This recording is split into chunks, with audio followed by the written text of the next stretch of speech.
is working jointly with the steering committee, which includes the Nunavut Planning Commission, the Nunavut Tungavik Incorporated, regional Inuit associations, the government of Nunavut, and Crown Indigenous Relations and Northern Affairs to develop a Nunavut water management strategy, which will call the strategy.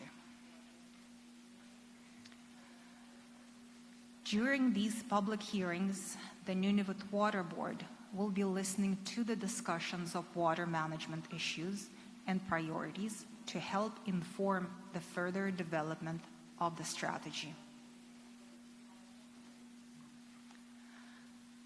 So next, I will summarize the board's review and recommendations pertaining to the 2021 draft Nunavut Land Use Plan.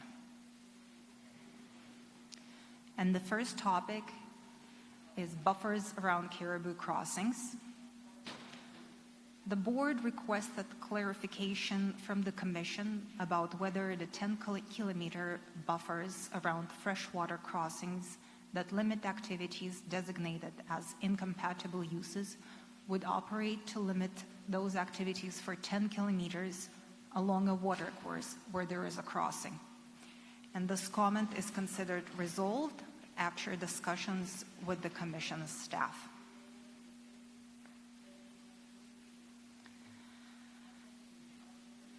On the same topic of caribou freshwater crossings, the Water Board asked how freshwater caribou crossings currently identified in the 2021 draft Nunavut Land Use Plan would be updated by the Commission.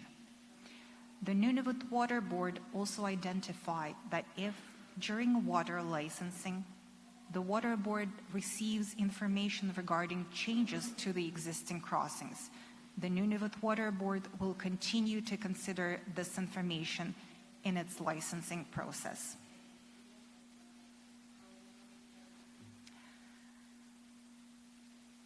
As for the activities in proposed territorial parks, the Nunavut Water Board identified that the draft Nunavut Land Use Plan limits uses of water in territorial parks to a term of 5 years or less.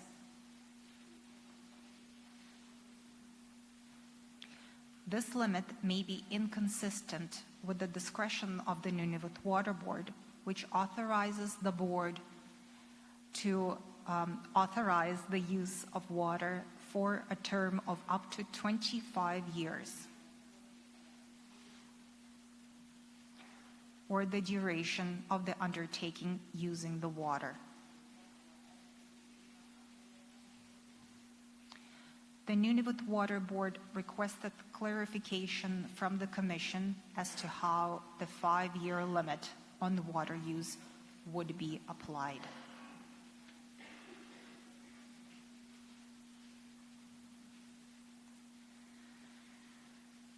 In regards to drinking water supply watersheds, the Nunavut Water Board noted that there may be some confusion about terminology in the draft Nunavut Land Use Plan, and that used by the Nunavut Water Board, and recommended that a description or definition of the term community water supply watershed be added to the 2021 draft Nunavut Land Use Plan to clearly define these areas and to clarify that the term community water supply watershed is not intended to overlap or replace water management areas as defined in the Nunavut water regulations.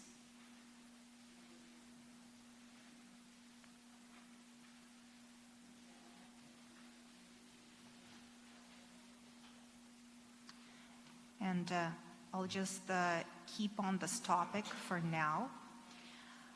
At the hearings in Cambridge Bay, the Commission staff asked the board a question of whether the board had any recommendations in regards to designating community water supply areas as limited use.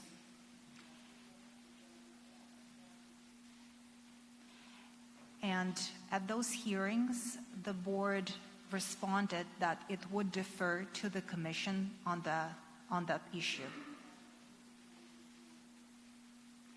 I just want to provide a bit of a background to why the board is deferring to the Commission on that. And that is because the Water Board reviews and conducts its licensing process on a project-by-project basis.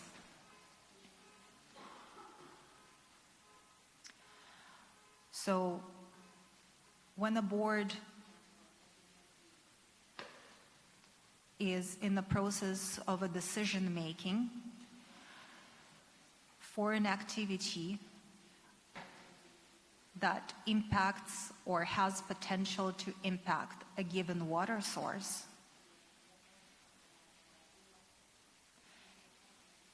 it may consider activities that are authorized by the Water Board in that area that affect that given water source.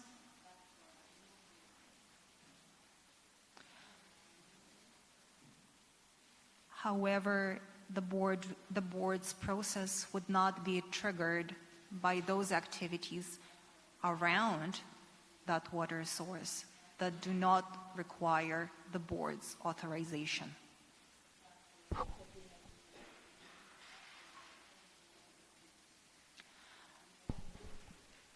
So the Commission has a broader mandate on deciding the designation of those communities' water supply sources.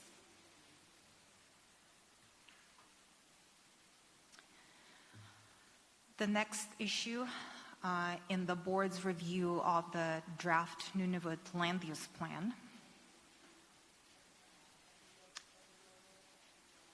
is the plan's further future revisions. The board noted the Commission's commitment to consider, during its review of the draft Nunavut land use plan, the emergence of relevant policy initiatives from planning partners.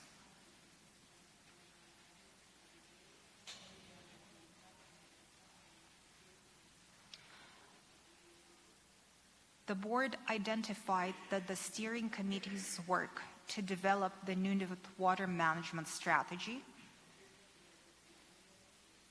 is highly relevant to water management aspects of the draft Nunavut land use plan. The strategy will reflect watershed, regional, and territorial issues and priorities around fresh water.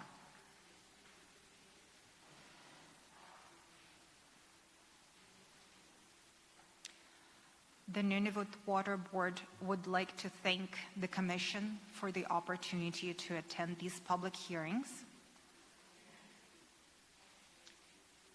and would also like to thank all those who have been willing to share their knowledge, comments, and views about water management issues and priorities throughout this process.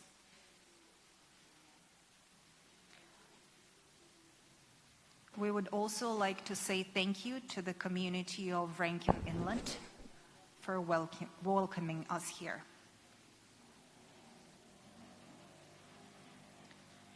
And if you'd like to contact the board in regards to this review, here is the contact information of the staff.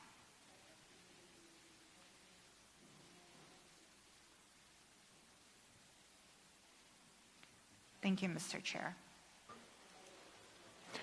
Thank you.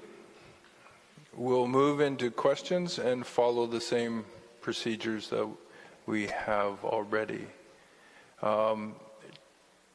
Just based on our experience from last week, when it comes to questions, just to be clear, this is freshwater and not marine. So just to put that right out front. Okay. No questions from Nunavut Planning Commission staff, which means we go to community delegates. We'll go down the table looking for the list of hands as before. Paula, Peter, Martha. Okay. We will take you in that order. Just a gentle reminder, draft Nunavut Land Use Plan questions and related to the presentation. Thank you. Go ahead, Paula. Thank you, Mr. Chair. Paula Kigiwilikiusin, Hamlet Baker Lake. Thank you, Mr. Chair, Vice Chair. Thank you, Nunavut Water Board. I have a question with regards to slide 9 and slide 10, so just two questions. The first question on slide 9.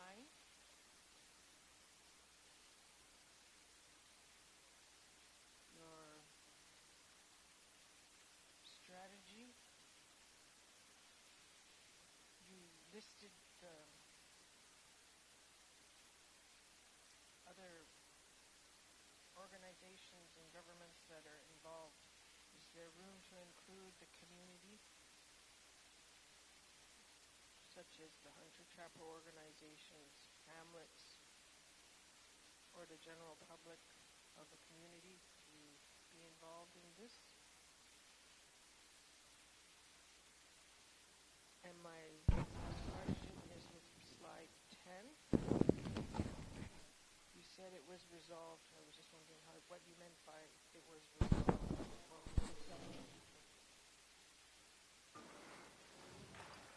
Thank you, Paula. Please go ahead when you're ready. Thank you, Mr. Chair. Asol Kobisinova, Nunavut Water Board. So thank you, Paula, for the question. In regards to your first question,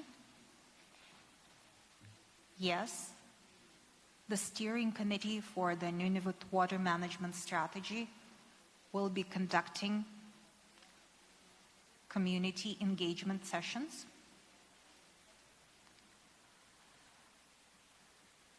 Our team here at the Cambridge Bay hearings, here in Rankin Inlet, and in the future hearings in the Baffin region, have been and will be speaking to community delegates. I believe you and I have, and Jesse have spoken together already about that. And we just wanted, the purpose of this is to just give the communities, hunters and trappers organizations, a brief overview, just to inform them that there is this initiative of the strategy. And then down the road, we will be conducting more formal community engagement. In regards to your second question, it was considered resolved by the board because the commission clarified that the buffers around caribou crossings were already integrated into the maps. So those 10-kilometer buffers were already included and shown on the maps.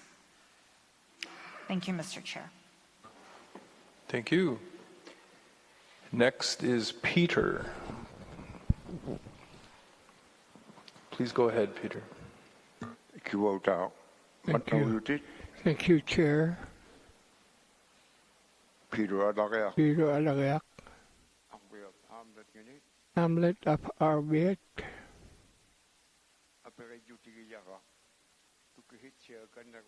My question or clarification,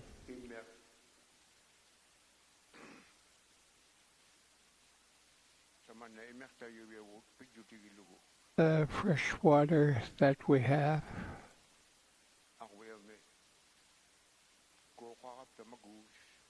and in our community we have a river Magoose coming in from the interior,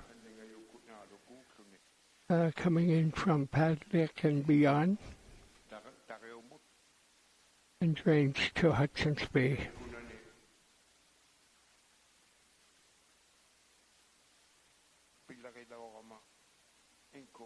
I had a job years back with INCO,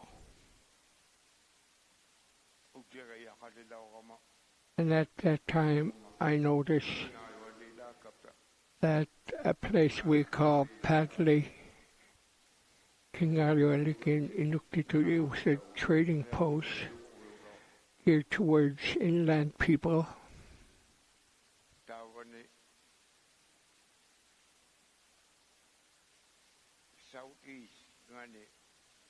And to southeast of that place name, there's a freshwater lake draining in a creek.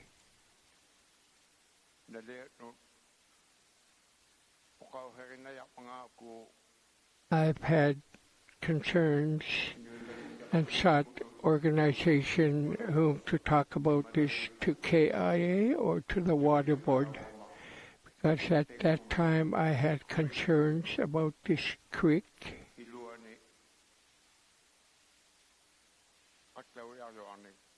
There are a lot of empty barrels.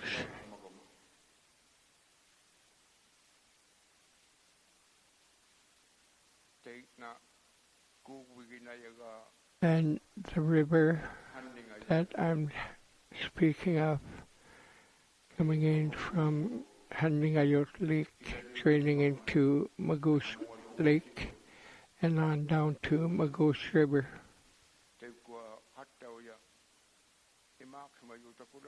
The barrels that were left behind in this creek, I don't know if they were full or empty. I know they were submerged.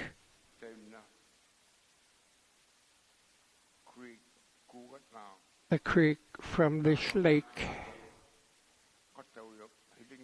is wide enough for the barrels to be in it. It's not very wide.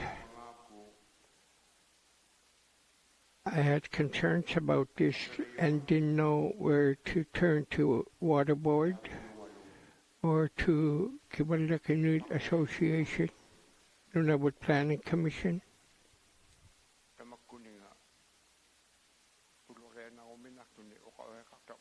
And we have discussed in this proceeding contaminated areas, and I think this is one of them. So I'm trying to get a clarification. There were poll. Whom do I speak to, the Water Board or Kivalak Inuit Association? Thank you, Chair. Thank you. Please go ahead. Thank you, Mr. Chair. Asol Kubisinova, Nunavut Water Board. Thank you for this question, Peter. I wonder if you know what those barrels, where those barrels come from and from what project. And if not, my advice would be to speak to the Kivalak Inuit Association and the Federal Water Resources Inspector responsible for the region.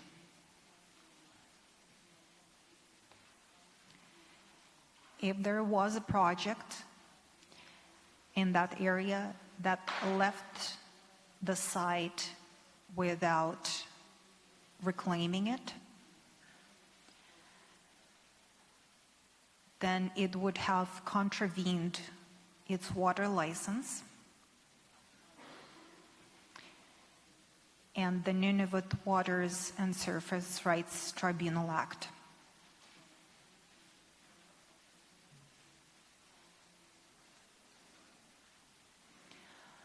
So this is something that is definitely worthy of following up. Thank you, Mr. Chair. Thank you, and I believe that would be done after the hearing. Okay.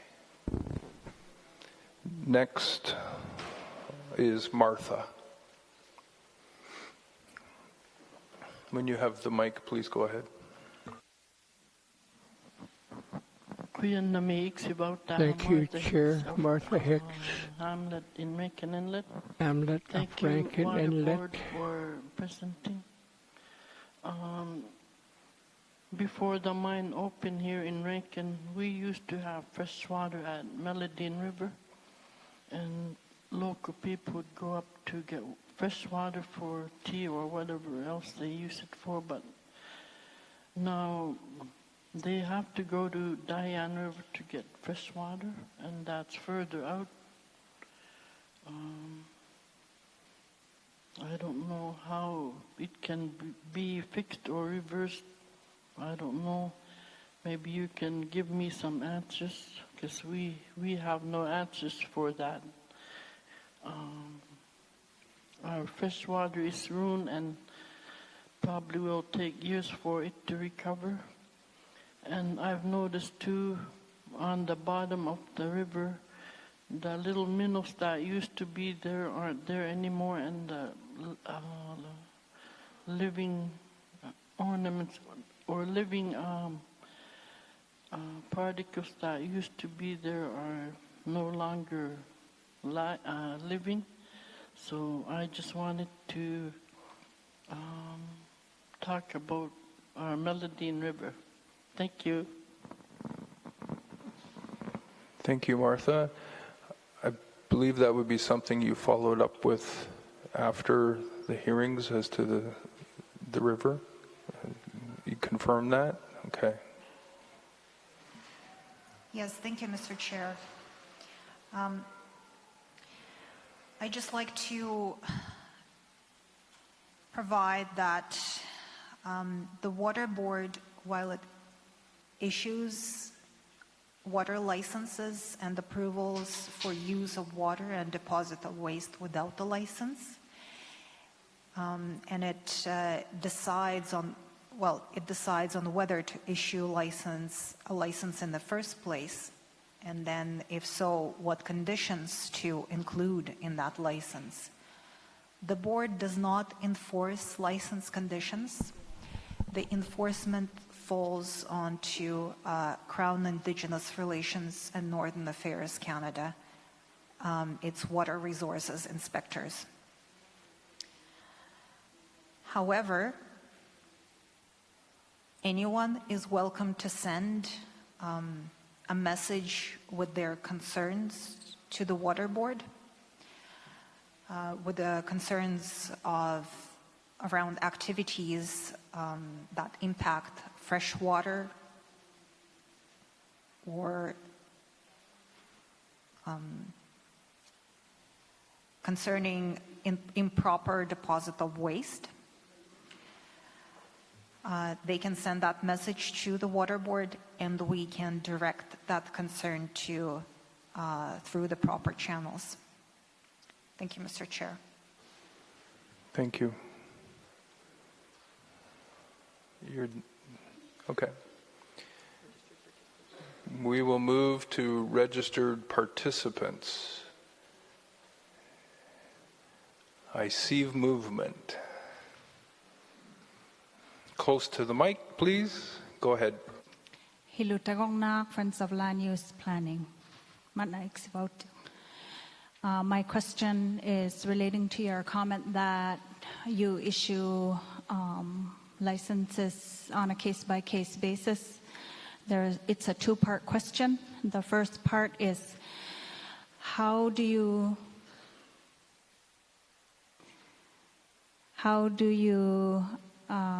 consider cumulative impacts when you're reviewing on a case-by-case basis? And regardless of how your answer goes, how would the Nunavut land use plan be helpful in considering cumulative impacts if it's not covered under your mandate? Thank you. Thank you. Please go ahead when you're ready. Thank you, Mr. Chair. Thank you for that question. So how does the board consider cumulative impacts in its decision-making during its licensing process? First of all, we rely on the Nunavut Impact Review Board's process. And of course, prior to that, on the Nunavut Planning Commission's conformity determinations.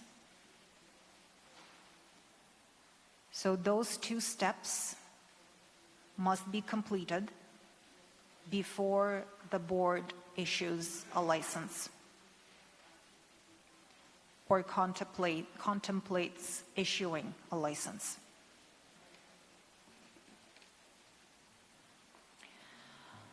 The board's licensing process is heavily dependent on public review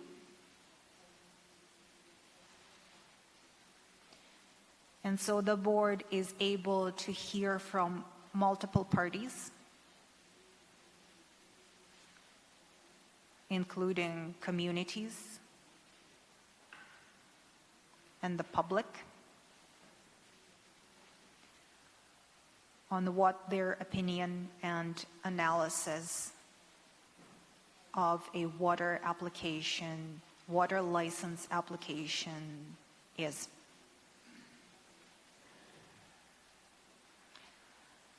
So the second question is, how would a land use plan be helpful in considering cumulative effects in the board's process?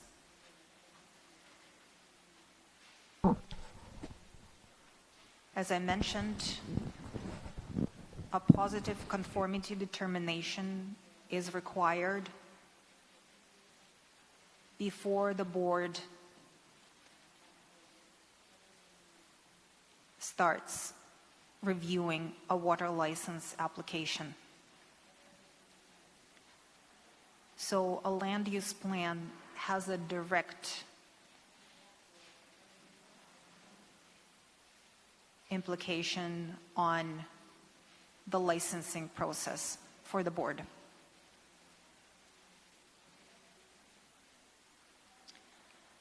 I hope that answered your questions, and if it didn't, please let me know. Thank you, Mr. Chair. Thank you. Any further questions from registered delegates? I don't see any movement. Public members? I see no movement. Thank you very much for your presentation. Thank you, Mr. Chair. We will quickly move on to Aknigo Eagle.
Okay, once you're settled in, please go ahead.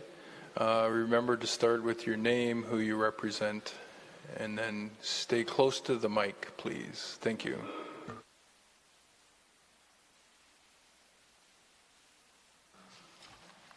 Good afternoon. Thank you, Mr. Chair. I'm Jamie Cannell, Director, Permitting and Regulatory Affairs for Agnico Eagle. To my right, I have Manon Turmel, Superintendent, Permitting and Regulatory Affairs with Agnico. To my left, I have Greg Sharam, our Consultant for Terrestrial. And just behind us, we have Christine Cobell, our External Legal Counsel for Permitting and Regulatory Affairs. We thank the Nunavut Planning Commission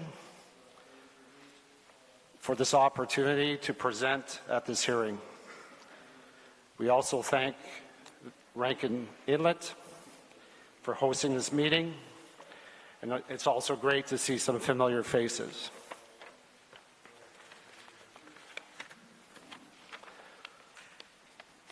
Basically, this slide presents an overview of our presentation. Overall, we respect the great effort that has gone into developing the plan to date. It is an achievement to have brought a draft to this point. We support the land use planning process and understand its importance under the Nunavut Agreement. However, Agnico Eagle feels there's a lot more work to be done to achieve the necessary balance for a first-generation land use plan before it is ready for approval. At this time, as it was mentioned in Cambridge Bay, Agnico Eagle does not support the plan in its current form, but is looking forward to working with the Nunavut Planning Commission, Inuit organizations, government, communities, and other proponents to arrive at a plan that will reflect a more balanced approach that is consistent with Nunavut's multiple objectives and goals. We recognize compromise will be necessary to arrive at a final plan, but we are very concerned about the impact of the current draft on Nunavut's balanced, sustainable future.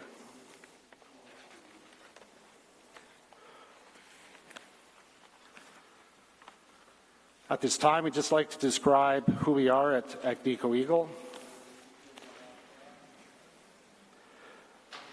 Agnico Eagle is a senior gold mining company with 7 Canadian operating mines, as well as mines in Australia, Finland, and Mexico. I also want to highlight our recent copper joint venture with Teck Resources in Mexico, which is an example of a joint venture partnership with another strong Canadian mining company. Agnico Eagle is recognized globally for its leading environmental, social, and governance practices. In addition, we are recognized by the Mining Association of Canada related towards sustainable mining.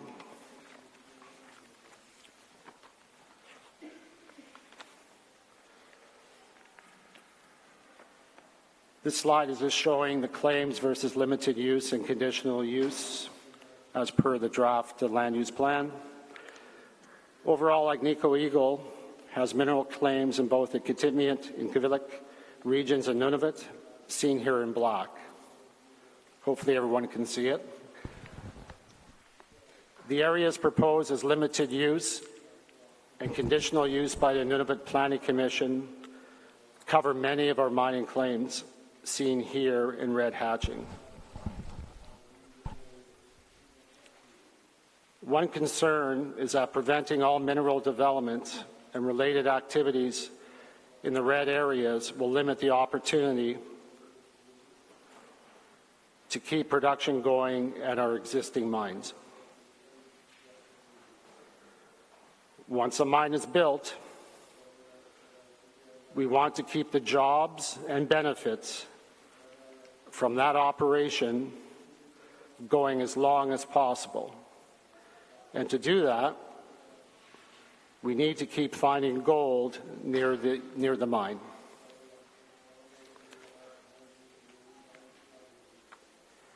However, eventually all mines run out of ore. That is why we also need to keep exploring to find the next mine. Exploration is a much smaller activity than production mining. Sometimes it is as little as a few drills, helicopter, and a small tent camp of less than 10 people. Sometimes the activity is a bit bigger.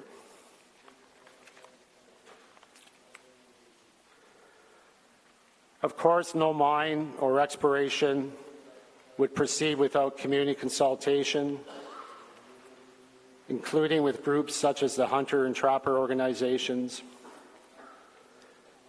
and going through the full Nunavut regulatory process under the Nunavut Agreement, such as Nunavut Impact Review Board and Nunavut Water Board.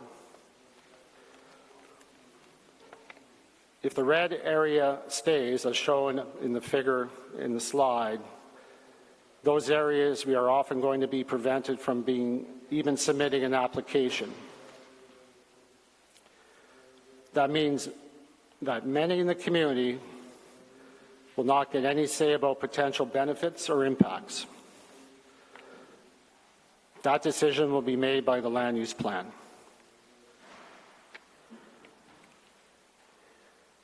We understand that it would be possible to seek amendments to the land use plan, but that process adds significant uncertainty in the context of our investment in Nunavut to date,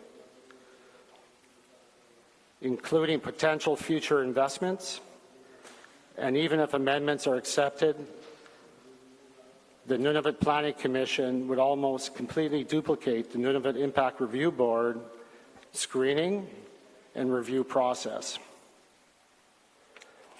In addition, it should be noted the Nunavut Impact Review Board process, or an environmental assessment, is a comprehensive planning tool. We also want to emphasize that development of mineral claims almost involves a mix of Crown and Inuit-owned lands, either at the site or to access the site.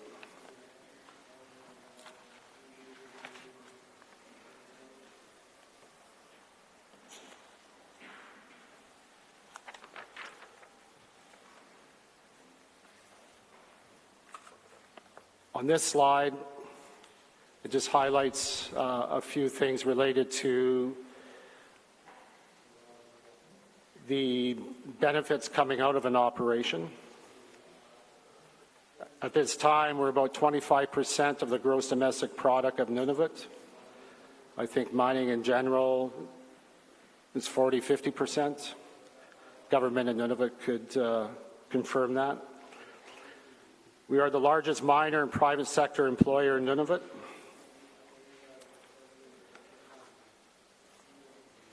Since 2007, I know this slide says 7 billion Canadian dollars, but we're closer to $9 billion since 2007. With royalties, over 600 million. Total expenditure we've reached for businesses reached 831 million. Payroll taxes to the government in Nunavut, 8.2 million. Linear development, which the government in Nunavut mentioned is a very important component for sustainable development, We have developed over 200 kilometers of roads, and that costs us about $270 million for that type of development. We'll have more details in our next submission, which would be prior to January 10th, 2023. But this just gives us a snapshot or an understanding of some of the dollars and benefits based on our operations. In addition, I just want to highlight some of the photos. The top left and right is the arena grand opening in Rankin Inlet. The bottom left is a food hamper distribution in 2020 during COVID in Baker Lake. And the bottom right photo is the hot meal program in Baker Lake. Overall, Agnico Eagle has been committed to a long-term presence in Nunavut and to supporting Nunavut well-being through its operations.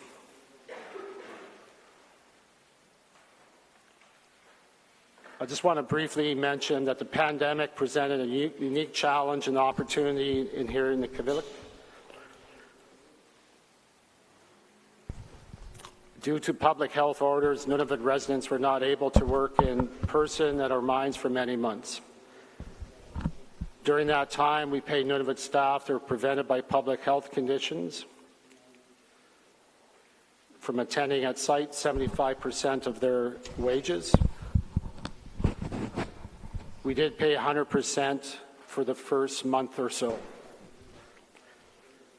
We also created a unique program during the pandemic, which enabled employees volunteering in their communities to top up the remaining 25%. We are grateful and happy to have Inuit residents back at our site now. Our Inuit workers are essential and vital to our operations.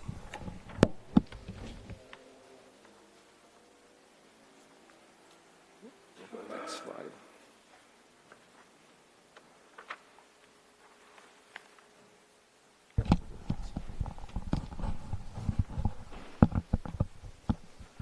Slide 8.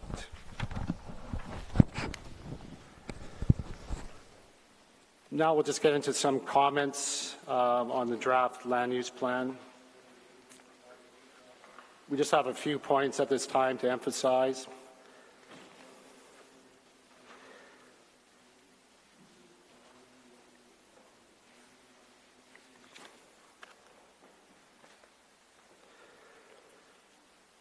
People who have invested in mineral claims in Nunavut to date should continue to have the ability to explore, develop, and access those claims. That is what we mean when we refer to grandparenting.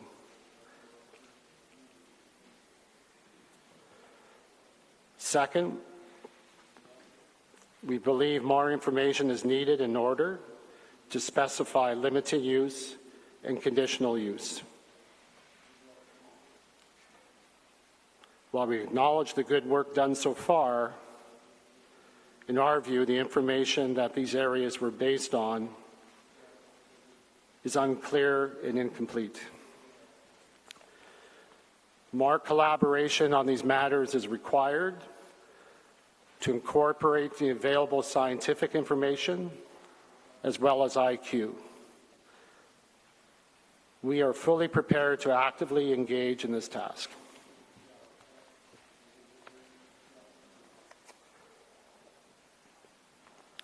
Third, we believe the prohibitions on mining with those polygons will not be affected in protecting caribou. And they also do not take into account magnitude effects or the mitigation and monitoring conducted by Agnico Eagle at our operations. During this presentation, we're going to be pleased to give you more information on our Nunavut Impact Review Board mandated programs. A lot of these programs were developed through the Nunavut Impact Review Board process with many of the interveners that are registered for these land use hearings.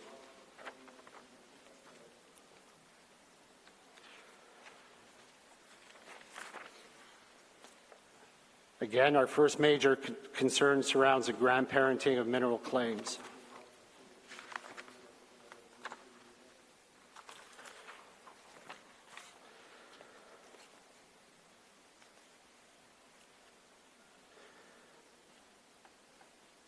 Some of the recommendations dealing with grandparenting, Agnico Eagle would like to recommend that the Nunavut Planning Commission and the signatories consider incorporating the following measures.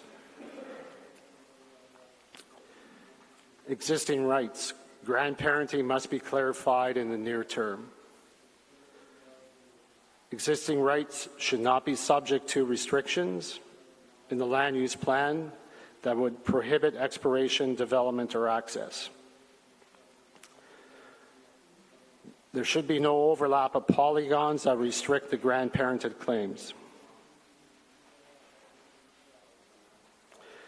We understand that activities would still be subject to the regulatory process before they could proceed. Not every project would or should be approved. However, we do not think it is fair to restrict projects from even entering the regulatory process and having the chance to get input from the community on benefits and potential for impacts, and to go before the Nunavut Impact Review Board for decision-making. Based on land tenure, we feel an accurate listing of existing rights and a map is required. We heard from other presentations, not all of Agnico's tenures are listed currently. Access. Grandparenting should also include land and sea access to the claims, including for any required amendments to or near linear infrastructure such as roads.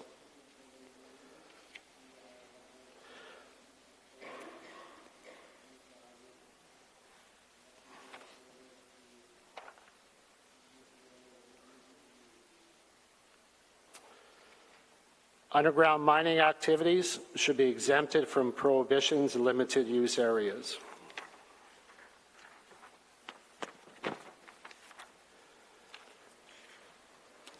Remove seasonal restrictions and rather use monitoring to dictate where activities should be halted.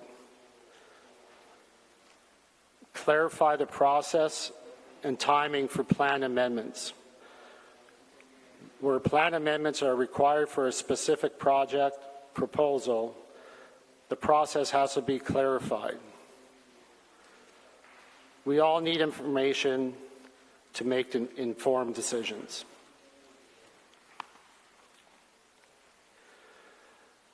I will now pass it over to Greg Sharam to continue with the presentation, and Manoj Turmel will do another few slides, and I'll come back at the end of the presentation, if that's okay, Mr. Chair. Thank you. Please go ahead. Thank you, Mr. Chair. Good afternoon. My name is Greg Sharam. I am a wildlife biologist who works with clients to help develop mitigations and to protect wildlife at mine sites, and to help carry out monitoring programs.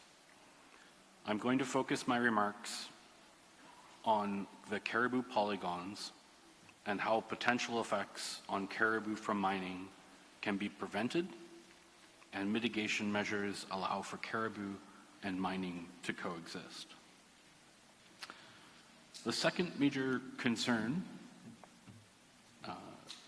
on the draft Nunavut land use plan is how the limited and conditional use areas were developed.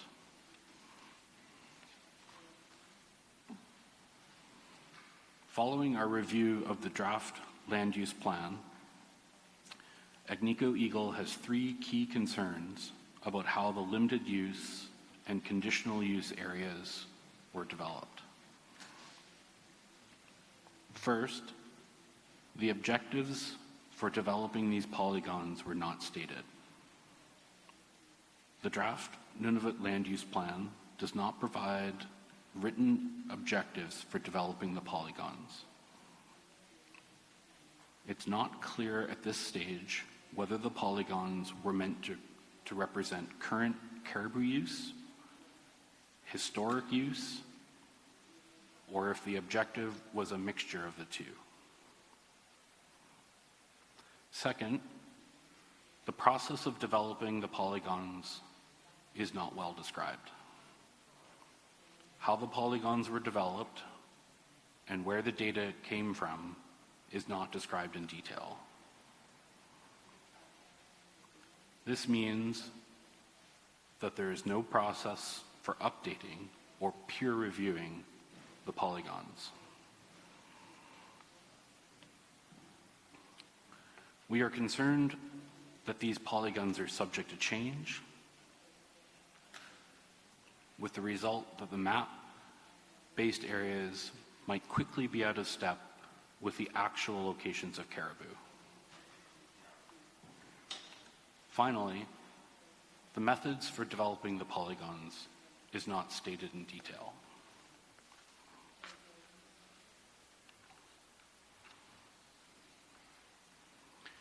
The methods used to define polygons, such as calving and post-calving polygons, makes a huge difference in the areas identified. For example, on the left is the core calving areas identified by the Government of Nunavut through a kernel density analysis and provided to the Nunavut Planning Commission as core calving areas. You can see that they're quite large. It's the pink area on the left-hand side of this slide. On the right are core calving areas, so the same terminology, but identified through a standard scientific technique called a 50% kernel density. You can see that the difference in size is tremendous. Since it's unclear how these polygons in the plan were produced, it's difficult to understand where they came from and why they are the size and shape that they are. These polygons must be developed in a clear and transparent process using both IQ and a clear, repeatable, and understandable method. To address this issue, Agnico Eagle is proposing that the Nunavut Planning Commission establish a polygon working group to collaborate prior to finalizing the plan, where both IQ and scientific evidence are considered. The participants can clearly define objectives for developing these polygons. Data and analysis can be chosen to meet those objectives. This working group would be an opportunity to share information about monitoring and the most current effective mitigations, and can also work to address transboundary herds.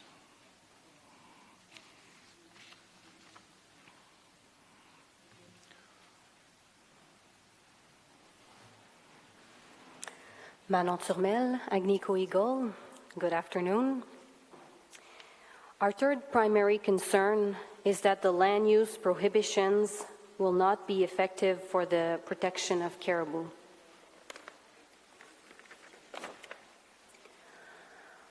Our key concerns are the Nunavut Impact Review Board process is designed to assess potential for effects and propose mitigations to prevent those effects.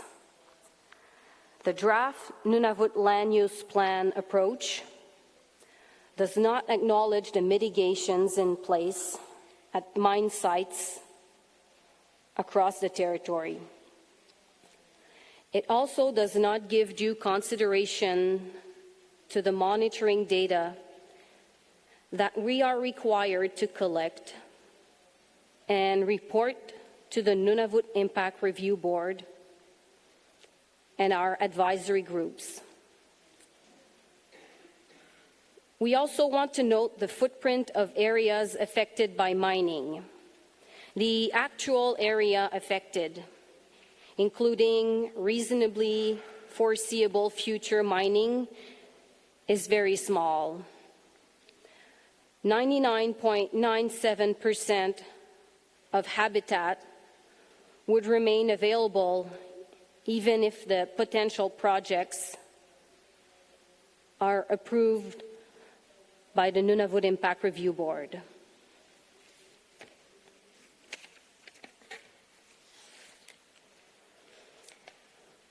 So now to elaborate on some of the mitigation and monitoring programs that we have in place. So, as been said before, all Agnico Eagle exploration projects, like other projects and mines, have robust mitigation and monitoring programs. Kivalliq and Kitikmeot Inuit associations permit exploration using mobile protection measures. So that's what we follow.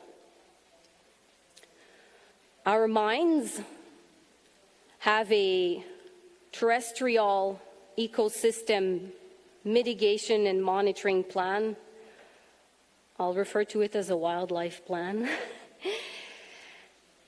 This wildlife plan is based on Inuit Qawimayatuqangit and Western science.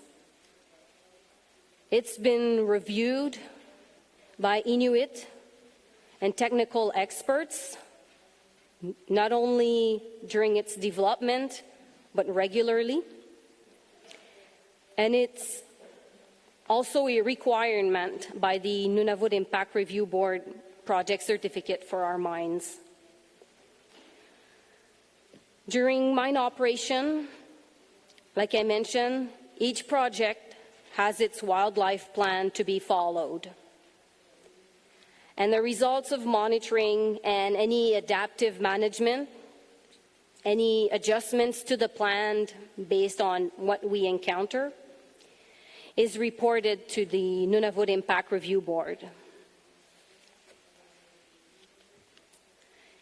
Inuit groups and experts review and update the monitoring plan in a working group. The Nunavut Impact Review Board asks for public comments on monitoring plan as part of its process.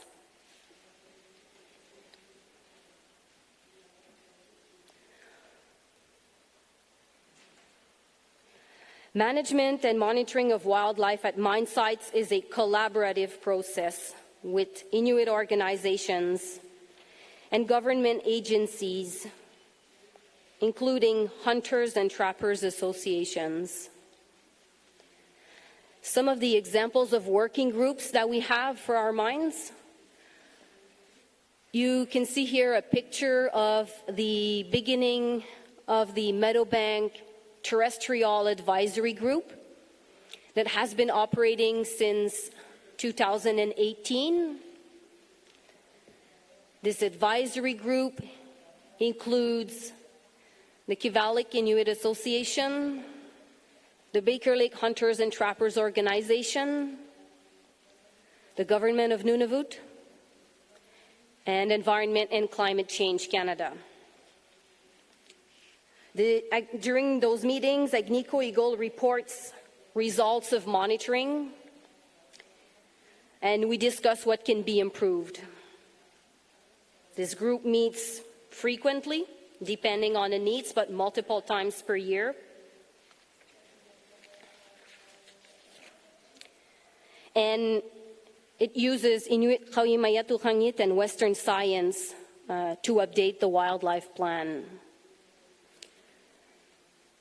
Another example that has begun lately is in 2022 for the Meliadine project.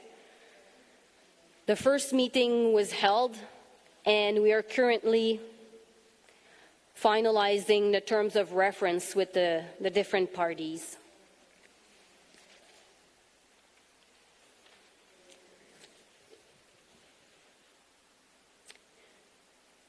You can move on to the next slide, please. In addition to the terrestrial advisory groups that work with Inuit and government organizations, Agnico Eagle includes Inuit Qawimayatuqangit and wildlife advisors at our projects to include perspectives from Inuit in the communities. These advisors are Inuit members of the community. They meet with elders. They conduct site visits and review mitigation and monitoring on site. In this picture, you can see David Critterdlick, who's our advisor. He's from Whale Cove and has been with the company for a number of years now. David has had an instrumental role in sharing traditional knowledge and Inuit Qawimayatuqangit, so we can collaboratively find ways to integrate it into our design, mitigation, and monitoring. We are very thankful we have him in our team. I want to mention that those positions are not a permit requirement. This is something that we feel is needed.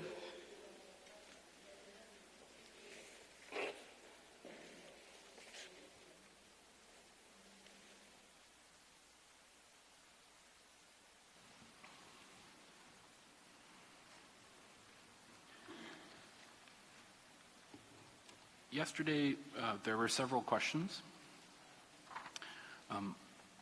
about how caribou habitat is being protected at mine sites. Sorry. When a proponent applies to the Nunavut Impact Review Board to get a project certificate, they must develop a terrestrial environment management and monitoring plan, which we're referring to as a wildlife plan. This wildlife plan must include measures to protect both caribou habitat and keep caribou safe.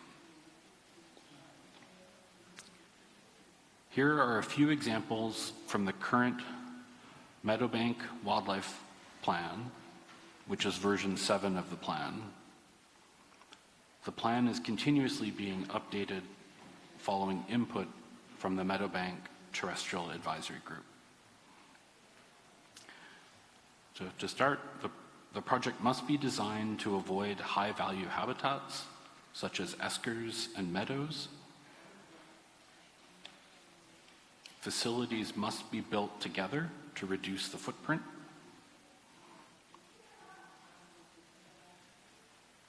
Agnico must minimize the length and width of access roads and borrow pits. Agnico constructs boardwalks and helicopter pads so that employees do not walk on the tundra. They must restore and revegetate any disturbed habitats. Clearly mark and stay on roads. Minimize vehicle traffic and speed to reduce dust. Conduct active dust control during summer. And at closure, dig up the roads, remove facilities, restore any interrupted drainage patterns, and stabilize slopes as part of the closure and reclamation plan. Agnico Eagle also monitors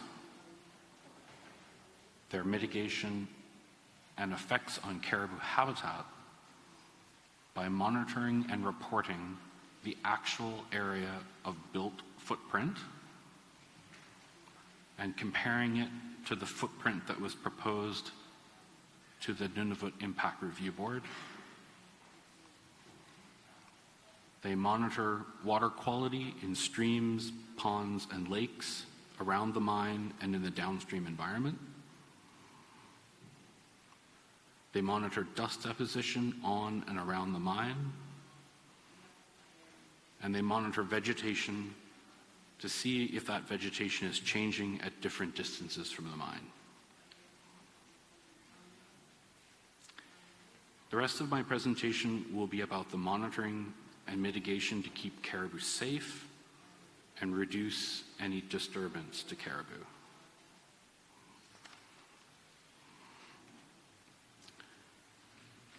On slide 25, Agnico Eagle has a robust monitoring and mitigation programs at each of its sites.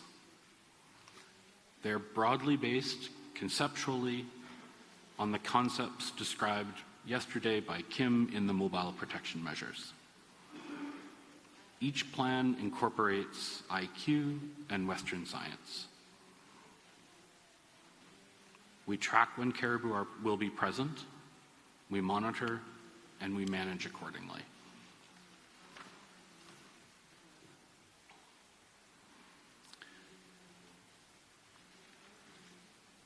A lot of the mitigation for caribou are things that you don't normally hear about, but are built into the Agnico projects, such as designs that allow caribou to cross roads.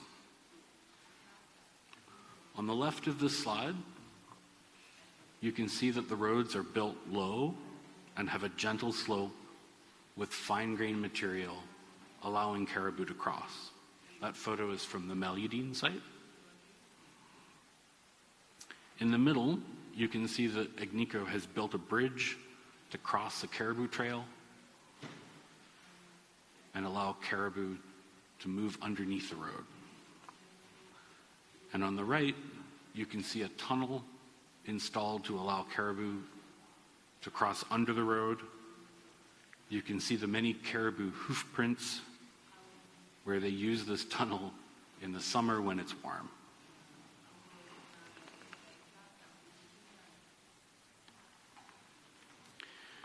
Agnico Eagle conducts several types of road monitoring.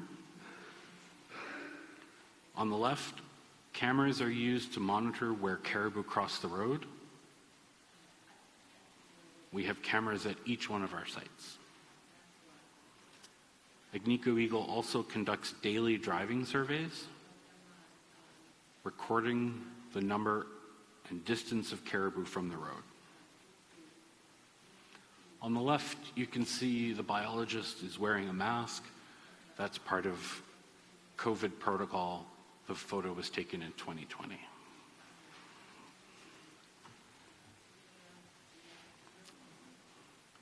Agnico Eagle conducts this type of road monitoring for caribou at each of their mine sites. And we see that caribou use the areas surrounding the roads and mine sites on a regular basis.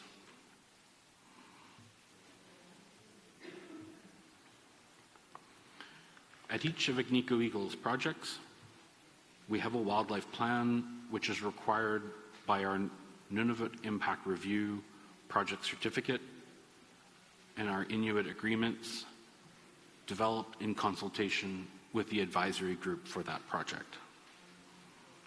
This wildlife plan has a program where caribou are monitored near the road. When a certain number of caribou are observed, then the road is closed. Every year, Agnico Eagle closes its roads for many weeks at a time to enable caribou to migrate unhindered. And I have some numbers here. Last year in 2021, the Meadowbank Road was closed for 28 days. The Meliadine Road was also closed for 28 days. And the Whaletail Road was closed for 15 days. These are similar numbers in 2020, with 42 days at Meadowbank, 8 days at Meliadine, and 60 days at Whaletail. And in the previous year, similar numbers. This year so far, at Meadowbank, the road has been closed for 13 days, at Meliadine for 14 days, and at Whaletail for 23 days. And in the photo, you can see the closed road. This is at Meliadine. with caribou using and foraging near the road.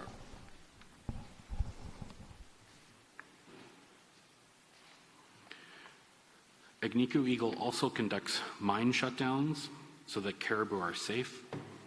This is an example from the Meliadine mine, since it's slightly different at each one of the projects. When more than 50 caribou are within 5 kilometers of the mine is shut down. In 2021, last year, the mine was shut for 10 days. This year, to date, the mine has been shut for 25 days. These shutdowns underlie Agnico Eagle's commitment to avoiding effects on caribou. And it should be noted that the only mines in Canada that conduct this type of shutdown for wildlife are in Nunavut.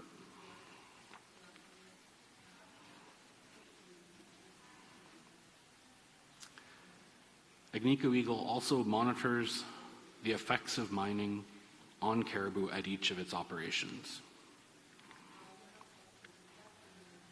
The monitoring programs are reviewed by the Inuit Environmental Advisory Committee at Hope Bay and the Terrestrial Advisory Group at Meadowbank and Meliadine,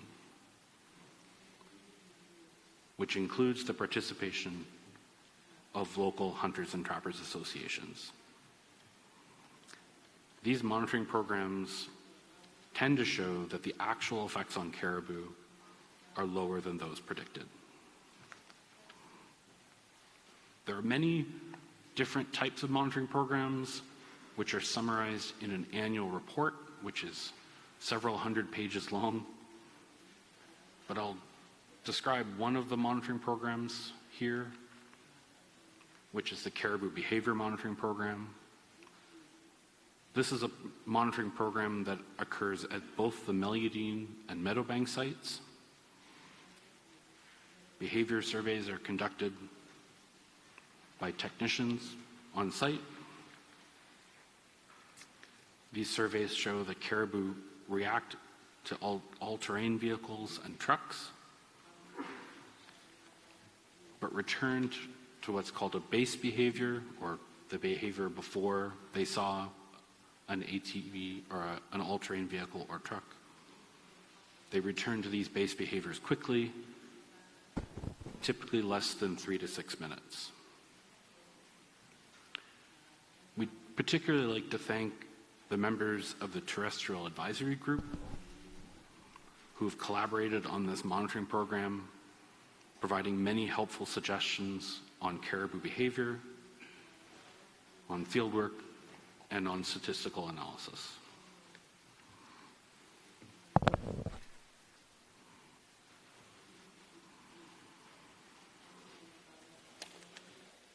Thank you, Greg. Jamie Cannell, Agnico Eagle. We're getting close to the end. Overall, we have some recommendations on next steps. Then we have a conclusion statement. As we mentioned earlier, we find the approach is too restrictive.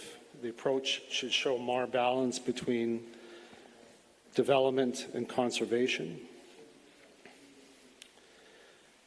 Overall, we do support option 4. That was part of the land use plan.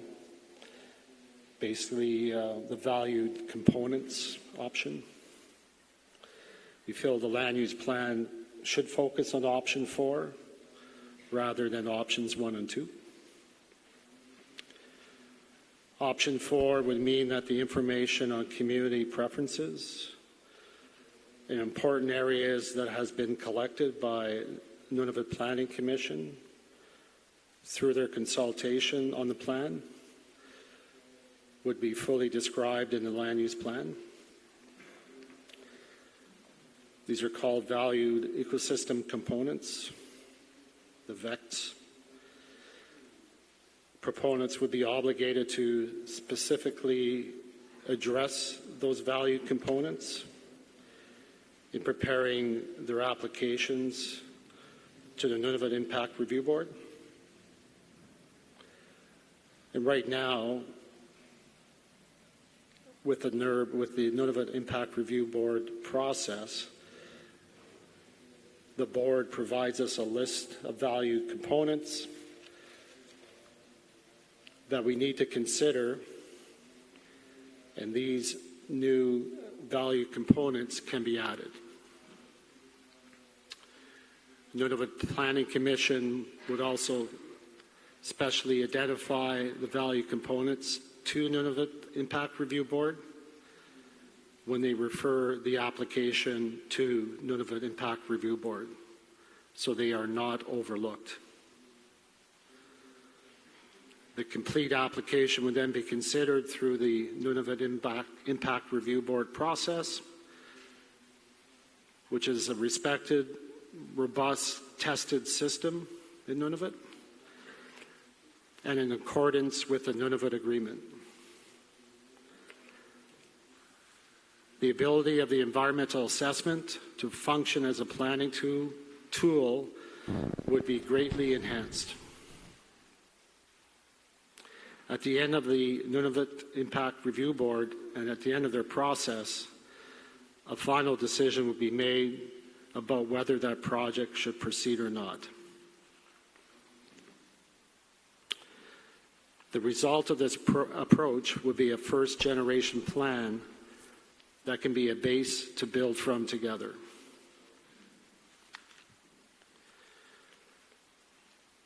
We feel it is important to consider mitigation and existing data on actual effects.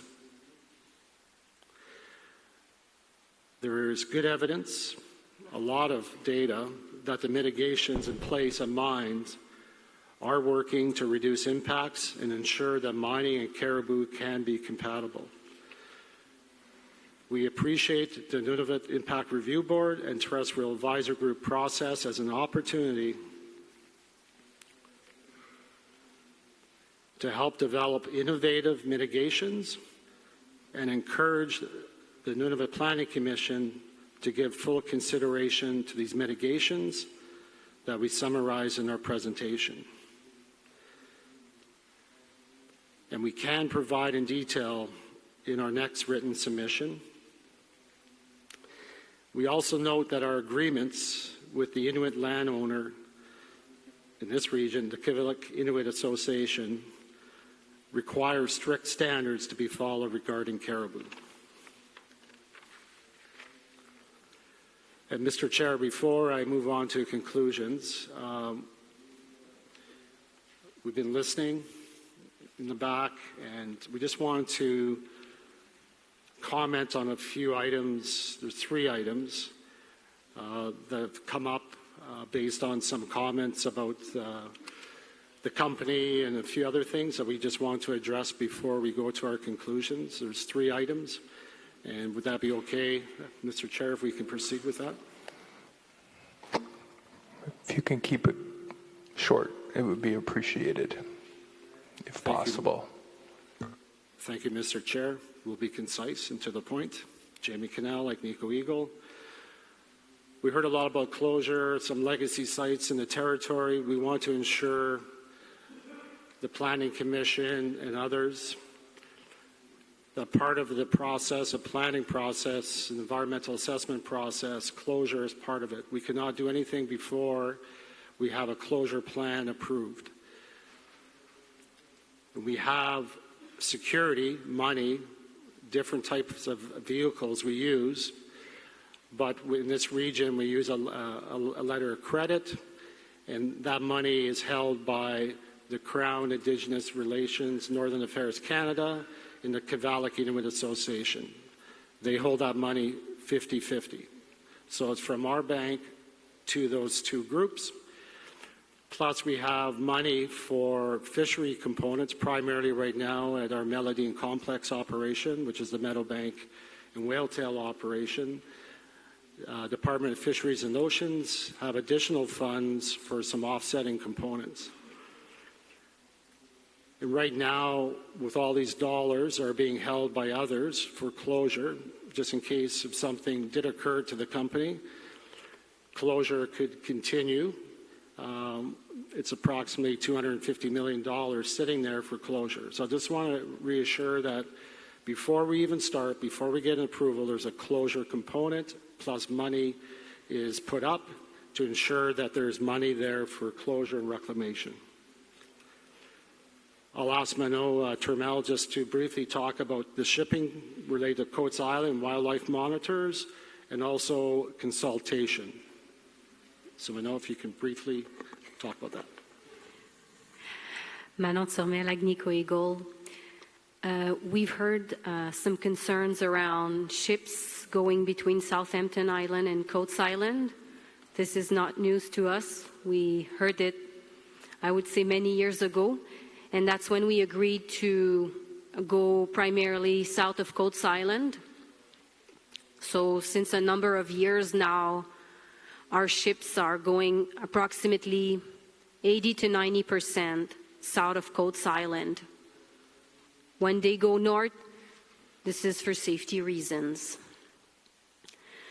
We also heard questions around if there were monitors on the ships going to Baker Lake.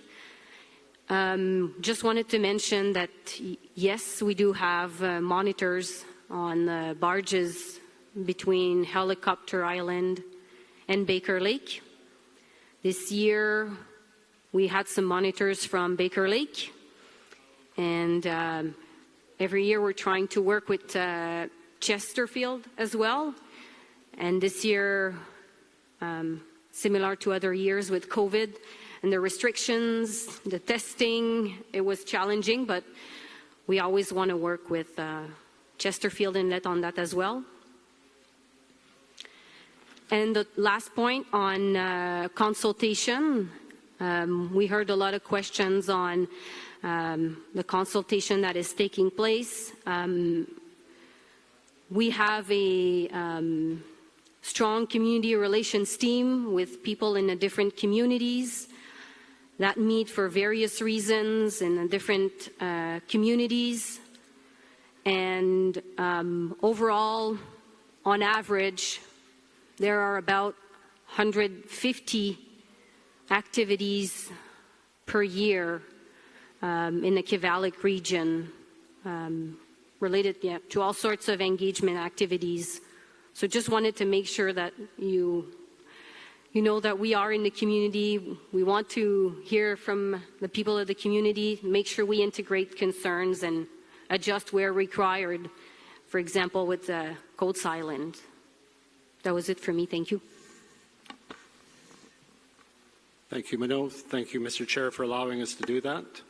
I think it's important to set the table with some additional information from some of the things we heard earlier this week. In conclusion, from our point of view, we encourage the Nunavut Planning Commission, all participants, and the signatories to take a close and careful look at option 4, which can provide the clarity and direction in the land use plan that communities are asking for while preserving the opportunity to pursue development on Inuit-owned and Crown lands. Under option 4, community values identified to Nunavut Planning Commission will be given full consideration in the process. We are all invested in a future for Nunavut that protects the environment and culture and supports economic benefits for everyone in the territory. These are not distinct, isolated goals. They are all interrelated, and we want to keep working together to achieve them. We are not perfect, referring to Agnico Eagle, but we are here to keep learning. Caribou are always going to be a priority. They get the right of way. This is how we run our operations, and those are our values.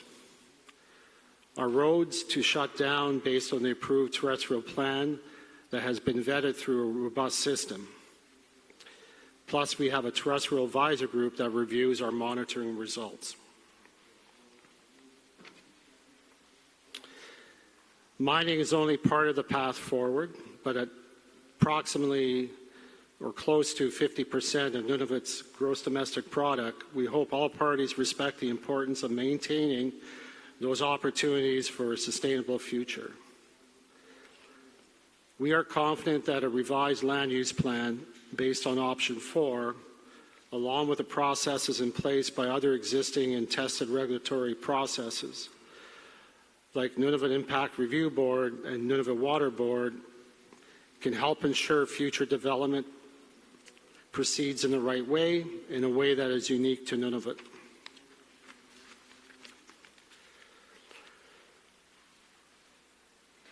Nunavut Planning Commission, you have a very important decision to make.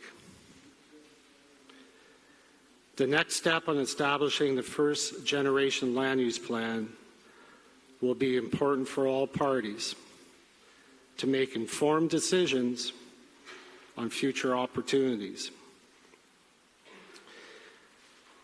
In closing, again, we want to thank Nunavut Planning Commission for this opportunity to provide comments on the 2021 draft Nunavut Land Use Plan, and also to listen to all the comments and dialogue and passion to develop a first-generation plan that are good for all parties. Thank you very much. Thank you. Due to the time, we're going to take our break, and then we'll ask the questions afterwards.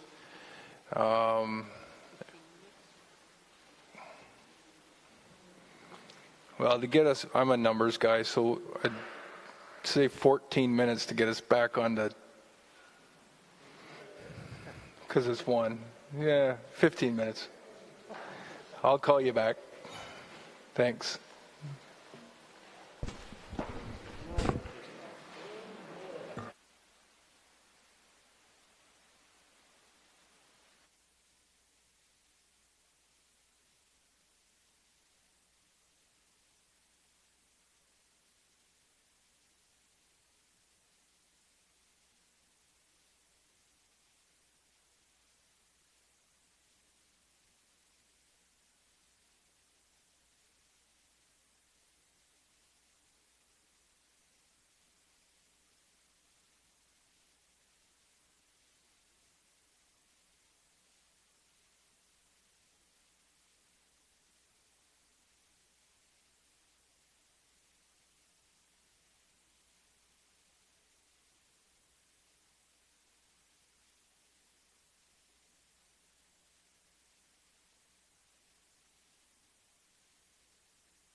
like 20 or 30-year average, and then either leave that as a long-term average or update it more frequently, say every 5 years. And I think it is important to in our review, to address what our overall objective is. Do we want to know where caribou are today, where they have been in the last recent history, or where they are in the long term?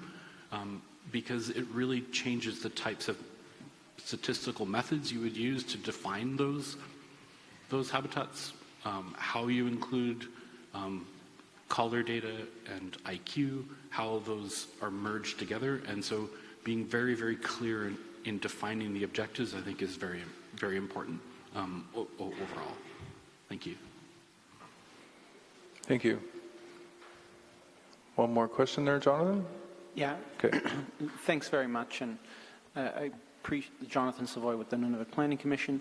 Appreciate the response and think there's room perhaps for some additional dialogue on that. In the interest of time, I'll move on. Another aspect with a lack of clarity was expressed on slide 11 with the plan amendment process. In this case, we do note that the Nunavut Planning and Project Assessment Act does include foundational requirements for the plan amendment process. There is a section in Chapter 6 of the draft plan on plan amendments. And in addition to that, the Commission does have a publicly available internal procedure on the plan amendment process. And we're just wondering, again, for further clarification, can Agnico Eagle expand on what specific aspects of the plan amendment process require further clarification? Thank you. Thank you, Jonathan.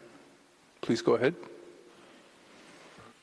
Thank you, Jonathan, for the question. Jamie Cannell, Agnico Eagle.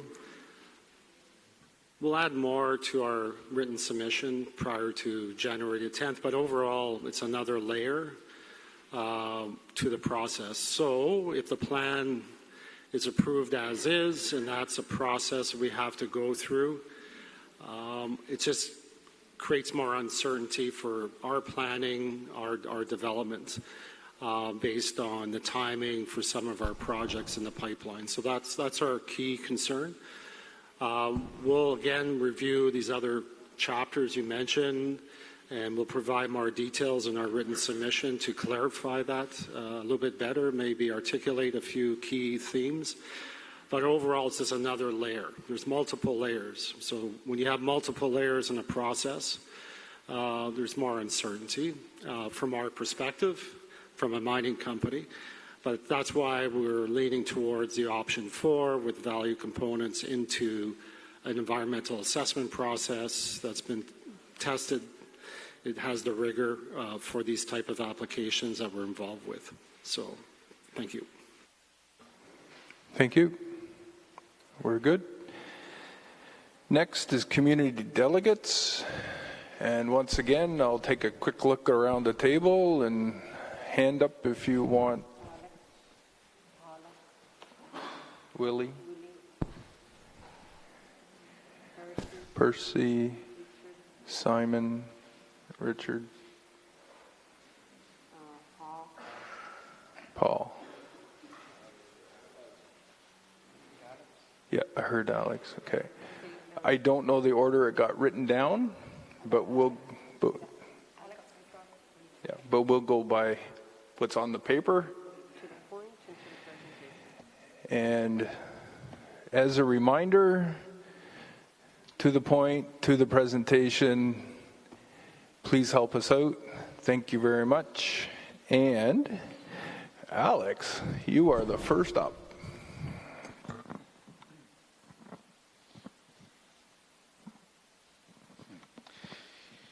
Good afternoon, Matna. Thank you. Vice Chair Sean Inuptitol Napunga. Alex Isaluk of Alex Red Hunters and Trappers Organization. I have two questions. Two questions. Takuyo the presentation, you have mentioned that you conducted consultation with the community of Akbet, and this is the first time I've seen your presentation, Magoos Lake. There are 2 claims in our area.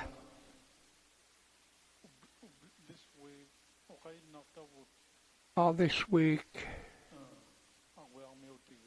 as Akbet delegation, we spoke of Magoos Lake.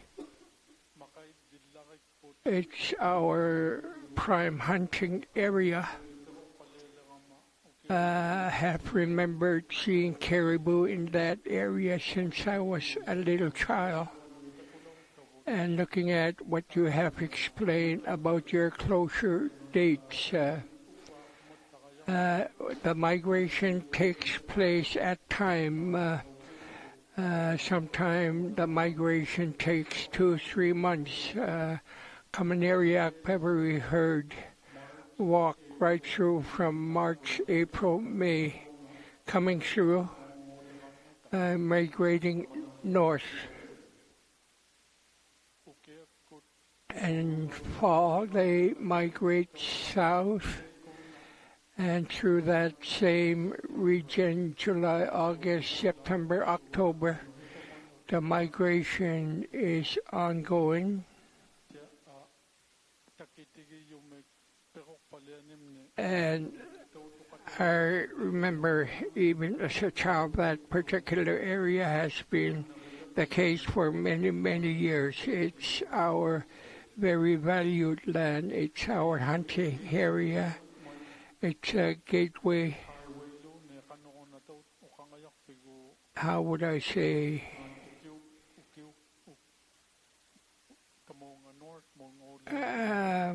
Caribou migration northward.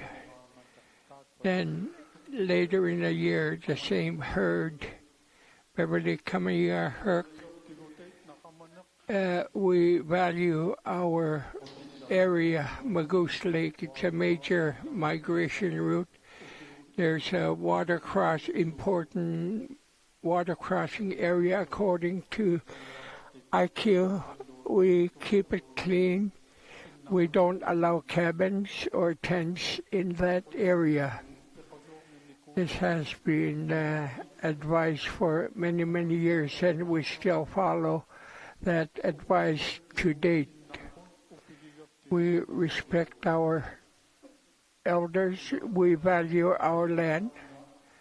Now our traditional land under claims and maybe a mine. The consultation you mentioned earlier, if you were there, our population, mostly the harvesters, would have opposed to exploration. Now, who approved? Who did you talk to in Akbet? Thank you. Thank you.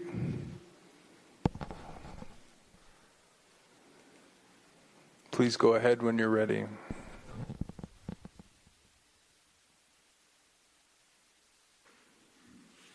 Thank you, Mr. Chair. Jamie Canelek, Nico Eagle. Based on our records, based on community relations consultations and engagements, in RVAT, it's been about 36 times, about 17 times in 21, 5 times in 22. The people we spoke to, we can drill into the data based on our database, and we can provide a response. We don't have the actual people, but those are the events we had. So since 2018, 36 times in RVAT. We did not consult on our submission for this presentation related to the 21 Nunavut draft land use plan, but for other components related to our business activities, 36 times since 2018. Thank you. Thank you. Okay. The next name written down was Paula. Please go ahead. Paula Kiguilicusin, Hamlet Baker Lake. Thank you, Vice Chair. Thank you, Agnico Eagle, for your presentation. I have 2 items. First one is, who are the Baker Lake monitors on the barge that you mentioned?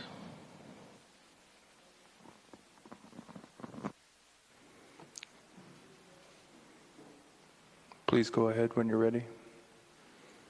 Thank you, Mr. Chair. Jamie Canalik, Nico Eagle. We don't have the names, but we can get you the names. Thank you. Please go ahead, Paula. Thank you, Agnico Eagle, for your answer. My next one is with regards to Manon's presentation regarding footprint. You mentioned what I understood is you said the mine is the footprint, but mining is not only, mining footprint is not only the mine. It is the transportation, air by plane or helicopter, sea by water, ships, barges, roads with trucks and what are those big things? 18-wheelers. Sorry, truckers. Plus all the phases from staking, exploration, bulk sampling, mine development, mine operation, tailings,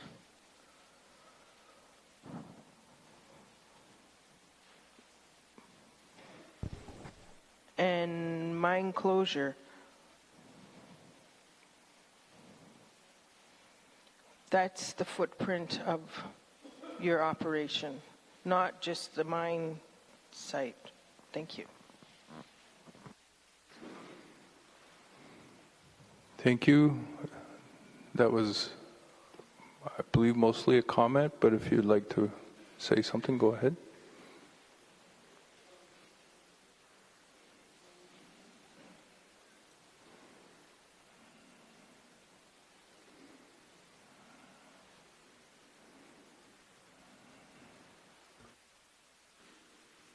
Thank you, Mr. Chair. Jamie Canalik, Nico Eagle. Thank you, Paula, for your questions.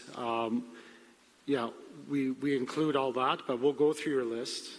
I wrote down a few things, but we'll go back on the tape and make sure we have everything, and then we'll include that in a written submission with all the information, how we did that for you. Would that be sufficient?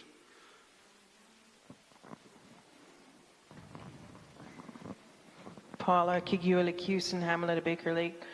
Thank you, Jamie Cannell, for your answer. And yes, I have that from basic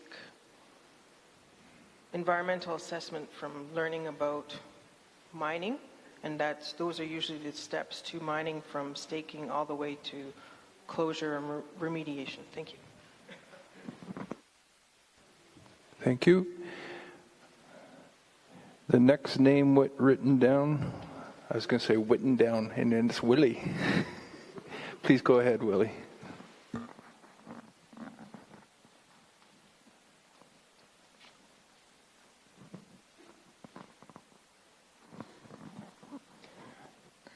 Thank you, Chair. Willie Nicola, Mayor of Coral Harbour. I'll direct my question to Conservation Officer. The photograph of migrating caribou through the roads.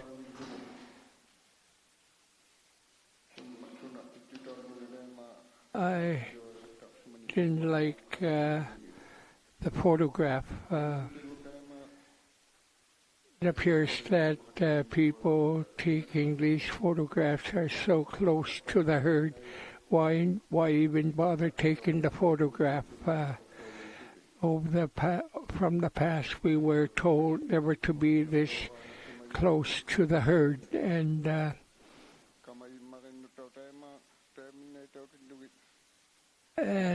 the picture taken from your mine staff, it's not very pleasant to look at. I would really prefer not to look at this kind of pictures. That's just my concern. Thank you.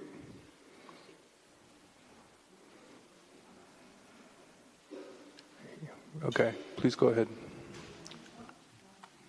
Thank you, Mr. Chair. Greg Sherm for Ignico. This photograph and most of the photographs in our presentation are taken by wildlife trail cameras that are set out along the roads to look and measure the number of caribou that are crossing the road. We can also count traffic and look at whether there are different parts of the road that caribou prefer to cross so that we can focus our mitigation in those areas.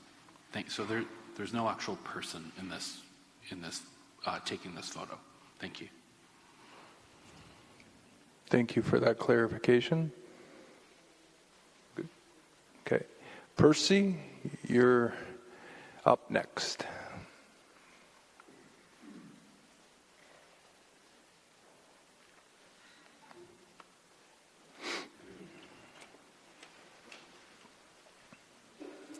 Please go ahead, Percy.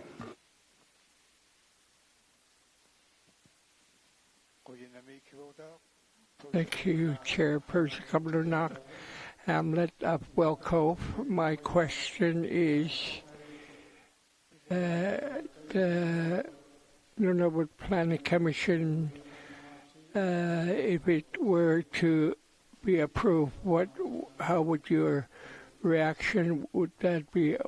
How would you react as it is written? Thank you. Please go ahead when you're ready.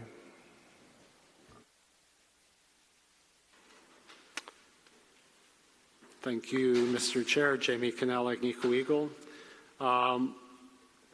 We tried to mention that, articulate that in the presentation. It would be challenging to expand some of our claims based on some of the limited use conditions, like we try to express in our written submissions to the Nunavut Planning Commission and also in this presentation.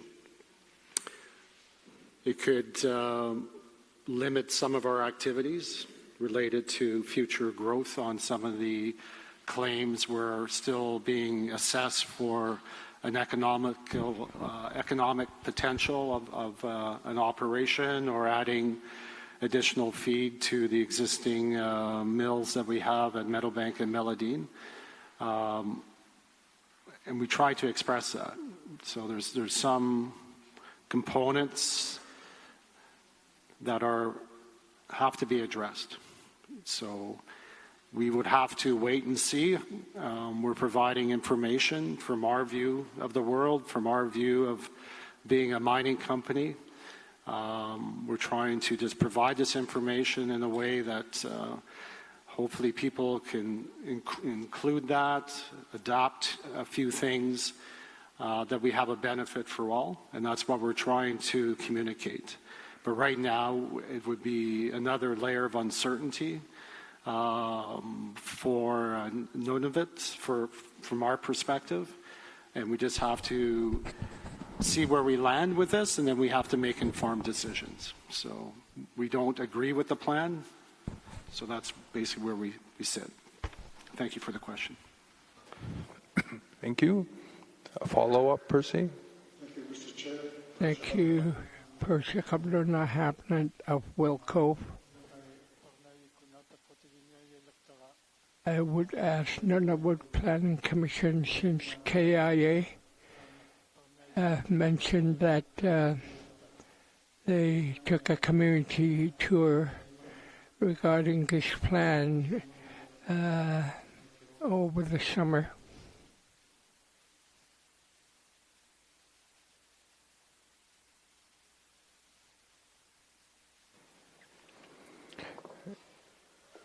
We didn't quite get the question, Percy. Could you just rephrase it for us? Thanks.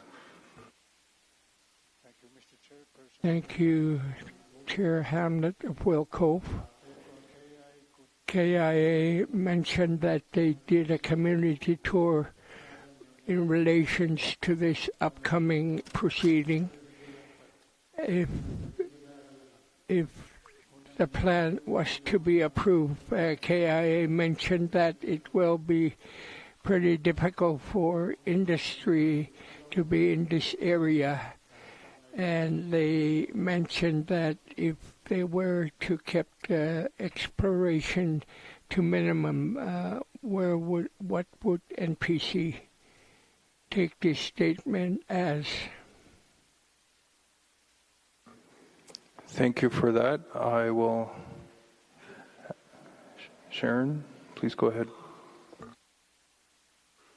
Thank you, Mr. Chair.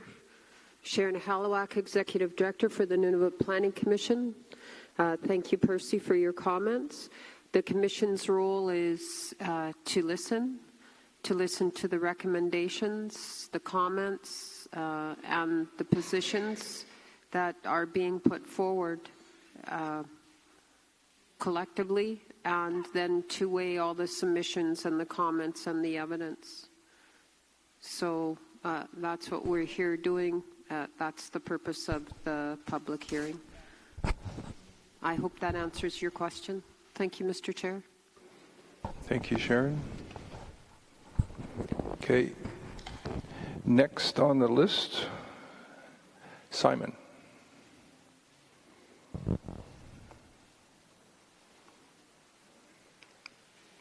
Please go ahead. Thank you, Chair Simon Inuapik, HTO, Will Cove. I just wanted a clarification in your presentation that you have done community tour of Akbet. HTO Akbet appears not to be aware of participating in your community visits when you were in Akbet, and also situation in Chesterfield Inlet. Thank you for that. Please go ahead when you're ready.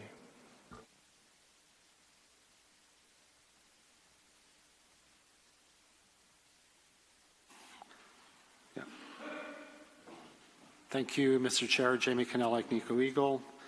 Thank you, Simon, for the question. So I understand for Whale Cove and also for Chesterfield, those are the numbers you're looking for. So Chesterfield, since 2018, 36. Whale Cove, 27. And again, these are just the higher numbers, just a summary of the events that we had, the consultation, the details. We can provide all that in our written submission, time, the dates, where in the respective communities of Chesterfield and Whale Cove. So we'll flush that out with more information in our written submission of those details. Would that be sufficient, Simon? Okay, thank you. Okay, thank you. You have a follow-up, Simon? Okay. Thank you, Chair Simon Inuapik, HTO, Will Cove. You keep saying community HTO. You keep referring to as a small organization in your English term. We are not small. We have huge concerns. We see a lot of reports. We have a lot of concerns, terrestrial and marine alike, and TAG, Terrestrial Advisory Group. I have a question with that term. I don't think we have been approached to be part of the committee you have mentioned earlier. So I have no idea because we are not members of this particular group. Thank you.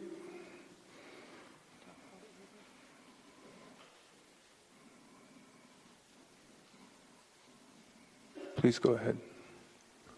Thank you, Mr. Chair. Jamie Cannell, like Nico Eagle. There's in no way we mean any comments, any view from Hunter Trappers organization is small.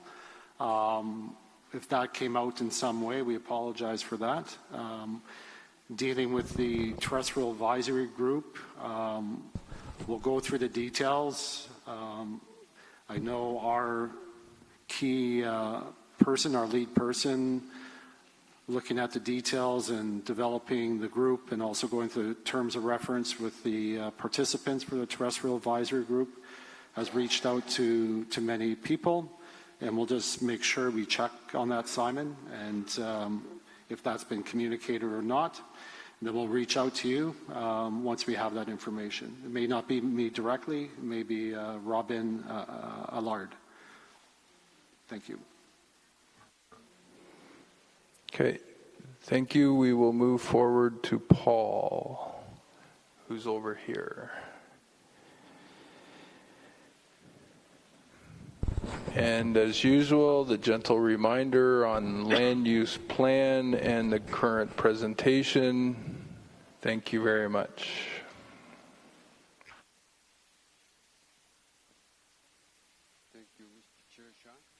Thank you, Chair. My name is Paul. I have two Now questions. you're at HTO. The first one is,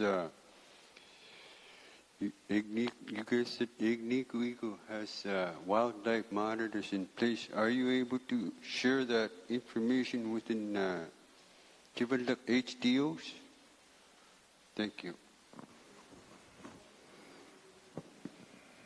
Please go ahead. Thank you, Mr. Chair. Jamie Cannell, like Nico Eagle. We can share that information. Our understanding, the operation shares that information in the annual report.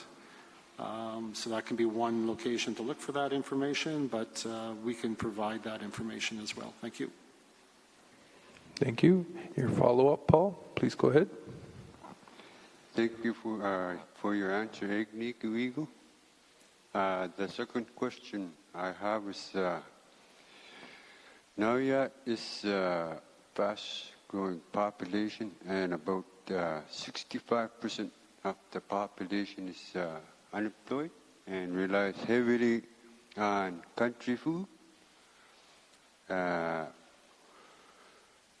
Were you guys able to provide funds for Naujaat HTO so that subsistent hunters can go out and look for caribous or whales or any wildlife like fish that we can provide for the town? The other one with that, also I wanted to ask you three questions, and it's related to the food bank. We thank you, Ignico Eagle, for providing funds towards the food bank, but $5,000 for 1 year isn't enough. Can you guys provide more funding towards that as well? Thank you, Mr. Chair. Thank you for that, Paul. I believe that is something that you would follow up directly with the community and not at this table, because it is private information. I believe.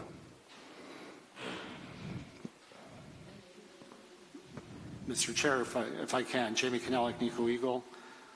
Thanks for your comments, Paul, and you're correct, Mr. Chair. We'll follow up directly, but you don't have to thank us. We're here as a partner in the community, so we just appreciate to be here. We're a visitor here, so you don't have to thank us. We appreciate you thanking us, but we'll continue that discussion based on your comments. Thank you. Okay. And next on the list is Martha. Martha.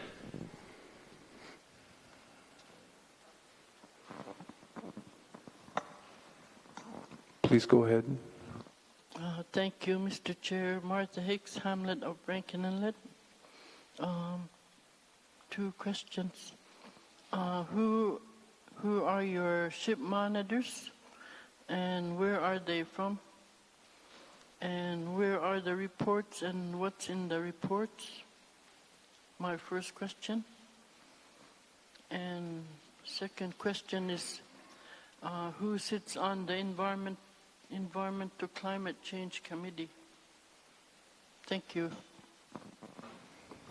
Thank you.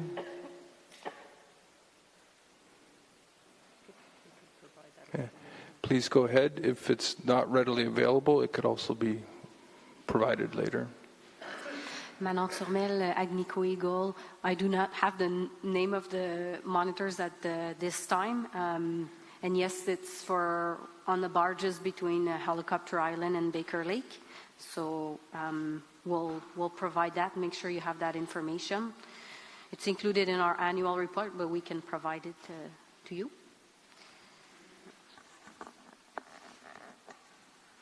And Jamie Cannell, Nico Eagle. Thank you, Mr. Chair. Martha, can you just expand on the second question, the environment? Is that the Climate Change Committee or?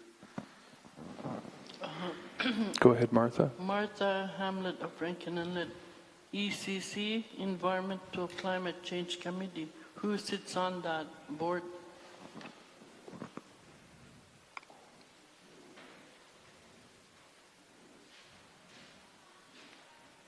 Please go ahead when you're ready. Okay, thank you, Mr. Chair. Jamie Cannell, Nico Eagle. That's part of the Terrestrial Advisory Group. Yeah, so it's Environment Climate Change Canada. Maybe we forgot the third C. So it's a member of Environment Canada. Usually it's the bird specialist from Yellowknife. So, yeah, hopefully that helps. Thank you. Okay. Thank you, Mr. Chair. Okay. And I believe Richard was the last on the list. Okay.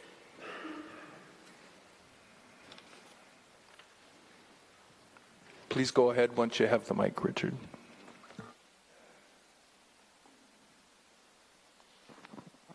Thank you, Mr. Chair. Richard Aksani, Baker Lake Hunters and Trappers Organization. Also, thank you, Agnico Eagle, for your presentation. I just wish there was paper copies to follow up on. Anyways, I got a couple questions. The first one related to slide number.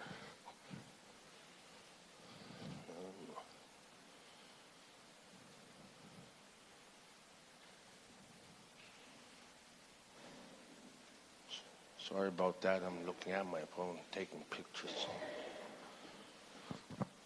Slide number 22, relating to the Meadowbank and Melody Terrestrial Advisory Group.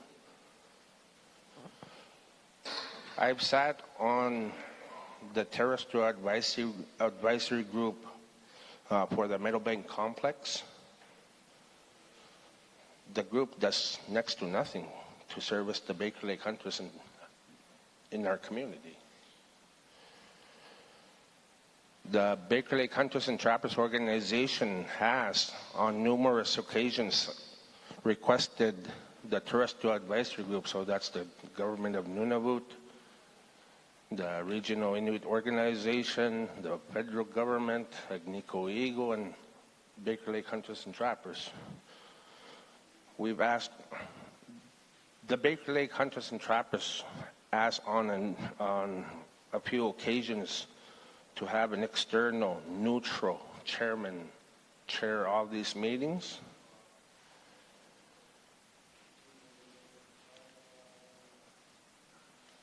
This way, all of our concerns are being acted on equally. As you guys may have heard on my committee report or our community report, we don't have the capacity.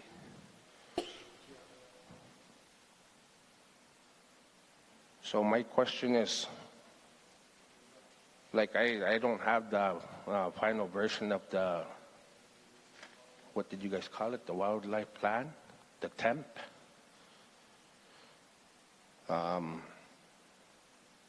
Is there any way to revisit that section and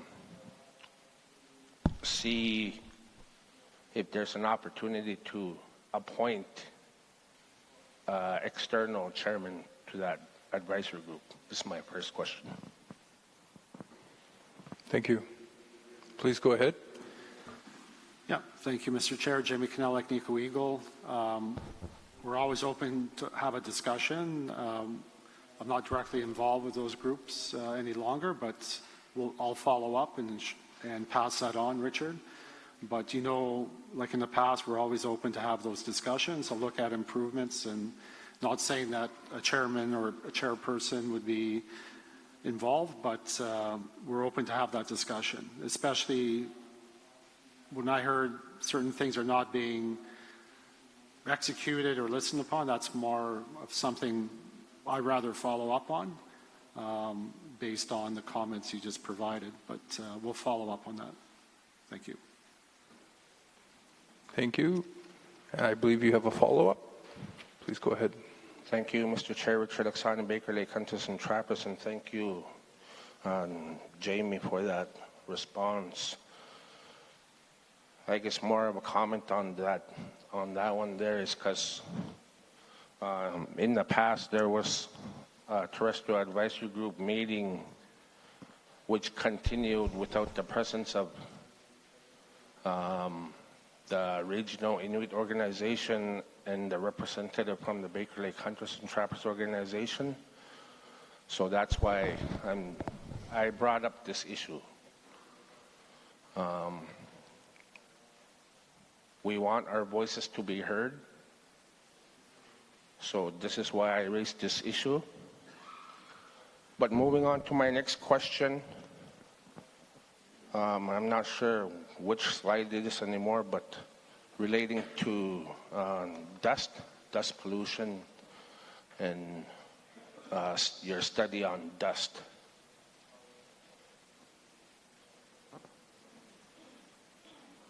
For the past 12, 13 years, the Baker Lake Hunters and Trappers have requested that the road between Baker Lake and Meadowbank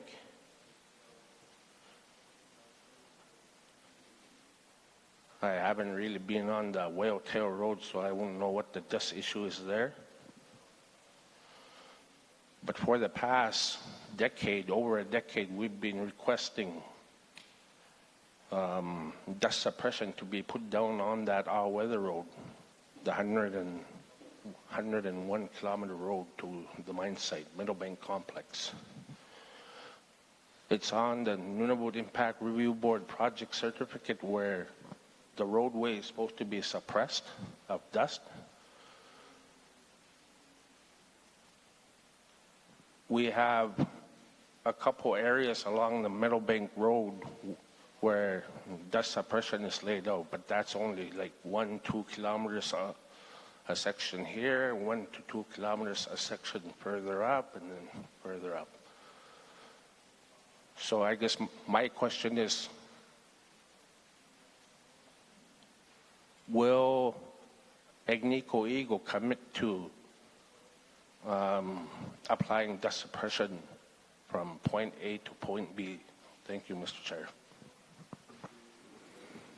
Thank you. Please go ahead.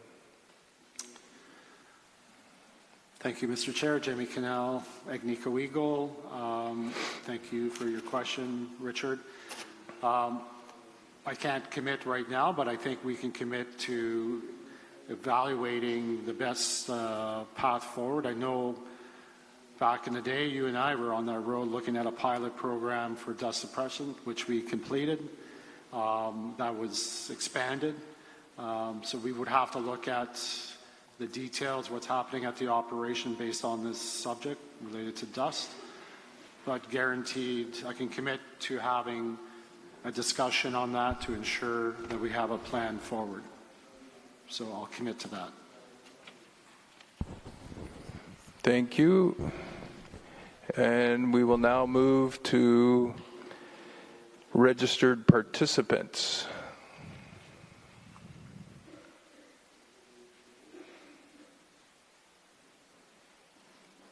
Please go ahead. Thank you, Xivota.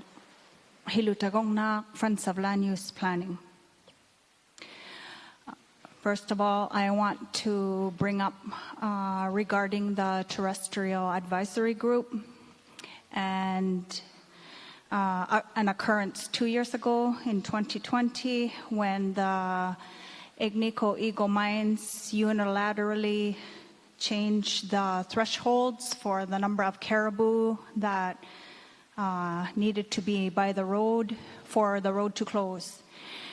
They, without consulting with the rest of their terrestrial advisory group, who are interveners here at this meeting, at this hearing, changed the numbers from 12 up to 75 caribou needed to be there. And that was for spring. And then for summer, they changed the number from 25 needed to be there to close the road up to 300. That was for summer. And then for fall, which we know is a very big migration time around Kamanitoak, they changed it from 110 to 1,000 caribou that needed to be by the road for it to close. In response, the interveners that are here responded, and they're the ones that are part of the terrestrial advisory group. They all responded to NERB, Nunavut Impact Review Board. The Baker Lake Hunters and Trappers organization said this was done without the involvement of the HTO. The government of Nunavut said that this plan would be largely ineffective and that there were several significant deficiencies, and that they asked AEM to revise it, and that AEM refused to undertake in the requested analyses.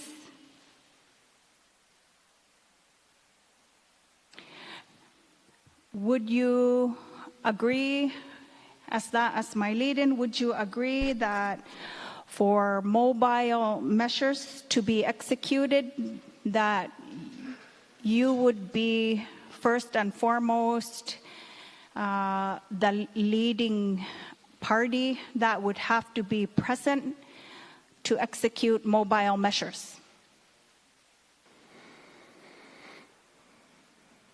Thank you. Please go ahead when you're ready.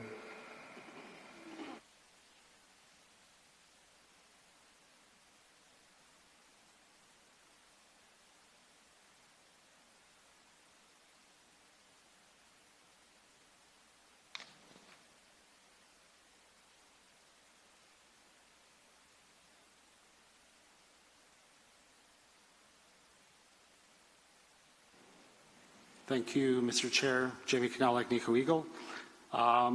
Thank you for your question. Based on all the information from 2020, on all the information you cited, I would like to look at all that information so we can get back to you on a response regarding those numbers, just so we understand all the correct information. And the second part on the mobile caribou measures, your question was if we would be the lead. Would you agree that Agnico Eagle would be the party that would be first and foremost responsible for implementing mobile measures at any of your sites? We implement the mobile caribou measures like it was mentioned in our presentation. Name, please. Oh, yeah. Jamie Cannell, I think, Agnico Eagle. Thank you, Mr. Chair, for the reminder. We do that with the mobile caribou measures at our exploration sites, so our exploration team would take care of that. And at our operations, like the Meadowbank Complex and Meladine, we use the process that comes out of the Nunavut Impact Review Board, which is the wildlife plan that Mano was mentioning.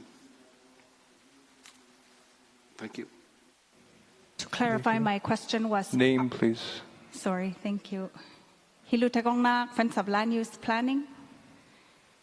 My question was, do you agree that you are the primary party that is executing mobile measures at your sites, not all these other all these other parties that are part of, say, the Terrestrial Advisory Group? Are you the primary agency that is executing mobile measures at your sites?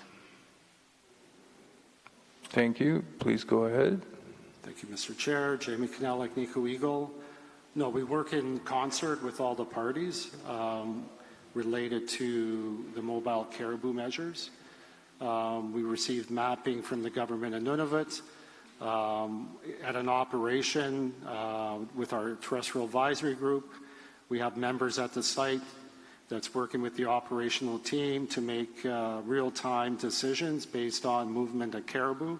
So we're working collectively on the decision-making. The Terrestrial Advisory Group, and albeit they may not be perfect every day, every week, it's a process to look at monitoring and mitigation, how we can improve, what the data tells us, and things like that. So we're working in concert with everybody, and that's our objective. Thank you. Another question? Okay, please go ahead. Thank you for your answer.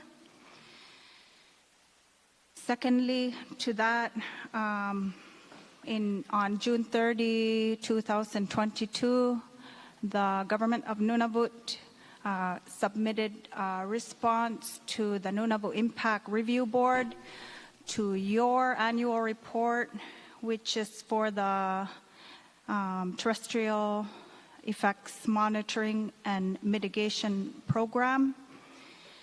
And yesterday I read the first half of an excerpt from page 11 of that PDF, where it stated that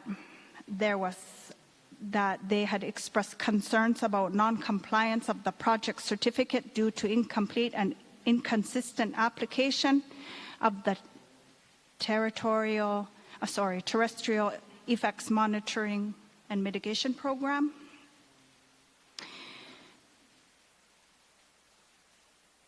The final sentence in that paragraph stated, failure to implement them fully constitutes a breach of trust and undermines the integrity of the environmental assessment process in Nunavut. That was in response to the last 4 years of their annual reports regarding the same report, the Terrestrial Effects Monitoring and Mitigation Program. That being said, how can we trust you or other industry stakeholders to have so much power to implement mobile measures without Inuit on the ground, such as the people around this table, to ensure compliance? Matna. Thank you. Please go ahead when you're ready. Yep, thank you, Mr. Chair. Jamie Cannell, Agnico Eagle, thank you for your question. Based on the reference you provided yesterday and a little bit more detailed, it's kind of hard, Ken. It's not good. Yeah. I think with your reference, we looked at the information last night, and I'm not too sure. I'm pretty sure it's the same reference, but just based on some of the closures that we have, and Greg alluded to that in his presentation, we have a decision tree in the field. So with the operation that's been approved by a lot of the interveners for the terrestrial management plan, so there's a decision tree that's triggered by caller data, and certain activities happen at the site, but also... Slow down, please. Yeah. I'm just trying to get it out before I forget. So also the operational team, they report on non-collared caribou, and that triggers other activities at the site. So saying all that, some days we may have, with our environmental operational team in the field, 3 or 4 times a day, observing wildlife. And with our closure days, for say 21, that was 43 days. But there's also stuff happening beyond the triggering of a road closure. So they're out there quite often. So based on the non-compliance, I think in the fall it was twice, and there might have been 8 other times. So it's a percentage of that. However, we did still execute the decision tree and the activities. The numbering may have not been correct. We disagreed on a few. We disagreed on some of the tone in that response. However, we're willing to work together with the government of Nunavut and others to improve. So I think we got things maybe 85, 90% correct. Again, we're learning, we're getting better on those components. And overall, I think for trust, I think we have a very good record. Again, we're not perfect. We're here to listen, to learn, and improve collectively. And that's why we're here. We're the only mining company here right now, presenting just our view and ways we can improve. So hopefully, if trust has been eroded, hopefully we find ways to build the trust, because there's a great opportunity in Nunavut with a company like ours to enhance some sustainable development that would benefit all parties. And again, mining does not last forever, so it's a moment now that people have to make decisions, and this is one of the things in this hearing, to make it sustainable. If people want it to be sustainable, with mining to be part of that equation. So hopefully, if the trust is eroded, hopefully we can find ways and work together to build that trust. Thank you. Any other questions from registered participants?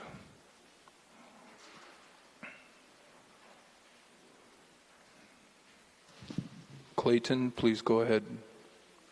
Thank you, Mr. Chair. Clayton Duck, Kivalliq Wildlife Board. Early on in your presentation, you stated that you make responsible environmental, social, and governance investments into the territory.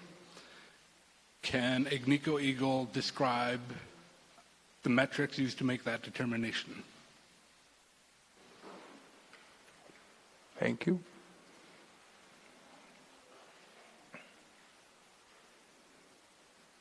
Please go ahead when you're ready. Thank you, Mr. Chair. Jamie Cannell, like Nico Eagle. Thanks for the question, Clayton. I think I was saying that we're recognized globally for our leading environmental, social, and governance practices. On the governance side, that's why I referenced the Mining Association of Canada towards sustainable mining. We're audited on our performance. I can give you the link where it's audited by third parties based on certain parameters and criteria that we have to meet. And it is the Mining Association of Canada, but we've incorporated this at our other global operations because it gives us an indicator of areas that we have to improve on. So our score is very good, but again, this is audited by third parties, not first-party auditors, which would be the company.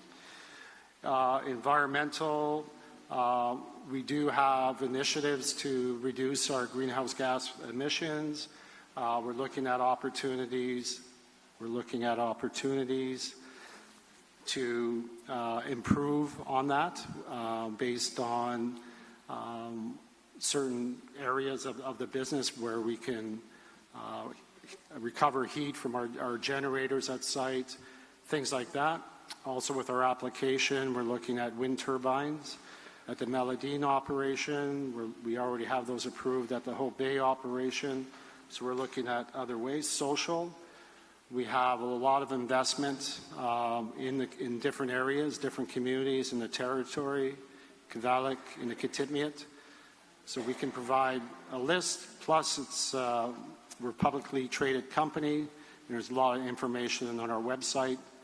Plus we have information that's submitted in our annual reports on some of these components. So hopefully that addressed some part or all of your question. Thanks, Clayton. Thank you. Please go ahead, Clayton. Thank you, Mr. Chair. Thank you for that response. You state in your presentation that you utilize IQ in your decision-making process on exploration and other activities. Could you explain how you integrate IQ into your decision-making process? Thank you, Clayton. Please go ahead when you're ready. Manon Turmel, like Nico Eagle. So we primarily work with with David Critterdlick, Inuit Chawimayatuqangit and traditional knowledge advisor. So basically, before we go into an area, we'll be working with him to understand current usage and past usage of the area. So we have that knowledge before moving further. And also on Caribou, he's passed on some interesting IQ on letting the lead herd pass. So we make sure that our wildlife plan incorporates that. So those are just some of the examples that David has shared. There's more, but some examples. Thank you. Thank you. Please go ahead, Clayton. Remember to state your name and organization. Thanks. Thank you, Mr. Chair. Clayton Duck, Kivalliq Wildlife Board. Once again, you're saying that you utilize IQ in your decision-making process. It is well known by knowledge holders that we should not be disturbing water crossings. Why are you investing money into exploring water crossings such as Magoose Lake as identified by Alex there? Thank you. Please go ahead when you're ready. Thank you, Mr. Chair. Jamie Cannell, like Nico Eagle.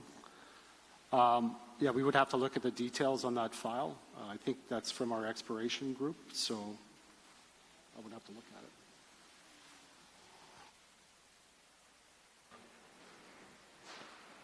Thank you. Looks like you have another question. Is it land use planning? Please go ahead. Thank you, Mr. Chair. Clayton Duck, Kivalliq Wildlife Board. You present the Terrestrial Advisory Group as a mitigation plan and as an alternative to land use planning. Under the terms of reference for the Terrestrial Advisory Group, who retains the authority on making changes to your terrestrial effects mitigation and monitoring plan? Thank you. Please go ahead. Thank you, Mr. Chair. Jamie Cannella, Nico Eagle. Collectively, we make changes.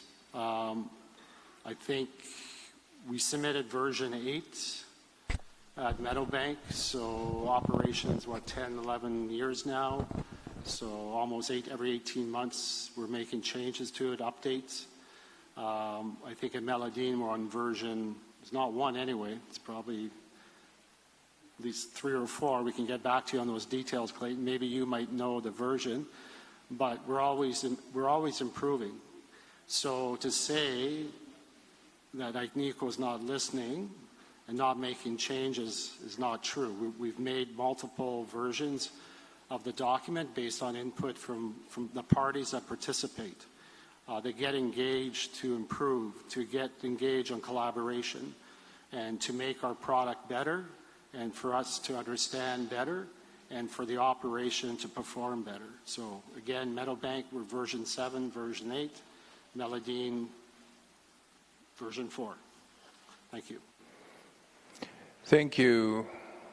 I didn't see any movement registered participants for additional questions before, and we would like to go on to the next presenter. So we'd like to say thank you very much to Agnico Eagle.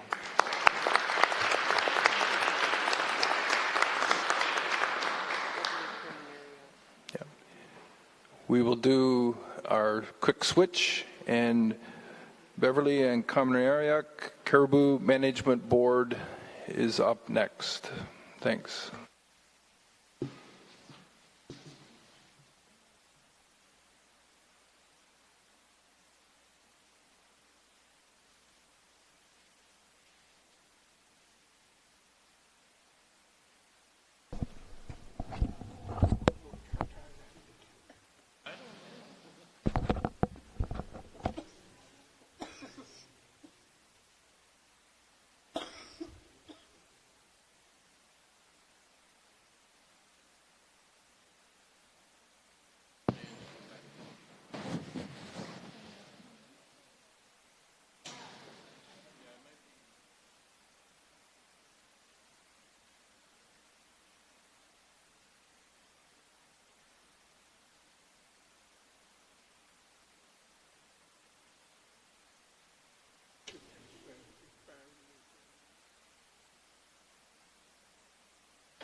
Earl, please give me a thumbs up when you're all ready, and then I'll start announcing things.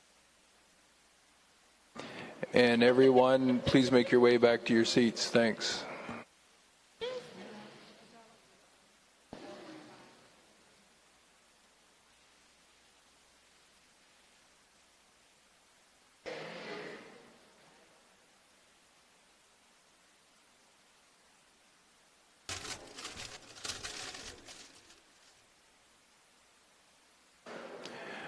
Okay, everyone, it's time to return to your seats.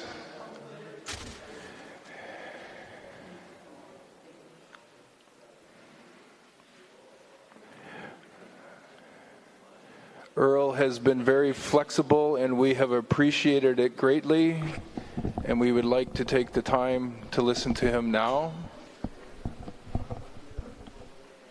And he's ready to go. Whoop. Thank you, Mr. Chair. Thank you for giving me a chance to speak here today. And that's why they call us a Caribou Management Board, because we're always last on the list. Just kidding. Thank you. Okay, I have a written submission here I'm going to write out, and I'll have a few comments after. So thank you again for letting me speak. Hello everyone, my name is Earl Evans. I'm glad to be here today to present on behalf of the Beverly Kamanariak Management Board.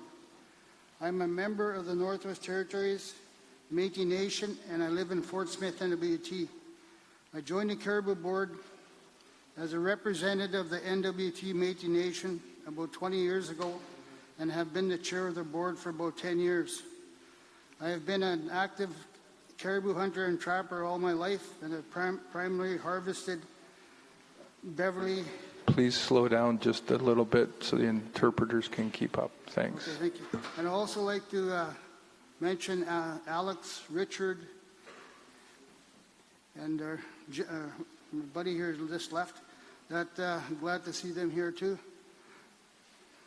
All members of the Caribou Board are very concerned about the future of the caribou herds and the cultures and livelihood of Indigenous people, caribou people across the north, because the herds on which we depend on are declining in size and are often not available to us.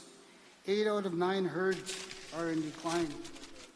The only one that's doing good is the porcupine herd up in the Yukon side.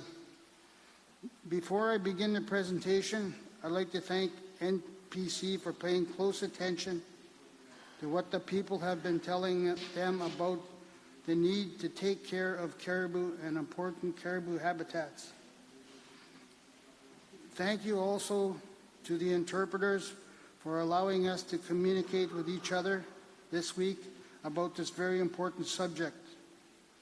I will try not to talk too fast, and please let me know if I do so.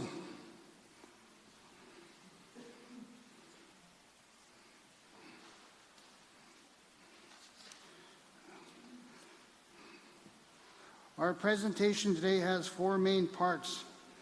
Background on the Beverly Kamanariak Management Caribou Herds and the Caribou Board and why we are participating in this land use planning process. Comments on proposals in the 2021 land use plan that would support conservation of the Beverly and Kamanariak caribou and help to make sure there are caribou for the future. Our concerns about proposals made by NPC in the land use plan and recommendations by others in response to the draft plan that would not help caribou. Number 4, recommendations from the Caribou Board for the Nunavut Planning Commission. These recommendations should also be noted by the 3 signatories who are responsible for making critical decisions about what is included in the final approved Nunavut land use plan. Nunavut to Nunavut, Government of the Nunavut, and Government of Canada.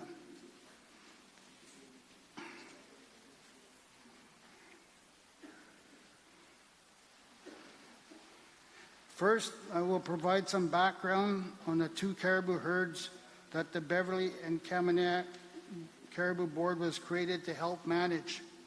This was initiated like 40 years ago.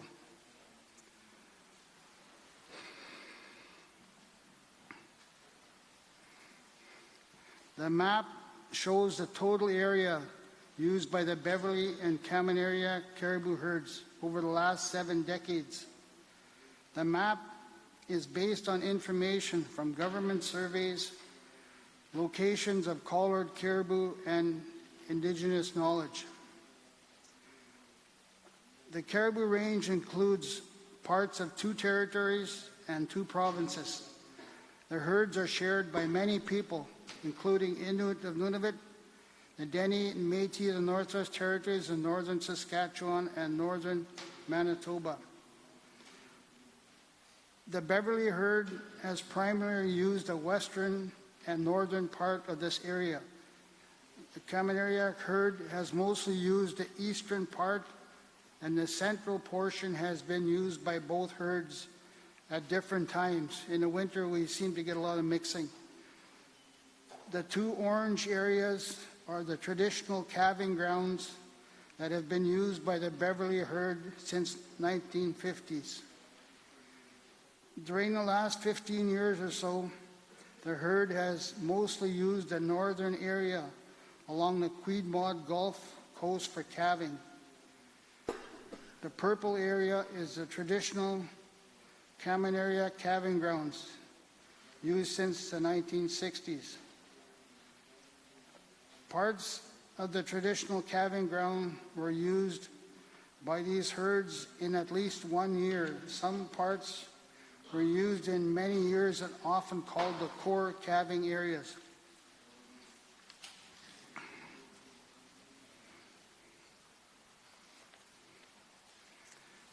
This map shows the spring migration corridor used by the Caminaria caribou herd from 1993 to 1912. It is based on information from tracking locations of collared caribou. In the spring, the caribou migrate from southern winter range toward the calving grounds, and in the fall they move south and west to the wintering grounds.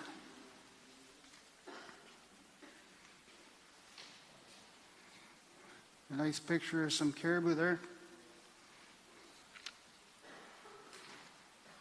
God bless their souls. The Caribou Board is an advisory board that provides information and recommendations about the Beverly and Caminaria caribou herds and about human activities which could affect the herds and their habitat. It provides a voice for caribou habitat, and communities who depend on caribou by providing input to public agencies, Indigenous governments, and communities. The board's vision for the future of Beverly and Caminaria caribou is that for many Indigenous people in Nunavut, Northwest Territories, Northern Manitoba, and Saskatchewan, caribou are the key to food security and are fundamental to culture, spirituality, and identity. Caribou is life for these people. And individuals, communities, and governments from all regions of the Beverly and Caminaria Range share the responsibility for taking care of caribou. There's our Caribou Management Board there, the whole crew. Quite a motley crew, but they're all a bunch of good people, good hard workers. And Joe with that big stick there, if you don't listen, he gives you a whack with that.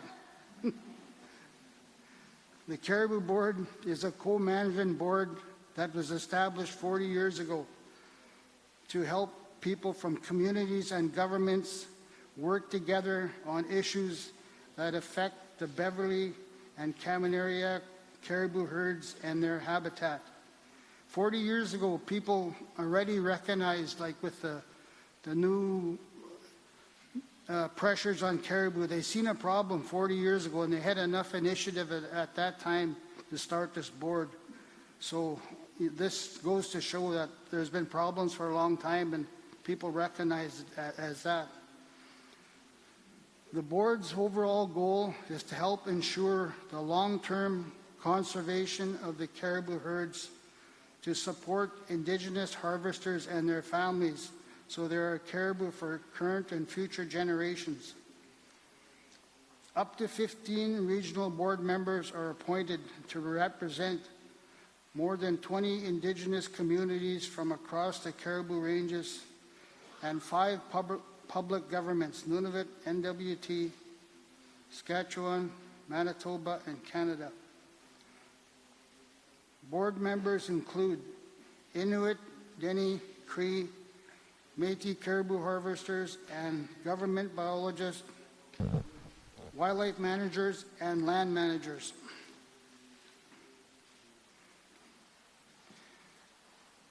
There are 4 main reasons why the Caribou Board is involved in the Nunavut land use planning process. Number 1, the final land use plan for Nunavut will play an important role in the future of the Beverly and Kamanariak herds. The plan is crucial for maintaining options for caribou movements and habitat use to keep the herd strong and large enough to support harvest. Number two, if some types of land use activities take place in the most important habitats, they could cause harm to caribou habitat and caribou. A land use plan is needed to identify where these land uses should and should not occur. Number three, most caribou herds, including the Beverly and Kamanariak herds, are much smaller than they were 25 years ago. The Caribou Board is worried that if the herds continue to decline, they may reach a point where they cannot grow large again. So this is a critical time for barren ground caribou. Number four, not having caribou would cause significant crisis for many indigenous caribou harvesters and their family. Caribou is life for these people. That's their main food supply. Very, very important. Having less caribou would create social, cultural, food security, and financial hardships for many indigenous peoples across the caribou ranges, including those who live outside Nunavut.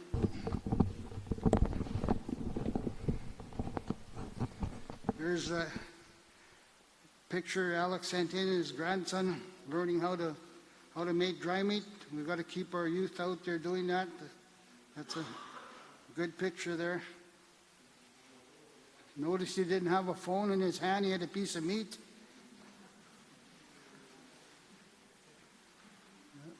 We want to be clear that the Caribou Board is not against mining in Nunavut. The Caribou Board understands the need for economic development in Nunavut and realizes that development will occur. There has to be compromises here, we know that.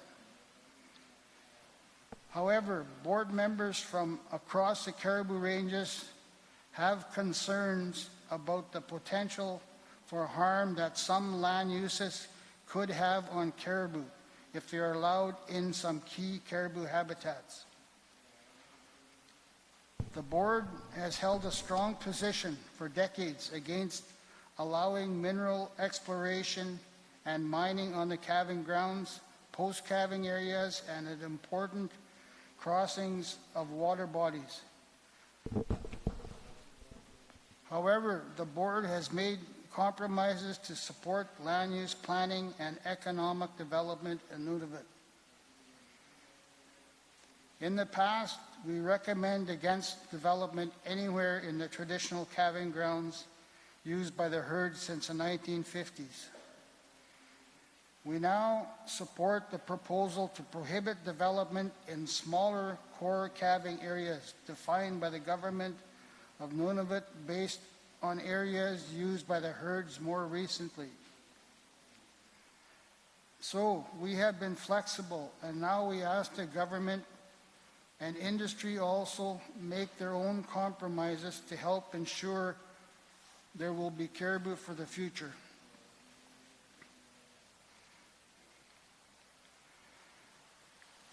The Caribou Board believes that land use planning is necessary to help manage development activities in Nunavut. We believe that the plan could be a valuable tool to protect land, water, and caribou in Nunavut in the ways listed on this slide. There are two main ways that a land use plan can help reduce the effects of development activities on caribou. Number one, the plan should protect the most important caribou habitats from harm by keeping some land uses away from key areas all year round. In this way, the plan can play a very valuable role by making sure there is habitat that caribou need both now and in the future. Number 2, the plan can help to protect caribou from harm by keeping some land uses away from animals to make sure they are not disturbed at times when they are most sensitive. In this way, the plan can add to the protection that is provided by other actions, such as mitigation through the environmental assessment process.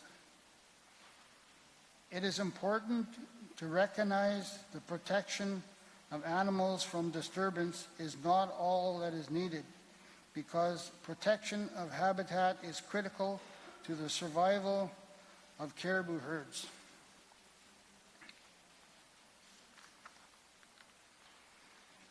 NPC has proposed using land restrictions and prohibitions of certain activities to protect caribou habitats. We agree that some intensive land uses should be prohibited from some areas so that people will not harm the land or disturb animals there. We support NPC's proposal to designate limited use areas for caribou with year-round prohibitions on certain land uses, for caribou calving areas, post-calving areas, key access corridors, and key freshwater crossings. Number 2, apply additional seasonal restrictions to further limit activities allowed during specific time periods for calving and post-calving grounds and key access corridors. Number 3, designate limited use areas with year-round prohibitions on certain land uses for conservation areas on Beverly and Kamanariak Range. We have made some suggestions for additions and modifications to some of these proposals in our written submissions to NPC.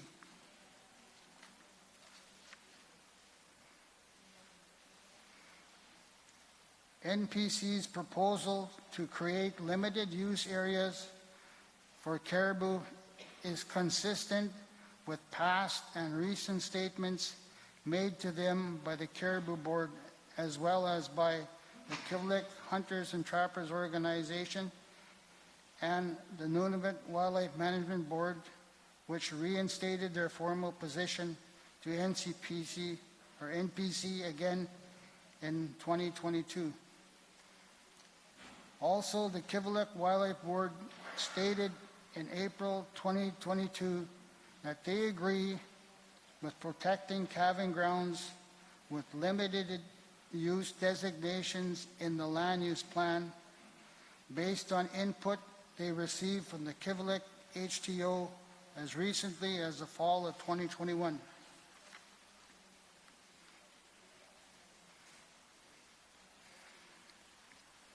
We are now going to look at the main proposals that would affect caribou, using the Kamanariak caribou herd as an example. On this slide, the total year-round Kamanariak caribou range is shown in pink, as mapped by the government of Nunavut using information up to 2011. This includes caribou range in the NWT, Saskatchewan, and Manitoba, as well as Nunavut.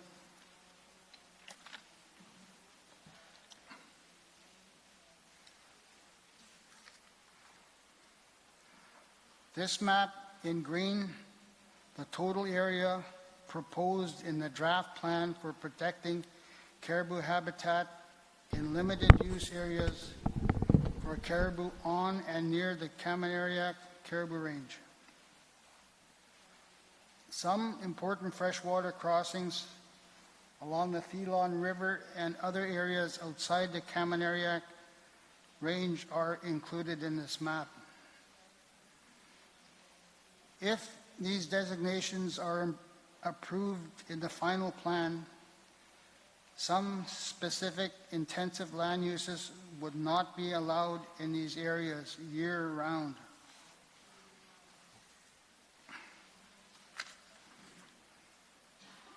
This map shows which Kamanariak seasonal ranges the proposed limited use areas for caribou would protect. Calving grounds, light purple. Post-calving grounds, dark purple. Key access corridors that caribou use to move onto the calving ground. Freshwater crossings on the Kamanariak Range in dark blue. As I stated previously, the Caribou Board supports these limited use designations for caribou habitat protections that are proposed in a draft land use plan. And if we're not careful, 50 years from now, that's all you're going to have left of your caribou. That horn laying on the ground there. Just kidding. You guys don't laugh. Pretty serious crew. The Caribou Board does not support the following two NPC proposals because each of them would result in less protection for important caribou habitats. Number one, providing special status for infrastructure developments in a Kivalliq, Manitoba corridor. Number two, allowing projects with existing mineral rights to proceed through all stages of mineral development. These proposals would both give development projects higher priority than caribou protection in limited use areas for caribou where they overlap. Therefore, important caribou habitats in those areas, including calving and post-calving grounds, would not be provided with protection by the land use plan.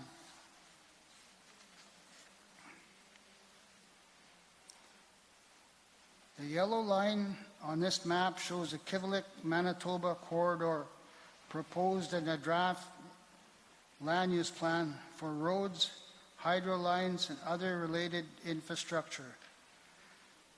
This is not acceptable to the Caribou Board for several reasons, including location. The corridor runs through the Kamanariak Caribou Spring Migration Corridor north to the calving grounds. B, it crosses calving and post-calving areas and important water crossings for caribou. That's a green area. The purpose, A, the proposed corridor gives development higher priority than protection for caribou in key habitats, including calving and post-calving areas. B, the corridor would mean the proposed hydro fiber project would not be required to go through the regular amendment process. The Caribou Board recommends that the KIA be required to apply for an amendment and that NPC should evaluate alternative routes and cumulative impacts and conduct a public review for this project proposal. A better plan is essential for the future of the Kamanariak caribou herd.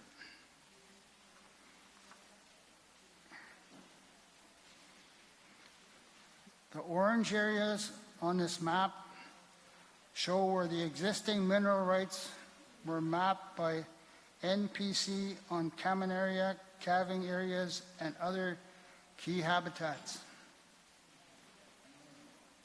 NPC proposes that no protection would be provided by the land use plan for caribou habitat where existing rights exist, and any mineral right would automatically override the value of an area to caribou.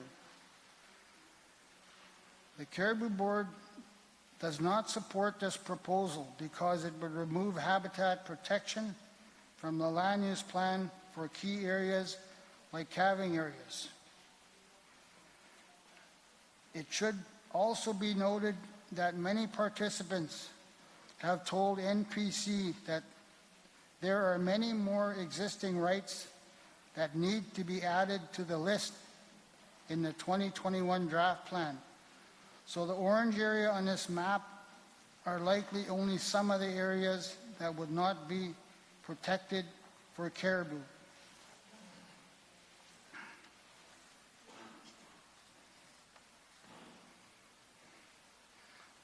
This map shows a combined area for which protection of caribou habitat would be removed for.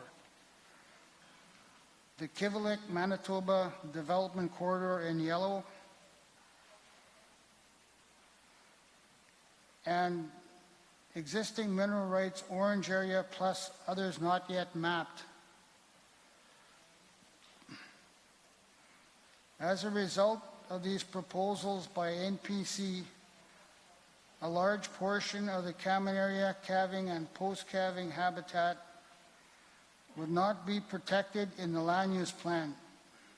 Negative effects on caribou would include direct habitat loss in development areas, less habitat available to caribou if their movements are blocked by roads and other man-made structures, and less food for caribou cows and young calves if they avoid developed areas because of dust and noise. Therefore, these proposals are not supported by the Caribou Management Board, which recommends that areas used for calving and taking care of young calves are given higher value in the land use plan than their possible value for mining, roads, and other infrastructure.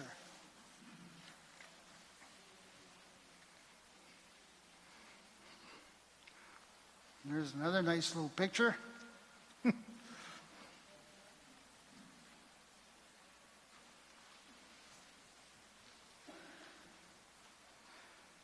The Caribou Board also has concerns with some recommendations made by other participants in their submissions to NPC because they would not support habitat protection for caribou in their land use plan. We do not support the following recommendations made by other parties. Number one, using mobile protection measures or seasonal restrictions as the only ways to protect caribou in the land use plan. Number two, relying completely on the environmental assessment process mitigation measures to protect caribou.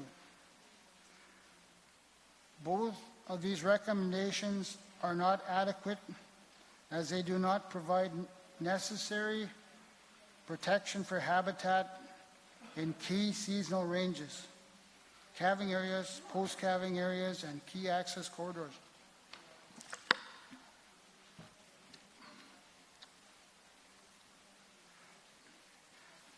The Caribou Board has 6 general recommendations. More details are provided in our written submissions to NPC. Number 1, guidance is needed from the land use plan for protection of caribou habitat to maintain key habitats and keep options open so caribou can continue to follow their seasonal migrations to and from calving grounds and post-calving areas. Number 2, the role of land use planning is to set out clear rules for all parties to follow when using the land. For Nunavut, this should include establishing rules for land use to protect important caribou habitats. Number 3, the Nunavut land use plan will be reviewed regularly and can be changed in the future if new information indicates that new methods have been developed, tested, and proven to work. But we need to do what we can do now to ensure the future of caribou using established methods and tools for land use planning.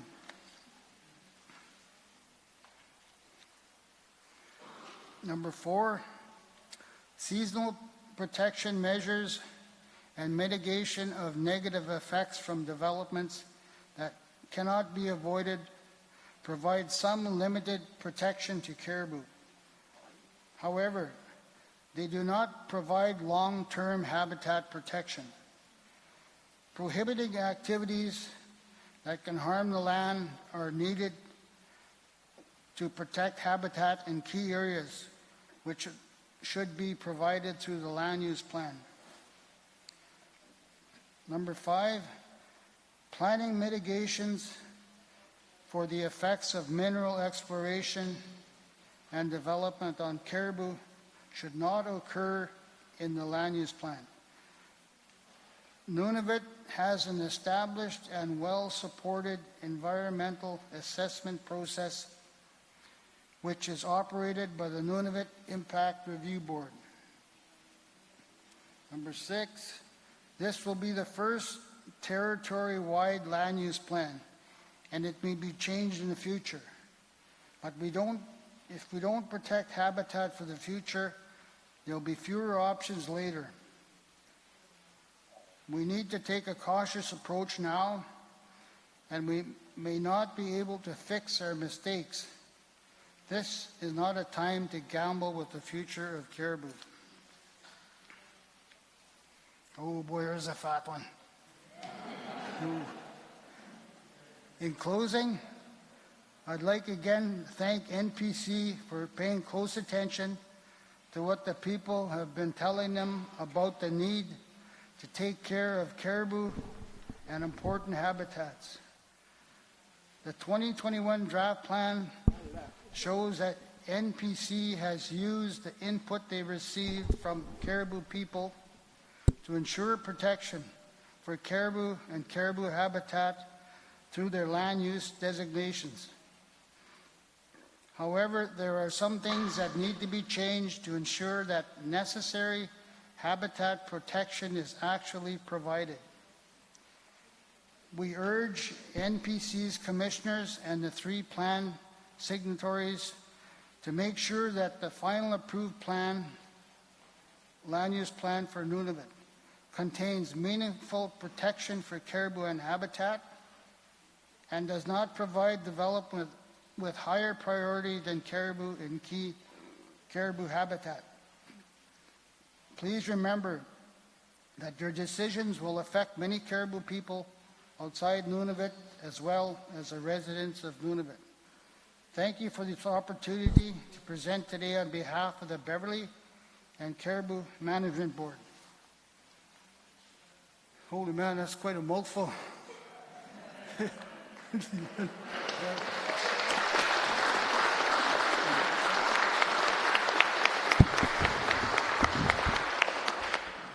I got a few other things I'd like to say.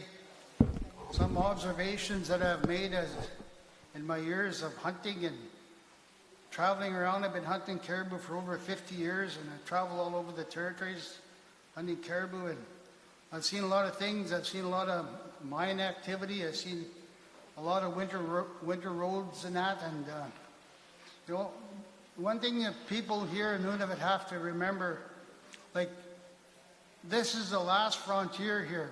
You guys are the last of the people that are down south below. There's people in cars, and it's a rat race. But up here, you guys are up here. You're free. There's nobody can tell you what to do. Like Alex, any of you guys want to look out the window in the morning, look at your skidoo, say, you know, I'm on. Maybe I'll go caribou hunting. Maybe I'll go muskox hunting. Maybe I'll go chase some wolves. You know, you guys can do what you want here. You got Section 35 rights. You can hunt, you can fish, you can travel. You can't put a dollar value on that. You know, there's no money can replace that. You can have a stack that high. I'd rather be roasting a big caribou rib outside, skinny caribou, you know? That's the mentality that the Inuit and the Dene people have. They value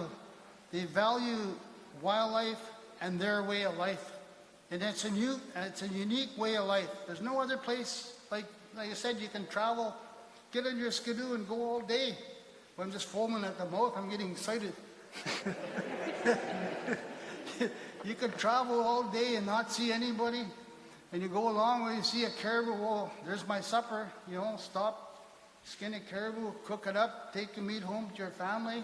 You can't do that anywhere else in the world. So you guys really got to cherish your land, cherish your animals, you know. You got to protect them. You know, I hear people say caribou is number one. Yeah, caribou is number one. You know, caribou is like a magic word.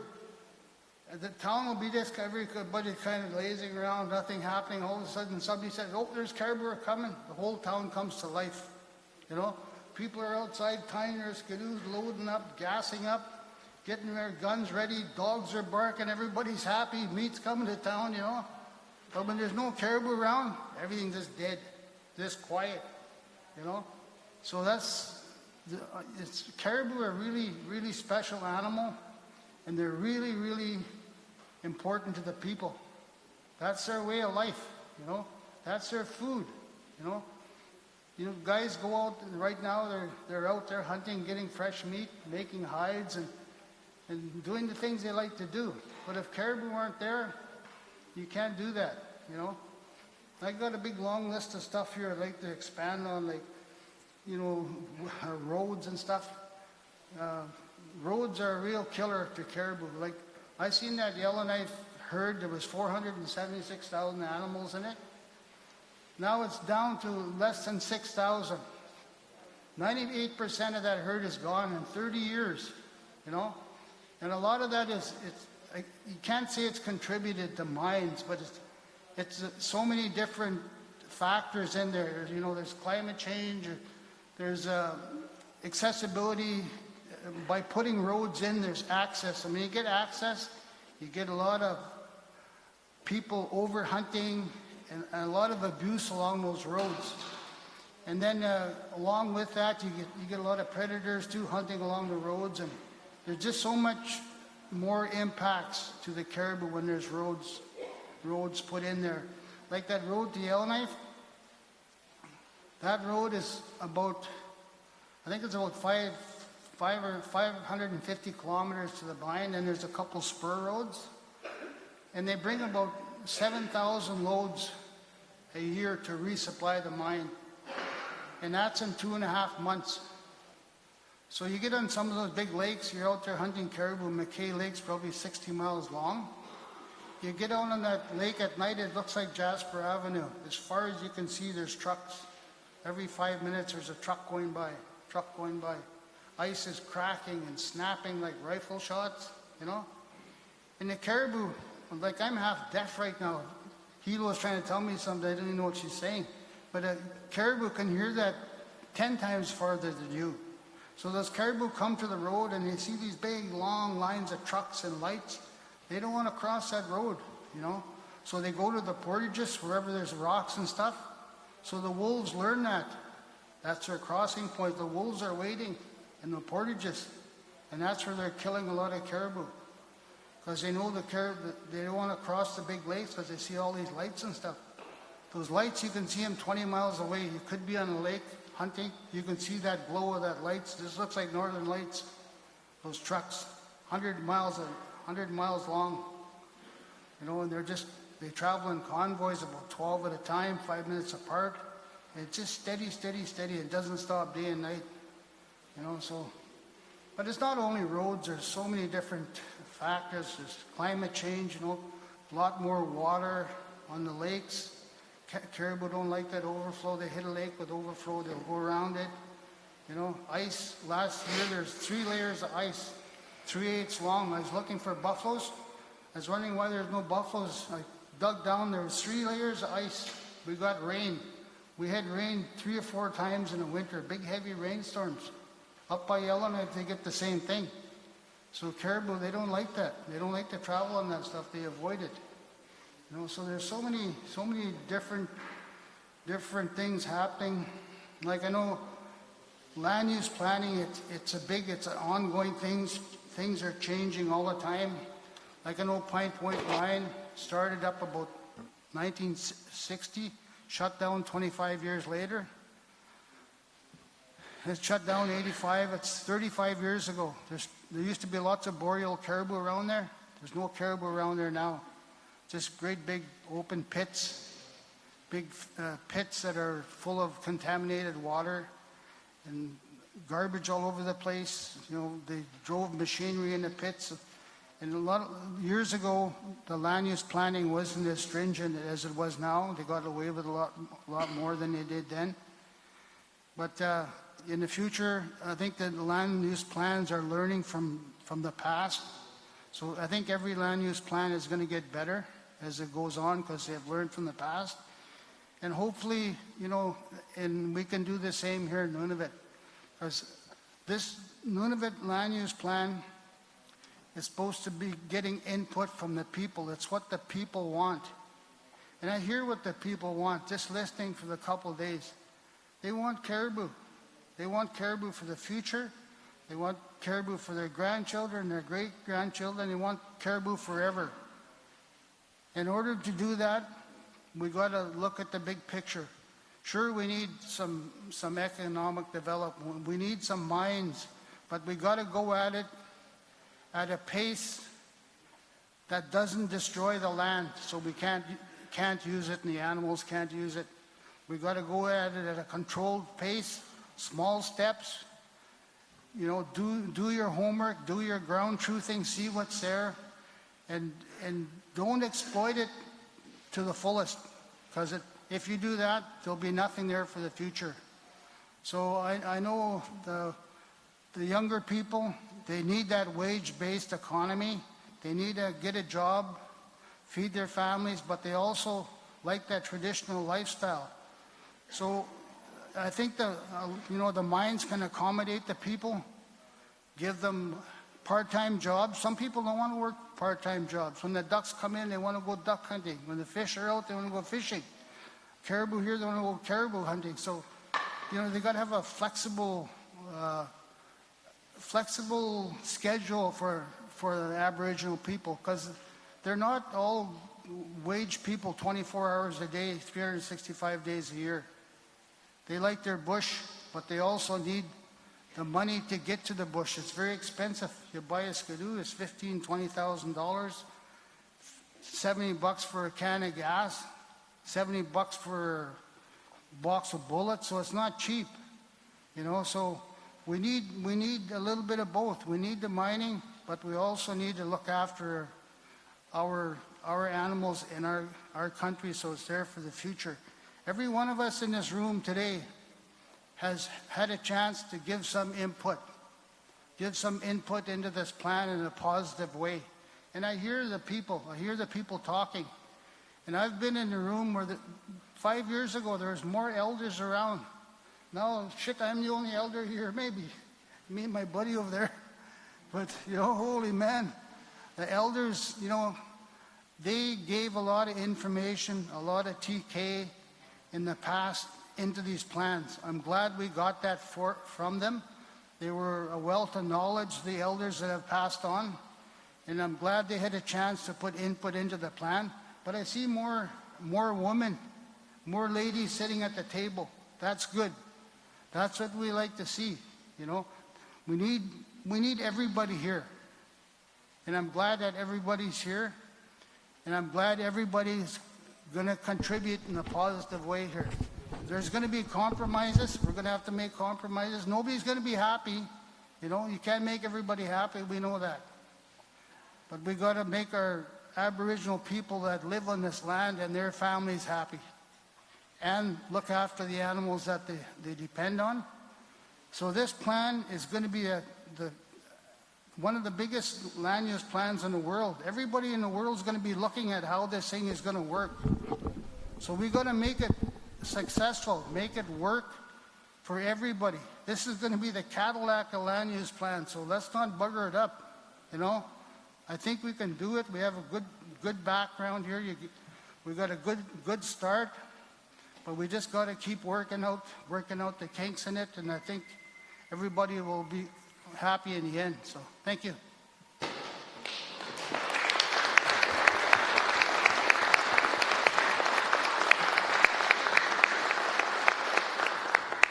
I was going to say we should thank Earl for his presentation, but you went right to it ahead of me. But thank you very much. It is 4:59, so it means that we're going to have a supper break and come back at 6 o'clock to finish up the proceedings for the day. I believe there's one or two presentations. I know there might be a couple questions to Earl, maybe not, but we'll give people a chance. And I think Hilo said she's done. Right? Okay. Well, I know there's one other one then, and then we'll have closing remarks. A couple things, and you can think about this while you're having supper. Closing remarks are timed, and that is the one thing we will be precise on the timing for this week. So there will be some bigger thank yous for people, so you don't have to worry about that in your closing remarks. And if you're going to get mad at me tonight, that's okay. But 3 minutes or 15 minutes, depending on if you're the signatory, but we're going to keep to the time limit. I want to get everybody a heads up on that. But thank you very much. Go enjoy, and we will reconvene at 6.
and Martha. And I don't want to make it seem like I'm rushing you, but I am. Yep, that's okay. Because Earl has to get on a plane. So. Ubangapala Kigiwele Houston, Hamlet of Baker Lake. Thank you, Mr. Chair. Thank you, Earl, from the Beverly Caribou Management Board, for your presentation today. I just wanted clarification on slide 24, where it says we do not support recommendations to use mobile protection measures. Instead, Beverly Caribou Management Board would like to use habitat protection. Is that correct? And B is habitat protection. Thank you. Thank you for the question. I don't have that slide there.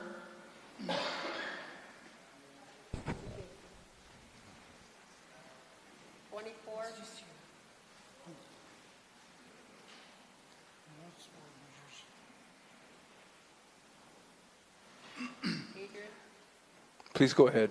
Yeah, I'll get Leslie to get back to you on this. A written question will be answered. Okay, because Leslie put this together for me, and I didn't have time to go over it too thoroughly. So rather than you know the old saying, they say, better to be thought a fool than open your mouth and remove all doubt. So I'll just wait and let Leslie answer that. Thank you. Thank you. Thank you. Matna, that was it. Martha, please go ahead. Okay.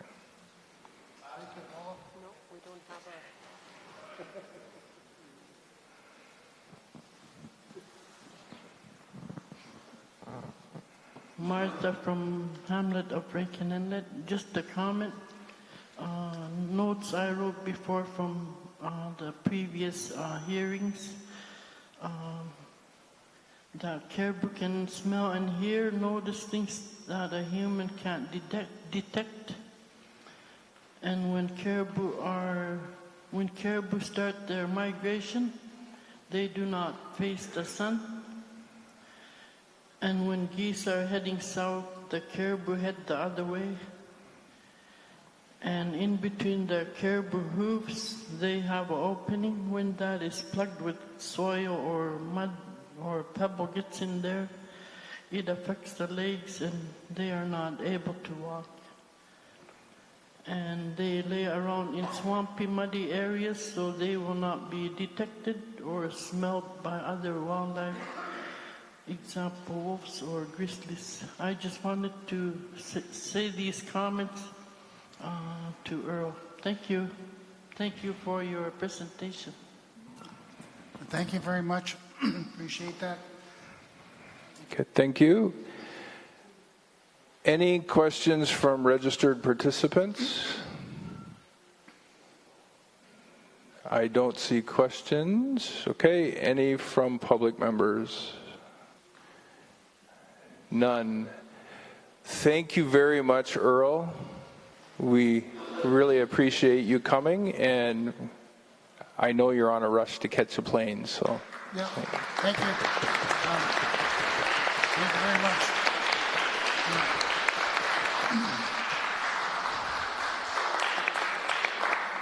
If you don't mind, I'd like to just say a couple more words here. Like I spoke earlier about, there's a lot of unknowns, like climate change it's a big problem. And it's a worldwide problem, and it's happening all over. Like I heard Bernadette talking yesterday about how the shrubbery is taken over and covering up the caribou moss and that kind of thing. And the same thing is happening, like the tree line is moving north, slowly moving north, you know. and they're finding a lot of the eskers. The Inuit said this 30 years ago. The eskers are starting to collapse because eskers are underground rivers, and the permafrost is starting to melt on some of them that don't have enough cover. And they're finding lakes now in the middle of these eskers. And these eskers in these lakes, they're finding fish from these rivers. These fish are thousands of years old. So some of these eskers in the plan, they might be, changed to archaeological areas of interest and stuff. So, I mean, that's some of the things that we have to look at, And I noticed the caribou in our area, the Kamanariak, they come from the east, they come into Manitoba, dip down, sometimes right on the border. They come into Saskatchewan, and then they go up into the territories, like around Manchester Lake and north of Manchester Lake. And what's happening is the people, the Dog Ribs and the Litzelkay people, and the people from the Fort Smith area that are having a hard time to access caribou because the Bathurst is down to nothing, they're starting to take these Kamanariak caribou that are coming out of your area. And those Kamanariak been coming up, and they're right along the edge of the tree line. They're kind of moving more into the tundra from underneath. And groups are getting funded to fly to meet these caribou. Like, it's about 400 miles from the Yellowknife flight. So they'll fly in there with a couple twin otters. They'll set up a camp. They'll do a community hunt, get 50 or 100 animals or whatever. And then we have the Saskatchewan people now coming up from northern Saskatchewan. They trap up in Northwest Territories area. And with this guardianship program, they've built a string of cabins all the way up from Lake Athabasca. There's about 8 cabins. And they go all the way up, like through Fraser Lake, Rennie Lake, all the way up. And these cabins are about 2 hours apart. So these guys, the Saskatchewan people, are doing more community hunts on the Kamanariak herd. So that's going to take its toll, because we have the Yellowknife people, Litzelkay people, Saskatchewan people, everybody accessing these caribou. So the Kamanariak herd, the numbers are probably going to come down a bit because of the more use from the different communities. So just a few things to keep in mind. Thanks, Earl. We also have some others that have to get a plane. So we're going to do some housekeeping comments, and then we will get into closing remarks. Thank you, Earl. Thank you very much for letting me speak. Thank you.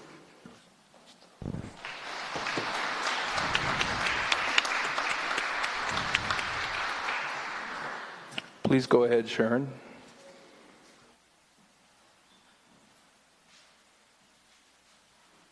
Thank you, Mr. Chair. And thank you, Earl. I hope you have a safe flight home, and we're grateful that you joined us. So that concludes our presentations of the public hearing. And I would just like to, before we do some closing remarks, make some recognitions and say some thank yous. First of all, to our translators, if you could stand up. You guys, just freaking amazing this trip. Ouch.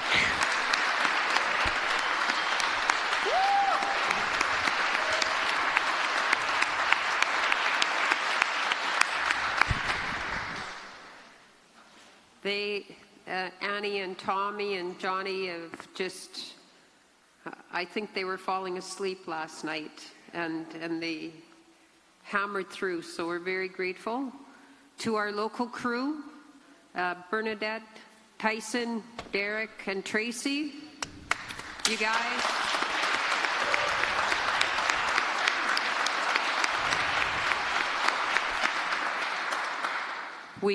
We couldn't have done the meeting without their assistance and support, and I'm very grateful.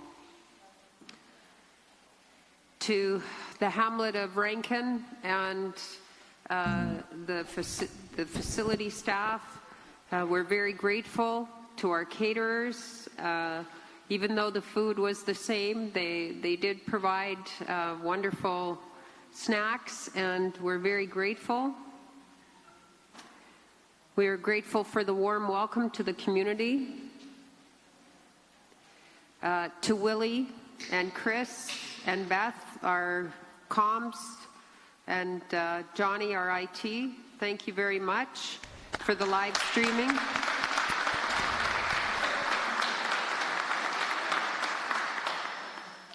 To all the participants, to the community members, and to the Commission team, everybody working together made this week happen. And I'd like to recognize all of the Commission staff and our support staff and our consultants for the always being on deck and giving 100%, as well as our commissioners who our team is on the road for almost a month, and they are just moving forward, and we will be going to Thompson tomorrow. So going forward, we've heard a lot of messages this week, working together, traditional values, IQ values.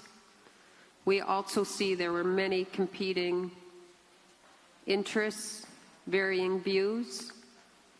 This isn't the end. This is part of the process, and the record does close January 10th. So as much participation and collective working together to provide the Commission direction and solutions is required. And that's for each of you to take to heart.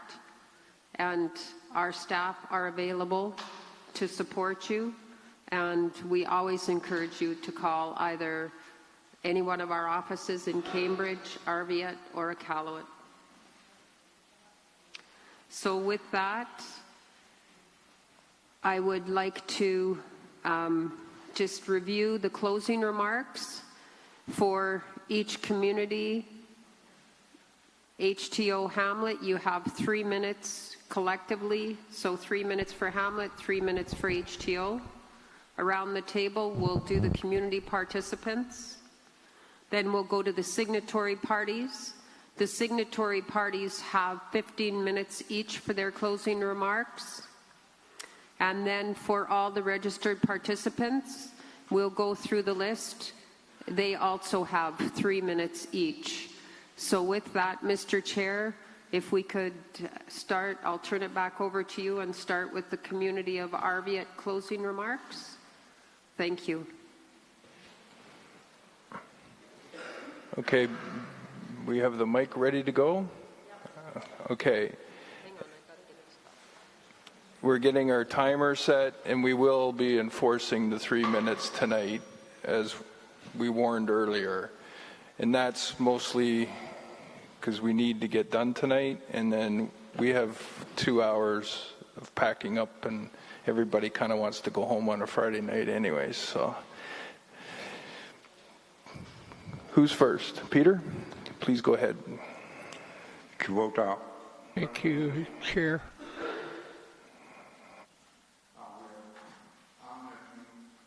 Hamlet of Arviat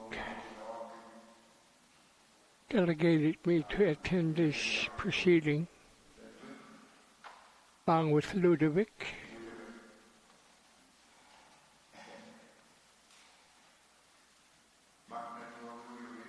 Thank you, all of you.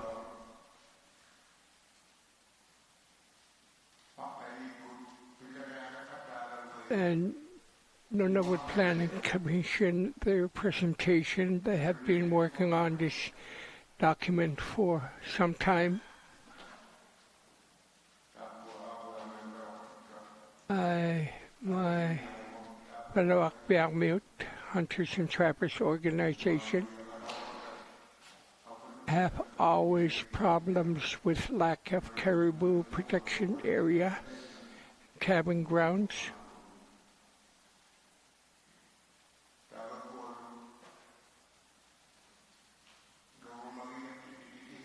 And government representatives from both levels.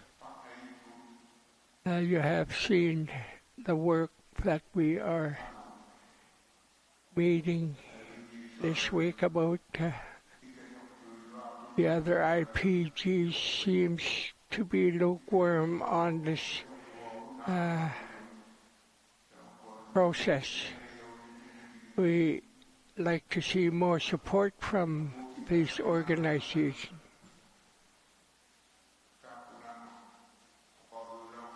And the problems we discuss will always be a problem, and RIOs appear to love more companies than they do their people in their regions. I feel sorry for that. And we are trying to accomplish their aspirations through many meetings.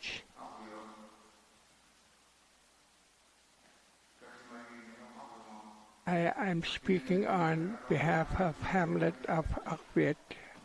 I wish to have this plan done good for the good of our future. Thank you, Chair. Thank you very much, Peter. And I didn't have to say stop. I love that. I don't want to interfere, but tonight I might have to. Go ahead, Kevin.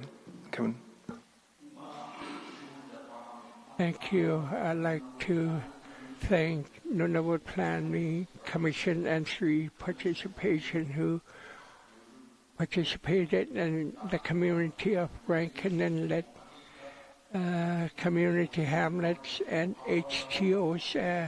I wanted to say this in my closing remark. Our forefathers who were nomad, and we were all forced relocated to central places. Well, you got what you want. We will be demanding for relocating us. So tonight I will say, as for the beneficiary, we are their delegates to accomplish many things. And for our people, I seem to heard one thing this week: impact on caribou, even far as ptarmigans. If we were nomad, we would still be out there traveling with the herd and other mammals. So I don't think we are quite done with what we want to do. The impact on the animals is it's devastating. That's how I see it. I don't know about you.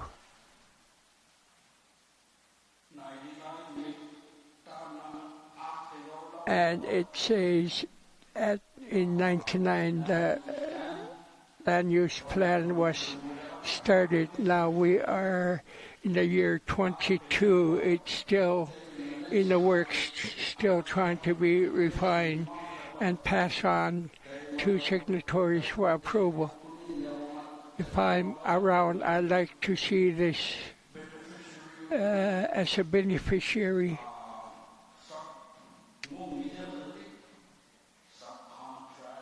I like to see, I don't want to see them anymore as menial and subcontractors and be boss of their own destiny, their own companies, instead of employees. I like to see them as employers.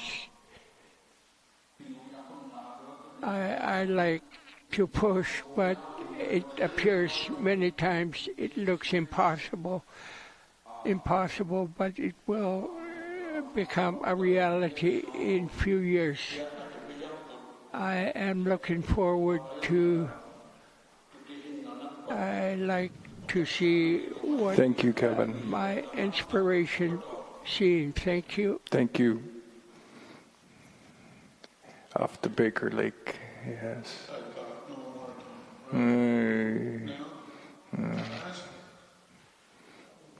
1 minute. No, this is good. No. It's the Baker Lake. So 3 minutes? 3 minutes for Hamlet, 3 minutes for hunters and trappers. So collectively, 6 Okay, thank you.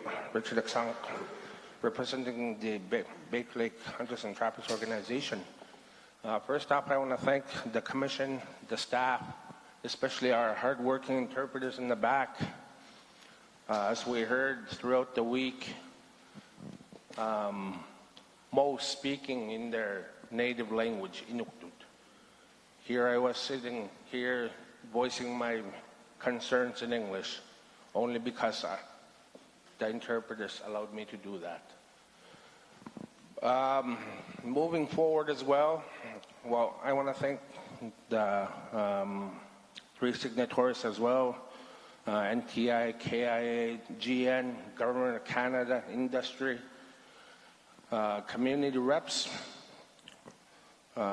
Good to see a lot of familiar faces again. Moving forward, this was a very stressful week.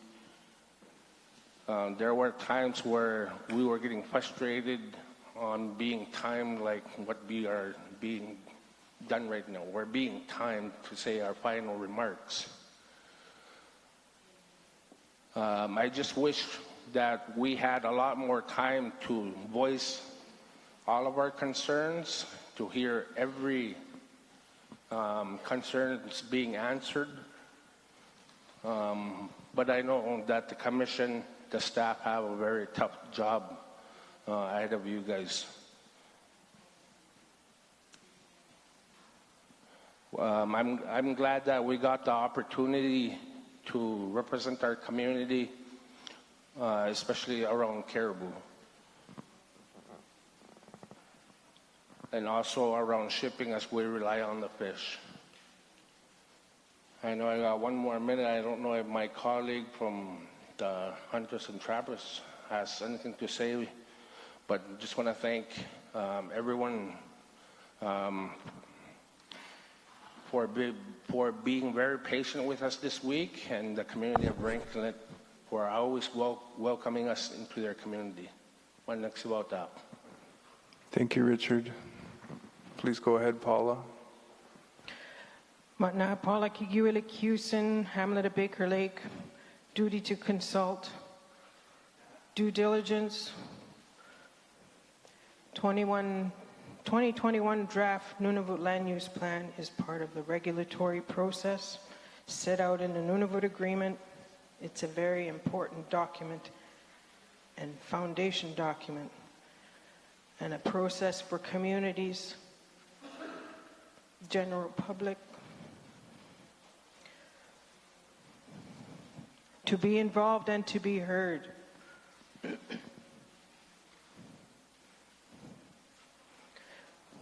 As this is our land, our hunting and fishing grounds, our home, our backyard. And our backyard is very big compared to what people down south call a backyard. Submissions made by the landholders, Nunavut Tungavik Incorporated, regional unit associations, Crown, federal government, government of Nunavut, have not come to the communities to learn if they are in agreement or not with their submissions they put in for the 2020-21 land use plan. We're not against mining or development. We want a balance, and that balance is sharing with what's on top of the land and not what is also on the ground, under the ground. The regulatory process, legislation, policies,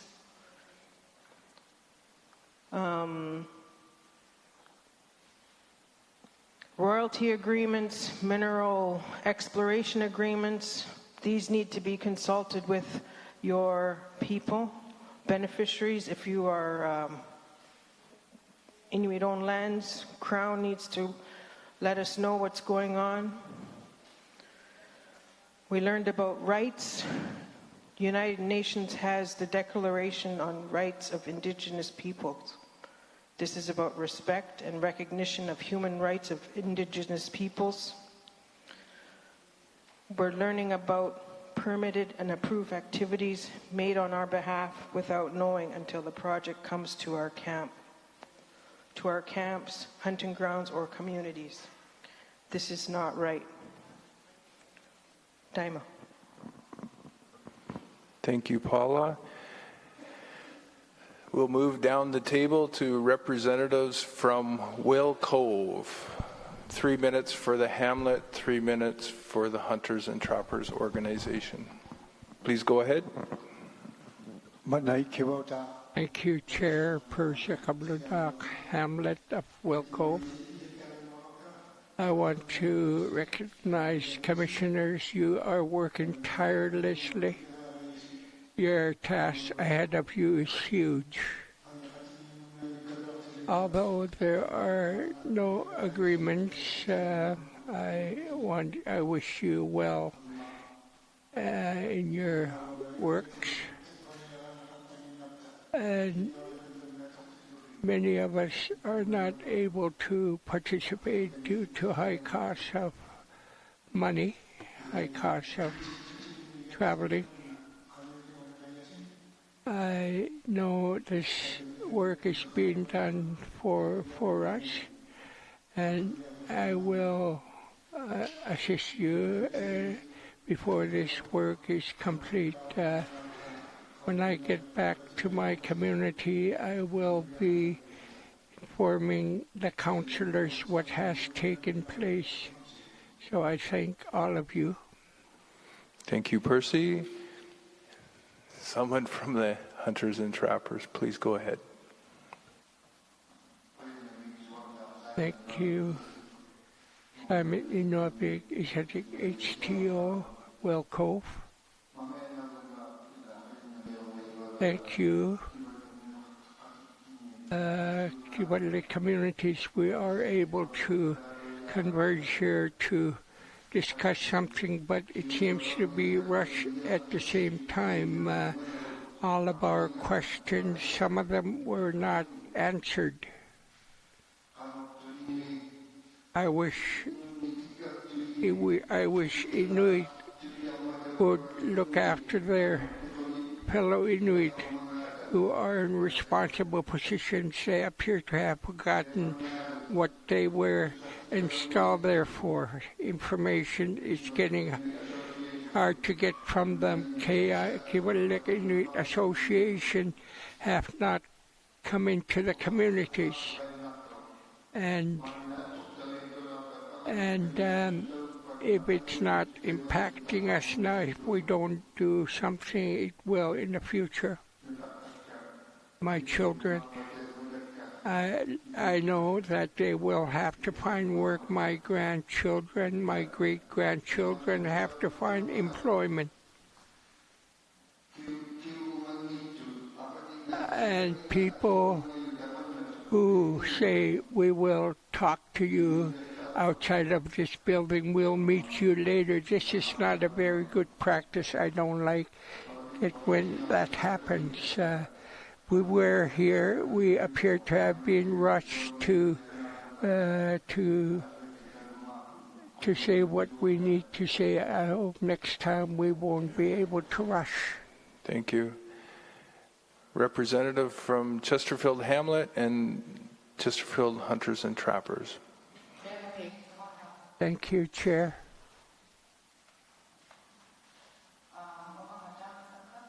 That is Agak Hamlet of Chesterfield. Barney and Harry Barney and Harry are not here. Thank you, everyone. That made the meeting possible, and we hope to see the process move forward with the community's concerns included in the plan. Demo. Thank you. We'll move forward. It's Rankin Inlet's turn next. Please go ahead. I am Garibtadi, Hunters and Trappers, Thank you. Tamani Kapta, and thanks for having us all, and thanks to the Commission. Thank you. Please go ahead. Yeah. Lynn Rudd. Lynn Rudd. Hamlet Councillor of Rankin Inlet. Welcome again to Rankin. Mining industry is a multi-billion-dollar industry. No wonder the signatories seem to be more in favor of that aspect for the land use plan. Climate change is real. Permafrost is melting. Villages in Alaska are underwater. Mining seems to be the most important issue for the signatories, and that is very concerning. When contaminated sites are big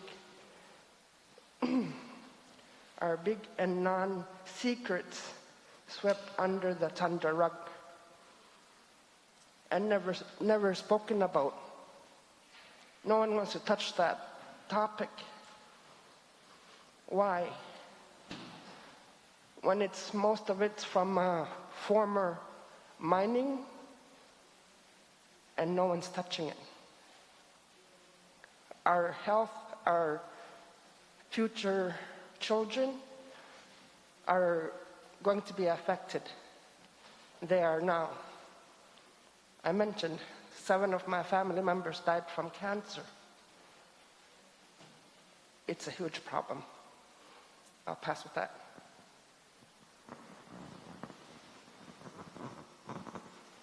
Kuyanami Martha Hicks. Martha Hicks. Thank you to NPC for having the meeting in the hearings in Rankin. I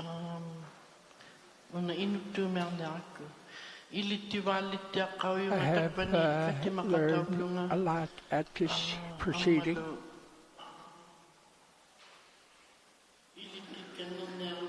And I know I will be seeing a lot more information when we meet somewhere. I would like to have seen a happy conclusion to what we're trying to accomplish. And I've heard from younger people here as well that was good to hear what their opinions are. Thank you, our elders as well. Be strong. Our land, our animals are what we're striving very hard for. We need information. We are not getting this. Thank you, Martha. We have to proceed. The organization. Thanks. Okay, now yet, Hamlet gets 3 minutes, Hunters and Trappers 3 minutes. Thank you. Thank you, Chair. John L. International, HTO, now yet. It's really hard to say thank you when I say that. It appears so marginal. We are learning a lot with our dialogues as a group. Kibalik communities appears to be in hardship with everything that is coming our way, especially in Nauyat. I will work harder. I would like to represent my people and come to the smaller communities, be more accommodating. Come, give us information. And there's too much secrecy from organization that's supposed to be representing us. They are blinded by huge money coming into their organization, disregarding their people and their animals. the money that everyone is going after. And in order to get that, our children have to complete their education. And the education system, far as we are concerned, have to be much better, including Inuit culture in the schools. When you teach English only in schools without Inuit involvement, I don't consider it to be a grade 12.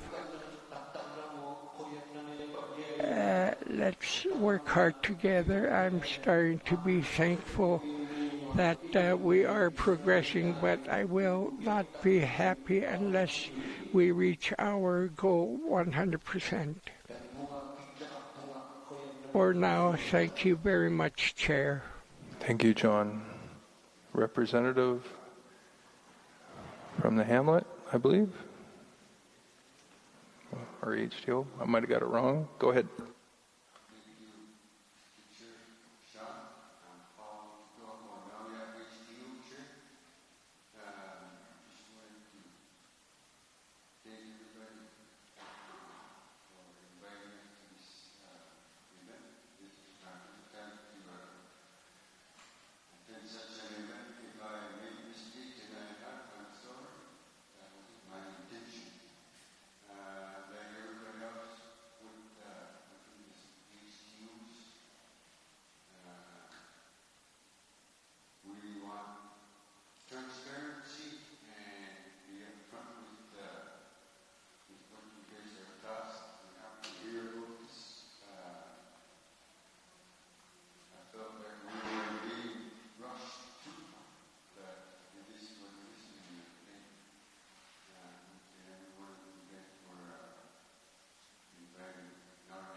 Thank you very much.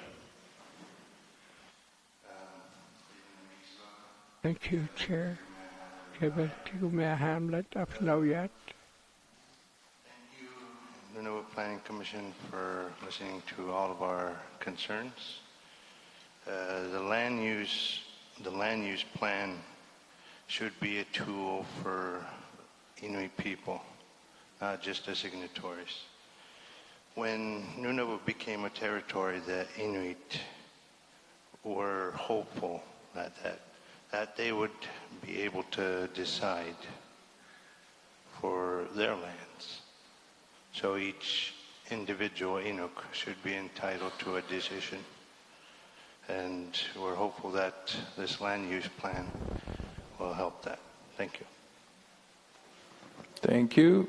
Move on to Coral Harbor. 3 minutes for Hamlet, 3 minutes for hunters and trappers. Thank you, Chair. From Coral Harbor, HTO Chair, I'd like to thank for the invitation to this proceeding and to the people, seeing you all here, and our interpreters, and to the people of Rankin and Inlet for your hospitality. And you have looked after all of us and in our communities as we represent our communities, their concerns. We should be more diligent to the people who have confided in us to speak on their behalf. There were many problems. Discussions were heavy at times, but for those of us who are elected and delegated to the community, we should strive to do our best. I have not much to say, but to say thank you for this proceeding and meeting people from the communities. Thank you. Thank you. Please go ahead.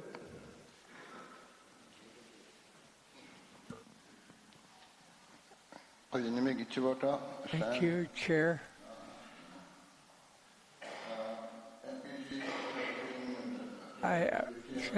I want to thank NPC for your hard work, your tireless efforts, your staff, and the people at the front door. You have worked hard. The process was very well run, although little new and disciplined.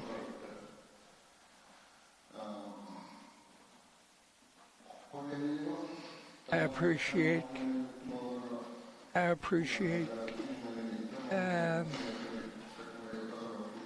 there were community consultations before this proceeding took place. Brian has asked me to participate, and I want to represent this region as whole. We have a good region. Let's respect our land.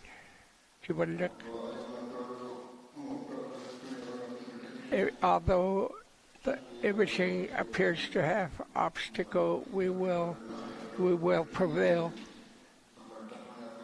And we have been told that we can inquire if we want to.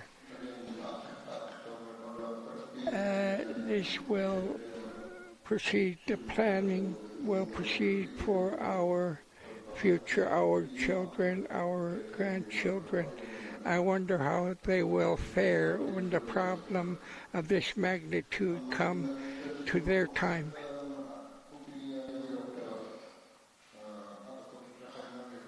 And there were very questions from registered guests.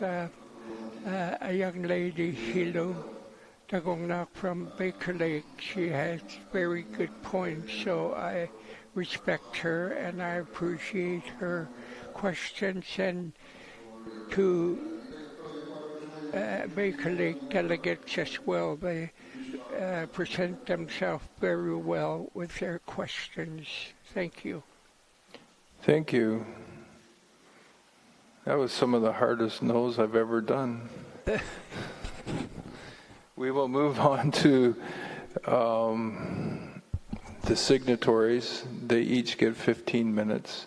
So, Nunavut Tungavik Incorporated, please. And while they're making their way up, just a quick reminder, at the end of tonight, Brian would like to meet with the community delegates to talk about flights home tomorrow. Just so stay when we're done, just for a few minutes to talk with Brian.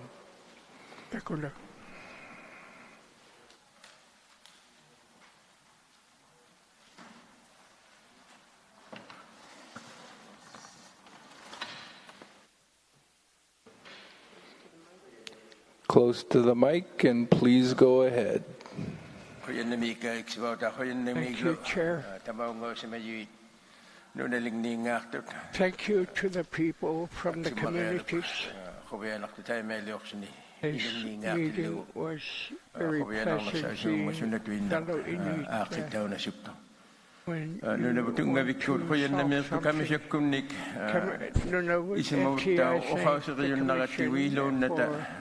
for us to speak our minds at these public hearings. We saw the plan, first generation plans for 2021 land use plan. We have very little to say at this stage for this proceedings. We heard what you wanted to say this past week. NTI have listened to different speakers, what their concerns are, and by the people who were attending this proceeding this week. We have heard your concerns, and at this region, Kivallik, we will be impacted by the Nunavut Planning Commission draft land use plan.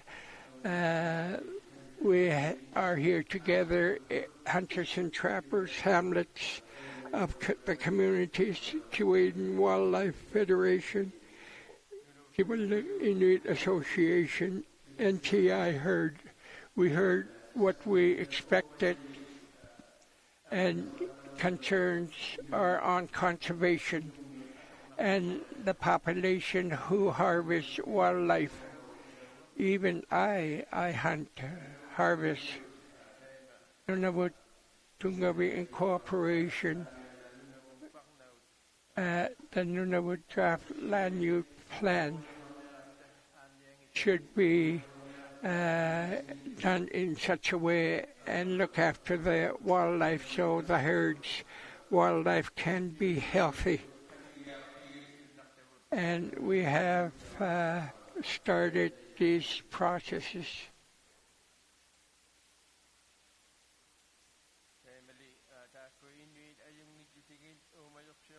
Inuit can harvest anywhere and hunt. The land is yours, and that has to be recognized, and it should state so in draft land use plan. And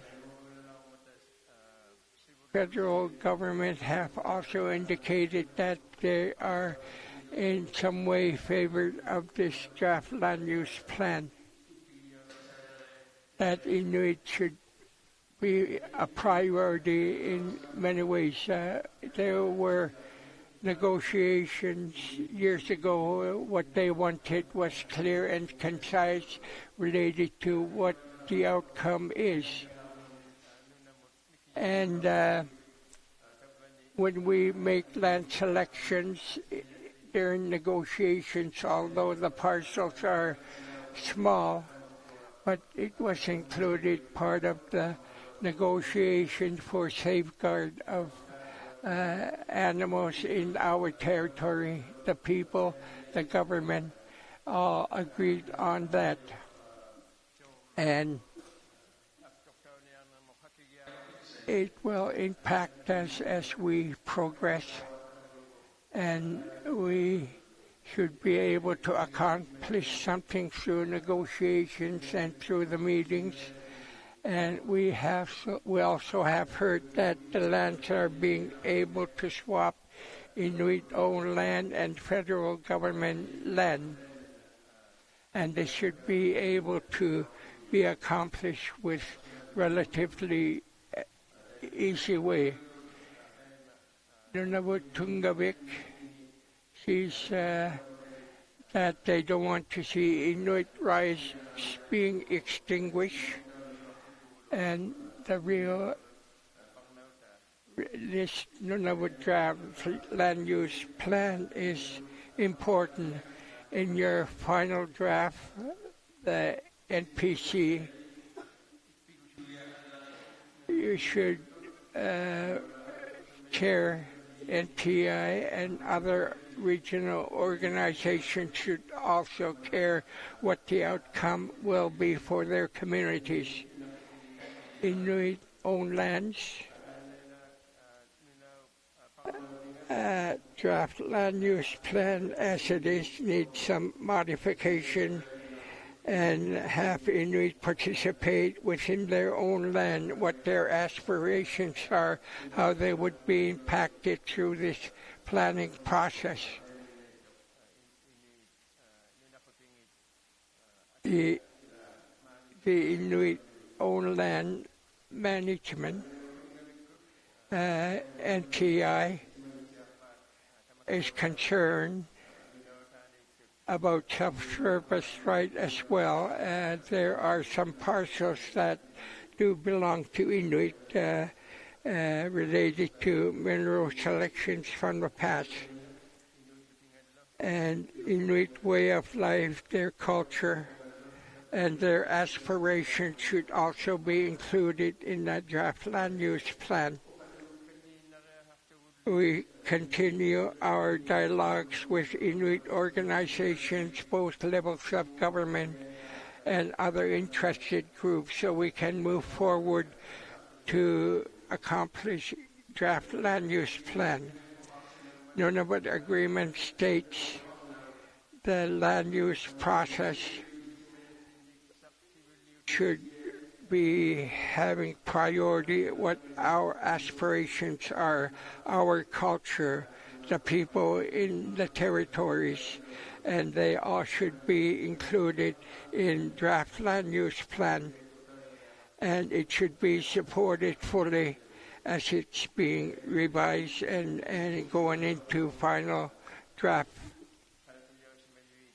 And the people who are participating here, they showed what they want and their aspirations and what they know. And you are being given a chance that not many people have by being here and asking questions and participating. At this hearing, NTI here, we heard and how we should disseminate information from us to others as well. It was in evidence they want to hear this from us as we work with the territory.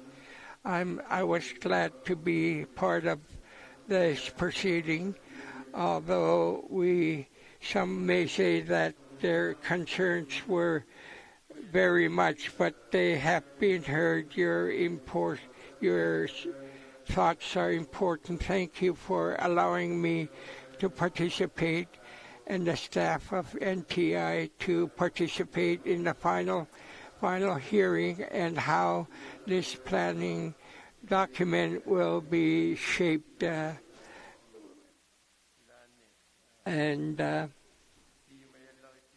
We don't always get what we want, but we can work towards it to resolve what our differences are. This is what I want to see. Inuit are able to help each other, and if this plan is to emerge, Inuit will put Inuit together a lot. We are unique compared to the world as Inuit. We help each other even today, and we are here. And if we didn't have any animals in the lands, we won't be here. And this is our part of the world. And look after your animals. Let the world see that you can look after your animals. I'm glad you were here. And many of us have this cold now. It's rather inconvenient. There are some who are being isolated due to sickness. Tomorrow, we will travel to Dene Nation, and we have to consult with them. So Planning Commission will be have organized this meeting. You work tirelessly, and your concerns and having to deal with public all the time is tiring at times, but we will come out with our best. You have a good trip tomorrow, and I wish to thank each and every one of you, and my staff also will be working with you. They will talk with you, answer your questions, vice versa. Thank you. I will leave it at that. Thank you. Daima. Thank you very much. Thank you.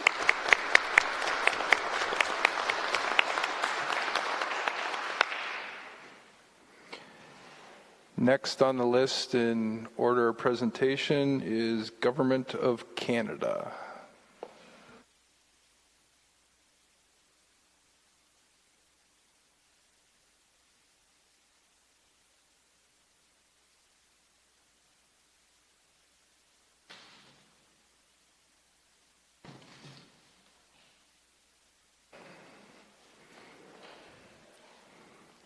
Please go ahead when you're ready. Well, no, Mr. Chair. Chair. Jeff Hart, Crown Indigenous Relations in Northern Affairs Canada, and Spencer Dewar here with me. We know we have some extra time here today, but we'll be brief on our closing remarks. The Government of Canada would like to thank the community of Rankin Inlet for their warm welcome and everybody who helped bring this hearing together. We would also like to thank the commissioners, the Nunavut Planning Commission staff, and the interpreters for their excellent work. This week has brought us together and has offered valuable insights into the expectations of communities and participants of a first-generation land use plan.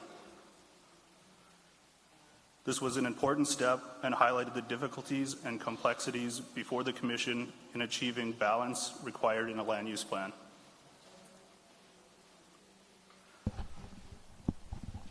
Listening to the hunters and trappers organizations, hamlets, and community members, it is clear conservation of caribou is a priority.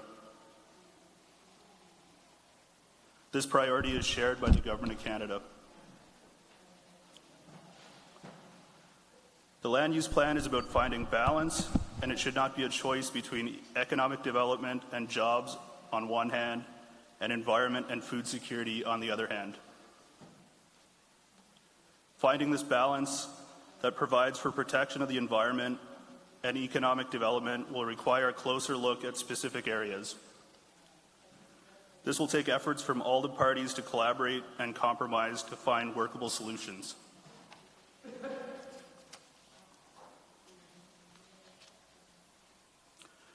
The land use plan is part of a package of regulatory tools that work together to promote the sustainable use of the land while protecting the rights of Inuit and the well-being of the environment and wildlife.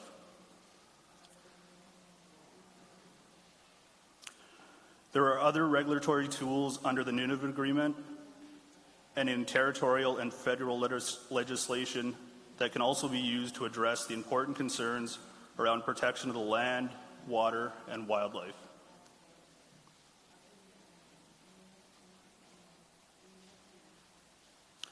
The Government of Canada encourages the Commission to pay special attention to the submissions of the Kivalliq Inuit Association and Nunavut Tungavik Incorporated as the designated Inuit organizations in accordance with the Nunavut Agreement.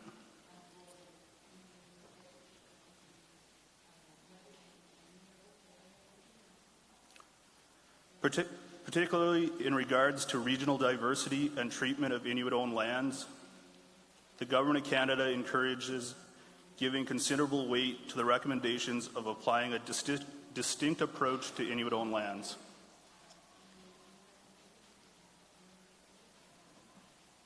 This is the second of 5 public hearings, and the Government of Canada is optimistic.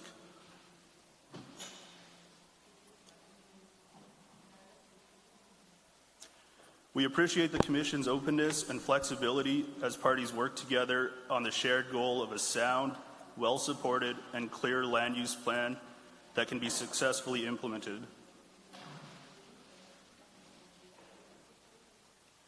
The Government of Canada remains committed to this process and will work with participants to help inform the Commission.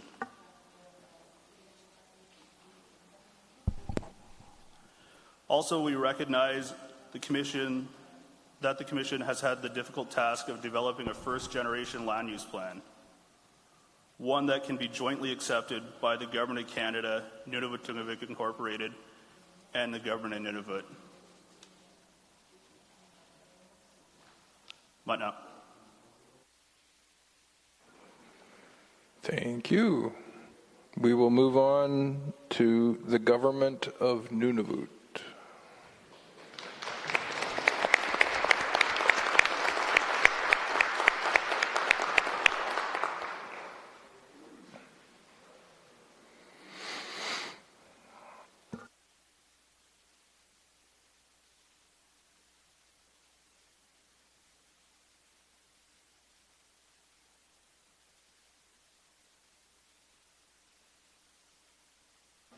Please go ahead.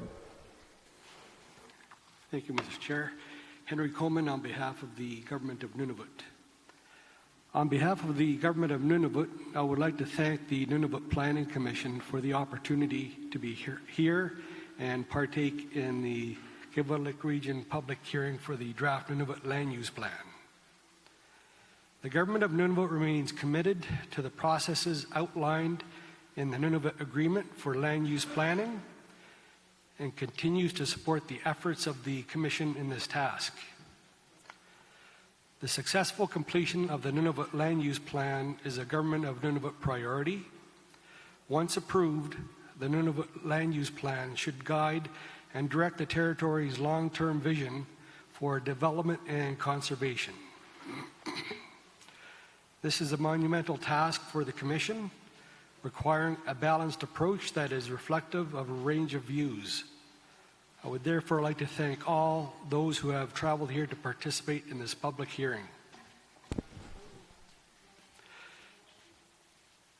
We wish to thank the Commission for providing this opportunity to comment on the draft Nunavut Land Use Plan and urge them to consider the recommendations that we have made and those recommendations made by the other participants. As stated in our presentation, the Government of Nunavut sees the need for considerable revisions to the draft Nunavut Land Use Plan in order to achieve an improved balance between environmental and economic development goals. We have listened to and recorded the different perspectives we've heard regarding the draft Nunavut Land Use Plan and more broadly.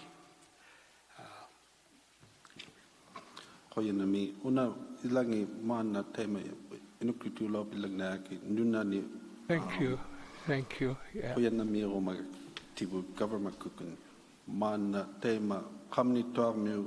For example, we have heard Baker delegation concerns regarding not just more information sharing to support their community plan efforts, but more information sharing regarding all activities in hamlet areas so they might inform their constituents.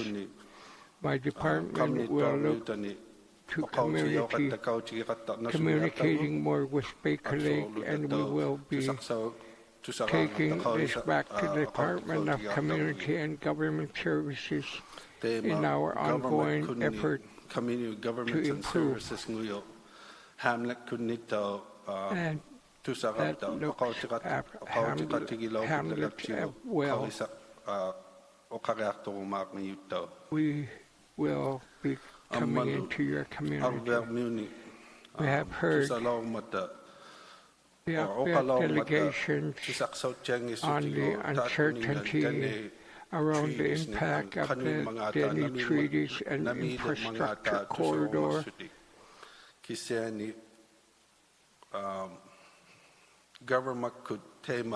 We will strive to the community as soon as we're able to share more information. You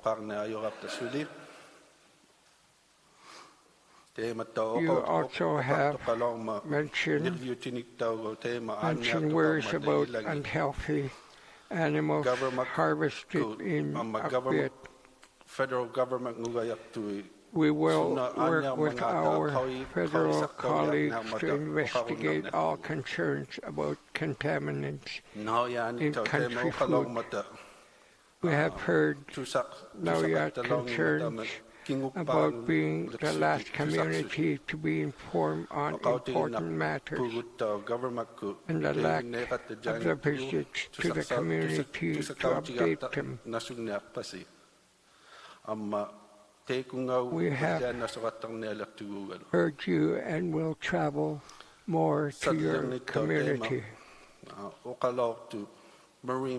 We have heard Core Harbor's delegation's concern about the marine protection areas and will emphasize them with our government of Nunavut and federal colleagues. And I will convert to English. Lastly, we have heard your regional wildlife board's concerns about reports produced for the Department of Environment regarding mobile protection measures. We have offered to share what reports we have created by independent consultants and staff scientists. The specific author requested, however, has never produced such a report, and we can neither share what does not exist nor recreate research by January based on the preferred author.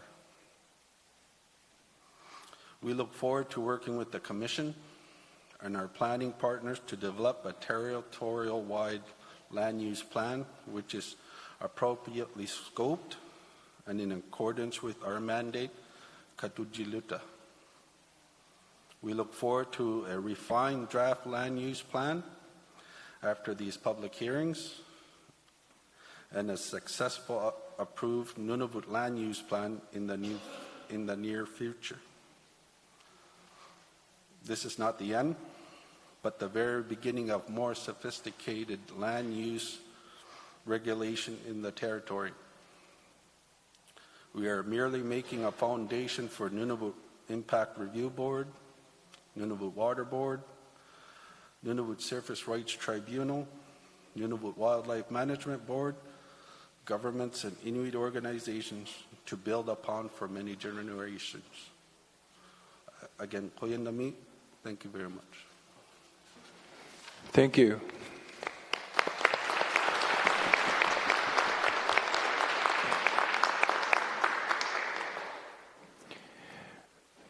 We will now start with registered participants. And the first registered participant that we'll call is Kivalliq Inuit Association. And all registered participants have 3 minutes, just the same as the hamlets and the hunters and trappers.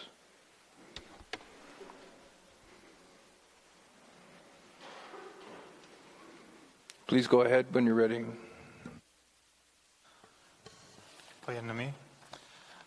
I would like to thank the community staff that had all the refreshments and the doors and keeping everyone here, and the translators for all their hard work, and also thank the Nunavut Planning Commission, community delegates, hunters and trappers organizations, Government of Canada, Government of Nunavut, NTI, Nunavut Tungavik Incorporated, our consultants and our legal team, and all other participants for participating in the land use planning hearings this week.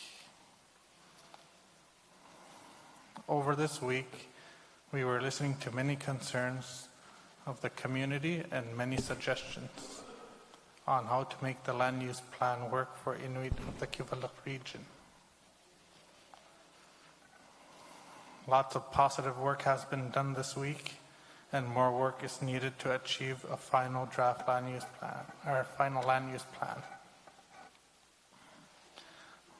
We are committed to continuing to work with the communities and participants to find solutions to make this first generation land use plan work for the entire region.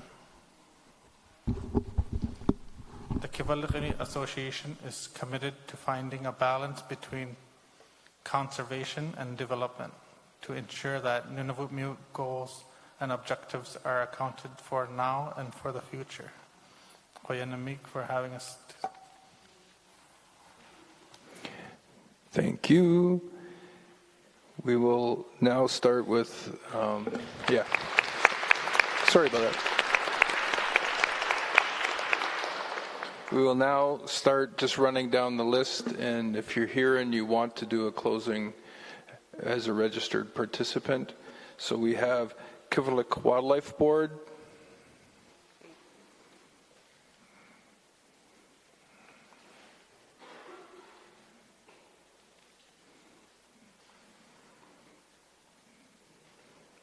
Thank you, Clayton. You have 3 minutes when you get started. Thank you, Mr. Chair. Clayton Dakdak, Kiwadlik Wildlife Board.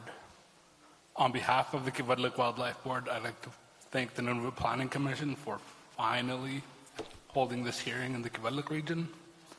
It's been an honor to listen to the views of all the community delegates.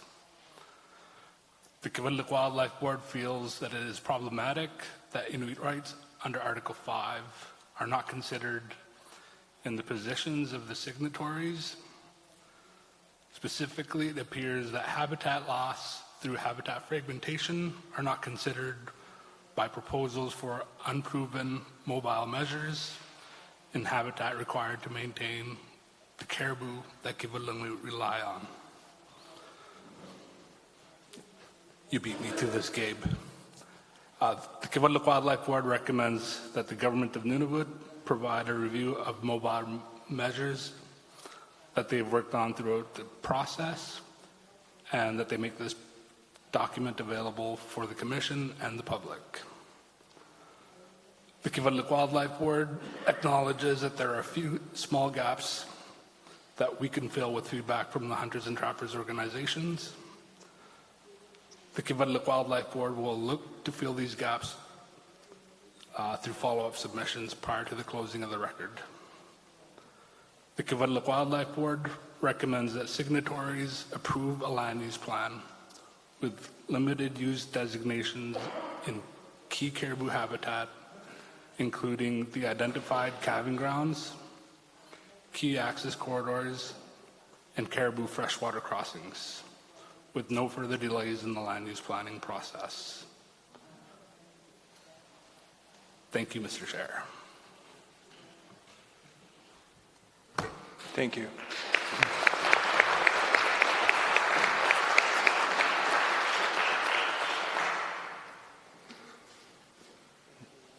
Next on the list is, well, actually Beverly and Comaneric Caribou Management Board, but we know Earl is on a plane, so he will not be doing closing remarks.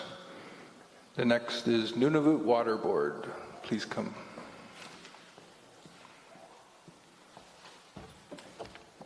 Three minutes once you start. Thank you, Mr. Chair.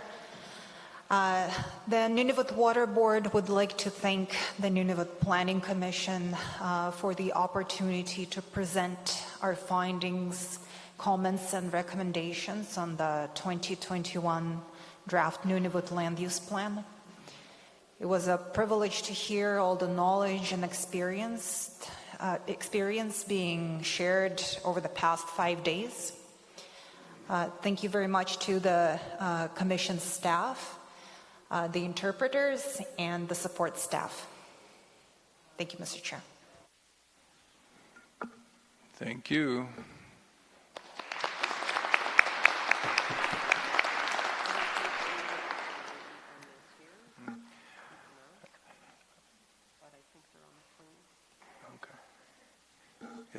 Thanks for your presentation.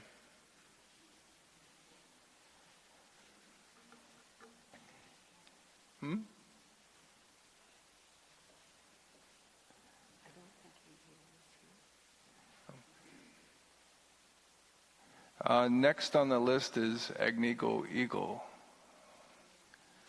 I don't believe they're here. I think they're on a plane as well.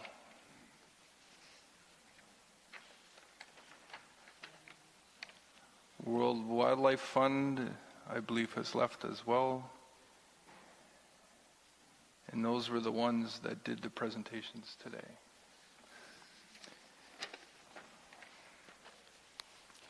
So I think that is all.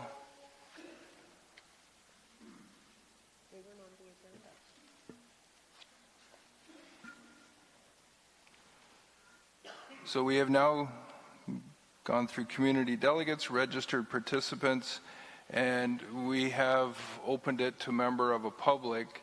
And I believe Sam has actually requested to do a remark earlier, but we missed it, and we'll do a closing remark. You would have 3 minutes, just like everybody else.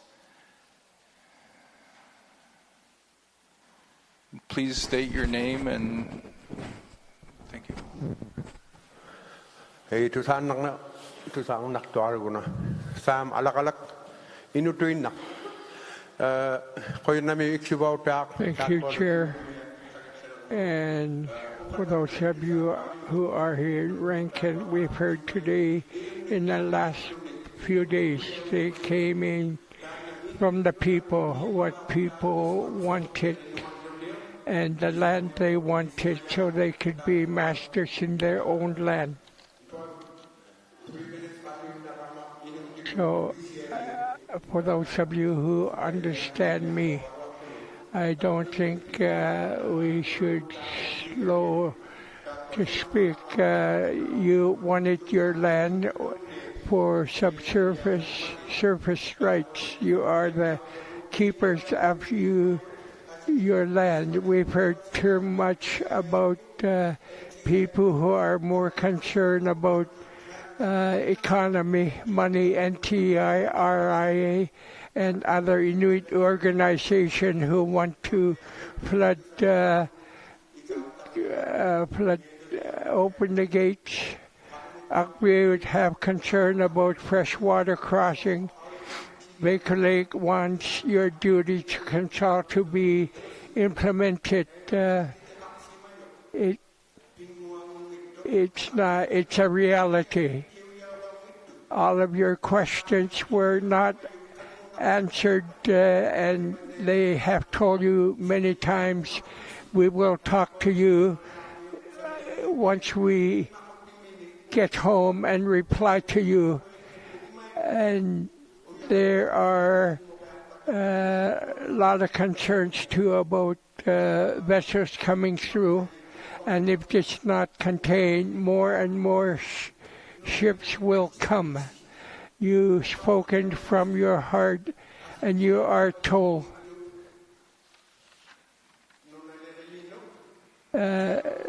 Geologists and lawyers and others and experts in these fields, you have heard amended version what they want to hear.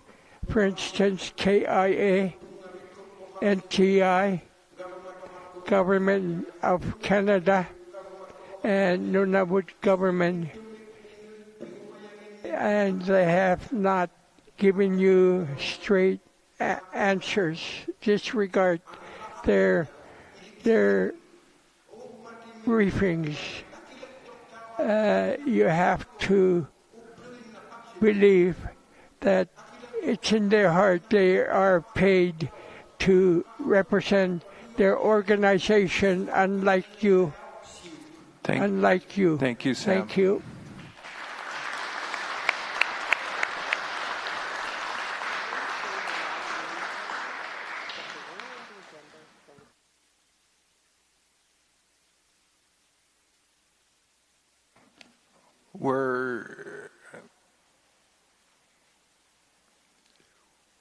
I had a little confusion up there with the Nunavut Water Board because they were also representing a Marine Council, I believe.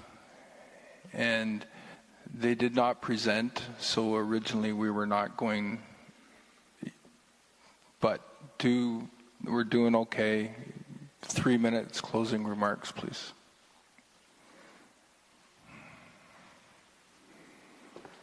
Thank you, Mr. Chair.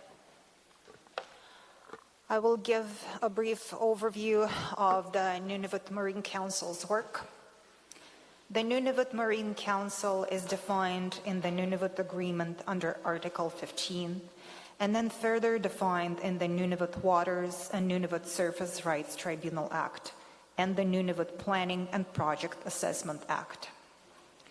The Nunavut Impact Review Board, the Nunavut Water Board, the Nunavut Planning Commission, and the Nunavut Wildlife Management Board may jointly, together as a Nunavut Marine Council, or individually, advise and make recommendations to government agencies regarding the marine areas in the Nunavut settlement area.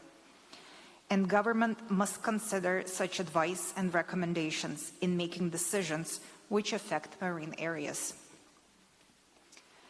The Nunavut Agreement provides a mechanism allowing the 4 organizations to use their collective experience and coordinate to provide advice on issues affecting the marine areas of the Nunavut settlement area. The function of the Nunavut Marine Council extends each of the institution of public government's day-to-day responsibilities and provides an additional role with regards to marine management and avoids duplication. The Nunavut Land Use Plan applies to all projects and project proposals within the Nunavut settlement area and outer land fast ice zone. The Council is acting as an observer in the Nunavut Land Use Plan process in order to inform recommendations and advise to the government agencies about non-project shipping, which is outside of the scope of the Nunavut Land Use Plan.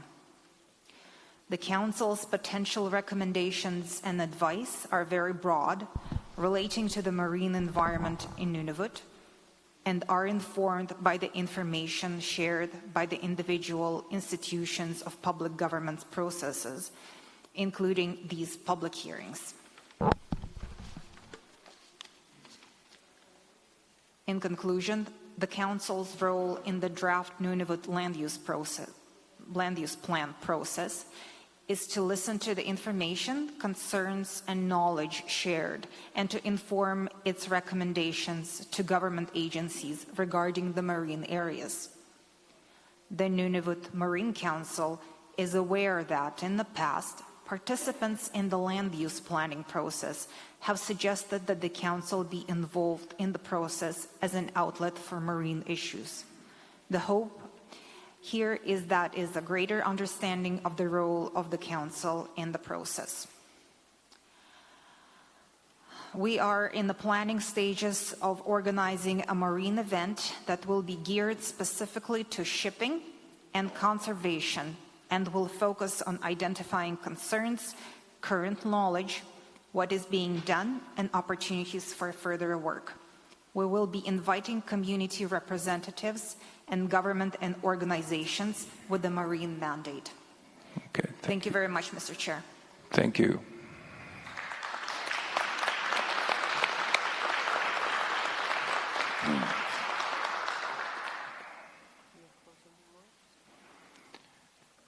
So I think all that's left is for me to say a few words. And I will say a few. It's been a very interesting week.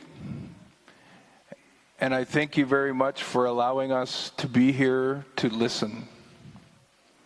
Listen to the communities, listen to the signatories, listen to the registered participants, and listen to members of the public. As commissioners, our job is to listen. That is what we are doing right now during this period of time.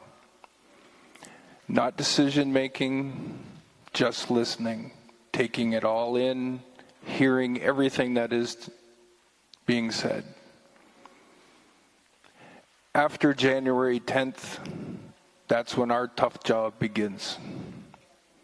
So the more information that you can provide, the more detailed information you can provide on your point of view, the more we will have to consider. Thank you very much for the interpreters. I never want to forget, I'm also unilingual, and they help me out greatly. Thank you to Rankin Inlet. Thank you for the Nunavut planning team and the crew that come along with us to make sure that we look good on TV and sound good.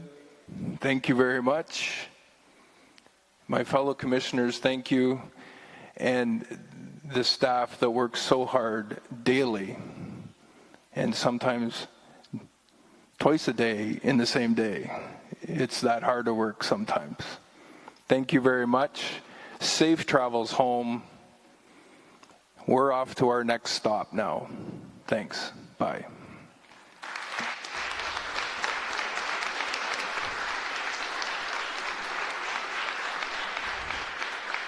Two down. Annie, two down.